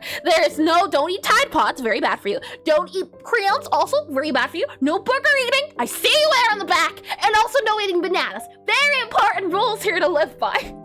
We'll go ahead here and do order tab button, and then we'll go ahead and say dot visibility equals dot visible equals enable tab order here. So enable order tab here, and I'm then wondering on at least if this is going to work. So if I just click play, ad break is about to start in a bit, and surprisingly, it's already been 4 hours, which is surprising. But what we're going to do is see about just enabling and disabling the order tab. That should be not too bad to do.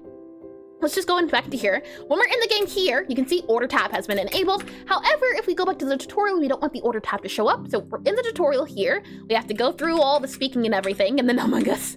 Oh boy. We then open up the book here. You can see order tab is enabled, which is not what we want. We want the order tab to be disabled. So actually what I'm thinking is, we actually have to do this set order visibility equal to false here instead. As a setup tutorial, I thought it was handy, but actually it's a set book here. So we don't even need that setup tutorial. Well, truth be told, let's go back to our utility here, and I should just be able to remove the setup tutorial here as initialized managers is more or less what it actually is. And then let's go back into here, did here, setup tutorial, don't need to, there we go. Save all of that. And then with that said, let's go back into our book guy here, back into our book. And in our book, we have set book here. And then if our set book here, what we can go ahead and do is if, and then we'll go ahead and do here, this bit here. So if not, you and there, if, and we'll go ahead and then say if, set order, if it is a tutorial, go ahead and just set the order visibility equal to false.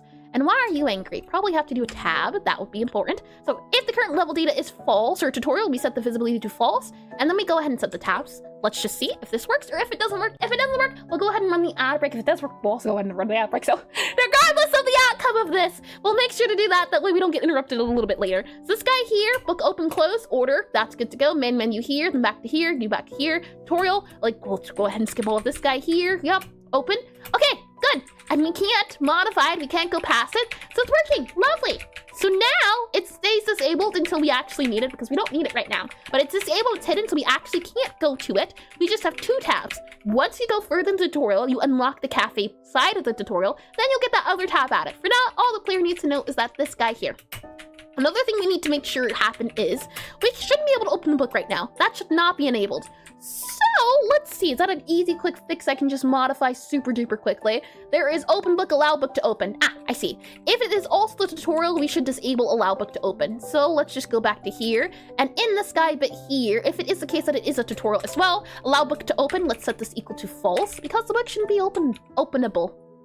The book shouldn't be, you shouldn't be able to open the book. I'm pretty sure openable is not a word, but it's fun to say. Openable, openable, openable. Let me go you here. Let me go to you here. Open, close, that's good to go. We go back into our main menu here, go back to you here, go back to you here. Open, close, or actually, hold on. I'll go all the way here. Yep, open, close. It is not toggled, so it's not toggleable. So we're good. This does allow us to do the thing here. So then the idea is that once you do all of the tutorial here, as admins, I can say you, Bobby, no need to do all of that. Once you cancel this guy here, you click on continue, you still can't open and close the book. So now this is where you'll be directed to go to the bookshelf. Once you open up this guy here, you'll go to it, you'll open it up, interact with it. And when you click on escape, this is where you would be allowed to open up the book. So, unopenly, disopenly. Disopenly sounds like a fun word too. Oh, lovely. So we'll do the ad break now since that's our belt around. Yep. After the ad break, we'll come back. We'll see about hiding these guys here. And then I'll tell you what I'll try to get done during the week. We'll see how well that goes. And hopefully the tutorial will be, we haven't even gotten to the cafe portion of the tutorial, but we're slowly making progress. Slowly, which is always good to hear. All right, ad break will happen. Nothing will happen while the ad break is going on. So if you do have to get it, don't worry. We're going to do some stretches. I say like stretches and it's lovely. We'll click on this guy here, let that go. And with that said, an openable is in fact a word. And really? Hold on. Say it ain't so. Openable. It is a word. Openable. That sounds so wrong. Oh, that's wonderful. Oh, that's great. Is it? I guess closable is a word, right? Something that can be closed. So it only makes sense that something that's openable can also be closable, but openable just sounds like a big onomatopoeia. Openable. Let's go ahead and do some neck exercises, shall we? Let's start off by slowly going to the left here, slowly but surely. If any cracks, breaks, snaps, or dislodges that call me, I should not be helpful for anything that happens. Do your own transgression. And Radio Taiso time? I have heard of Radio Taiso. Let me double check here. It's where they do, at least when it comes to work, and so Erudite. That sounds like a gemstone. And Radio Taiso, yes, Radio Taiso time, yeah. And Erudite, hold on here, copy you here, paste you here. You'll start off by going to the left here, having or showing great knowledge and learning gained through studying. So Erudite, my mind has been openable.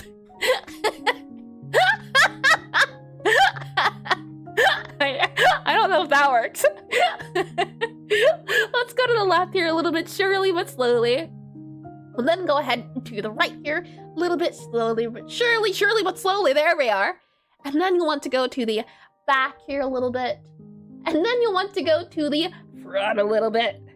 Another one I like doing is going here and holding it for about, like, I'd say a minute or so. You can also go down here for about a minute or so. That one's also pretty lovely. And then we can also go to the left here about a minute or so. We don't have time for a minute or so, that's the thing. And we'll go down a little bit here. There we are. And a final curse. May there always be a fly in your bedroom that flies around your head when you try to fall asleep. Taurus, you monster. You know what? You know what I have to say to that? I hope, give me a second here. I hope, whenever you put socks on, they're wet. Yeah, how about that, huh, Torn? Oh my, and in the story, I did read that, I think, pretty well, yep, in the story. Oh my, and gasp.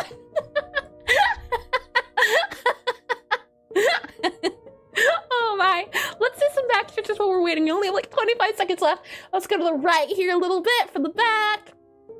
And then let's go to the left a little bit for the back here, just a smidge. And then that's it. I curse you both every time you shall sleep. Both sides of y'all. No!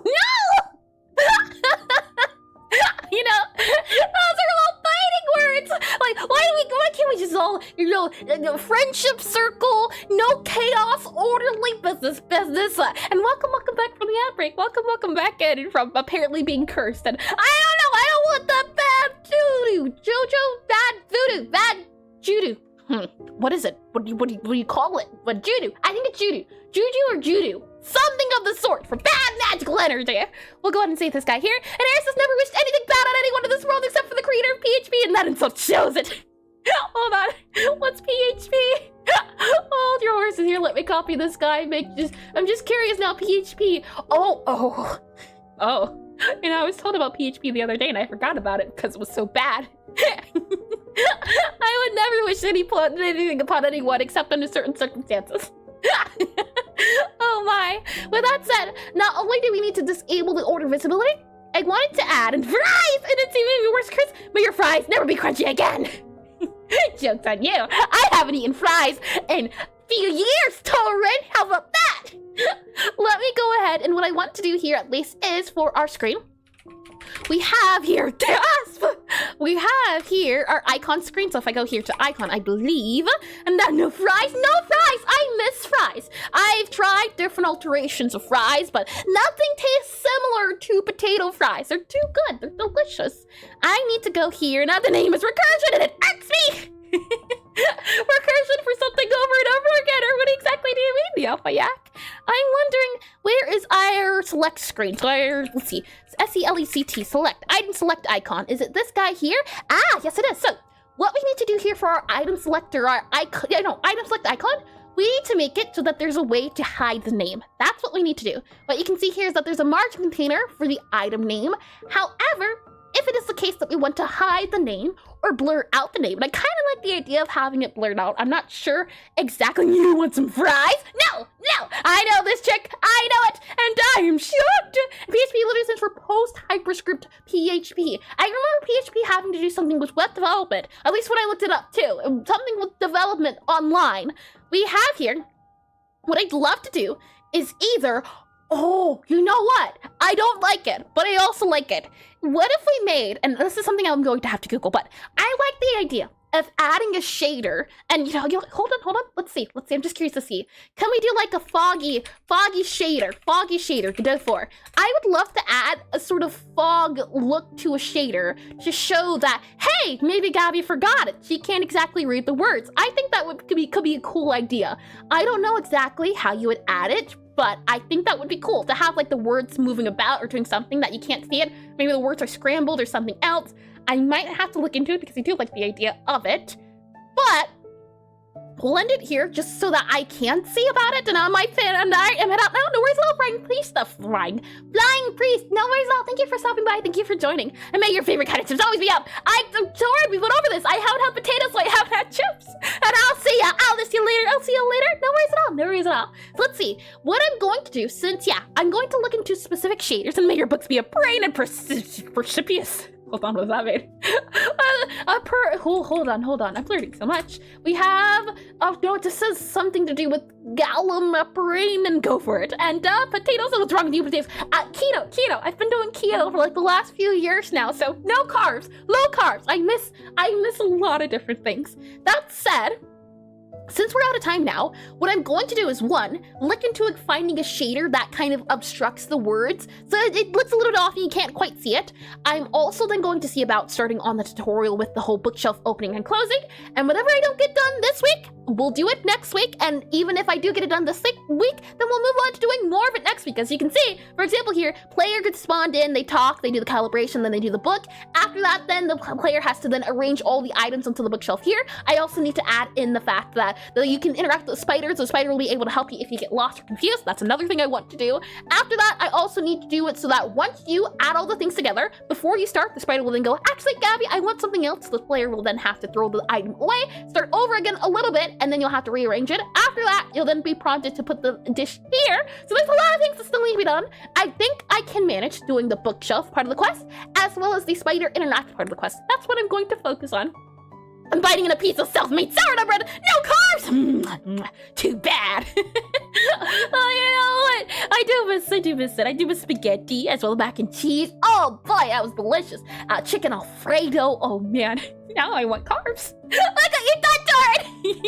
That said, that's going to be it for me. Next week, we'll continue development. Tomorrow, what we'll be doing is we'll be playing more of Deltarune. I believe Deltarune is tomorrow. So Deltarune Chapter 5, we're towards the end of the game, I believe. We're stuck on the secret boss, so we'll see if we can fight the secret boss. If not, we'll just do the game, the end of the chapter, and I'll have to Google what the secret boss actually does. And that said, on Sunday, what we'll be doing is we'll be doing a pixel art study on how to draw pixel art fish. So we'll be drawing some pixel art fish, as the hope is that we study pixel art to put pixel art into our games, or just medium in general. As the hope is that we can use pixel art to express what we really want in our mind and have a nice day, you too as well, Delta Delta. That said, if you're on YouTube, if you're on Twitch, there we are. If you're on Twitch, consider sticking around. We're going to see if we can find a fellow Godot game developer to raid. If you're on YouTube, that's going to be it for me. If you'd like to stick around for the raid, what I'm going to do is I'm going to go to the end screen and on YouTube, and then I'm going to come back. So if you'd like to stick around for the raid, consider just pausing for a second. Hold on. If I don't see you tomorrow or next week, I still hope regardless you have a lovely morning, afternoon, evening, or good night, and I hope to see you all soon. And the Affleck guy enjoyed my stay. Thank you, yours. Of course. Thank you. Thank you all over again. It's always nice seeing names that come and go and things of that nature. And see you later. Thank you for stopping by. That said, hope you have a lovely morning, afternoon, evening, or good night, and I hope to see you all soon. Bye-bye.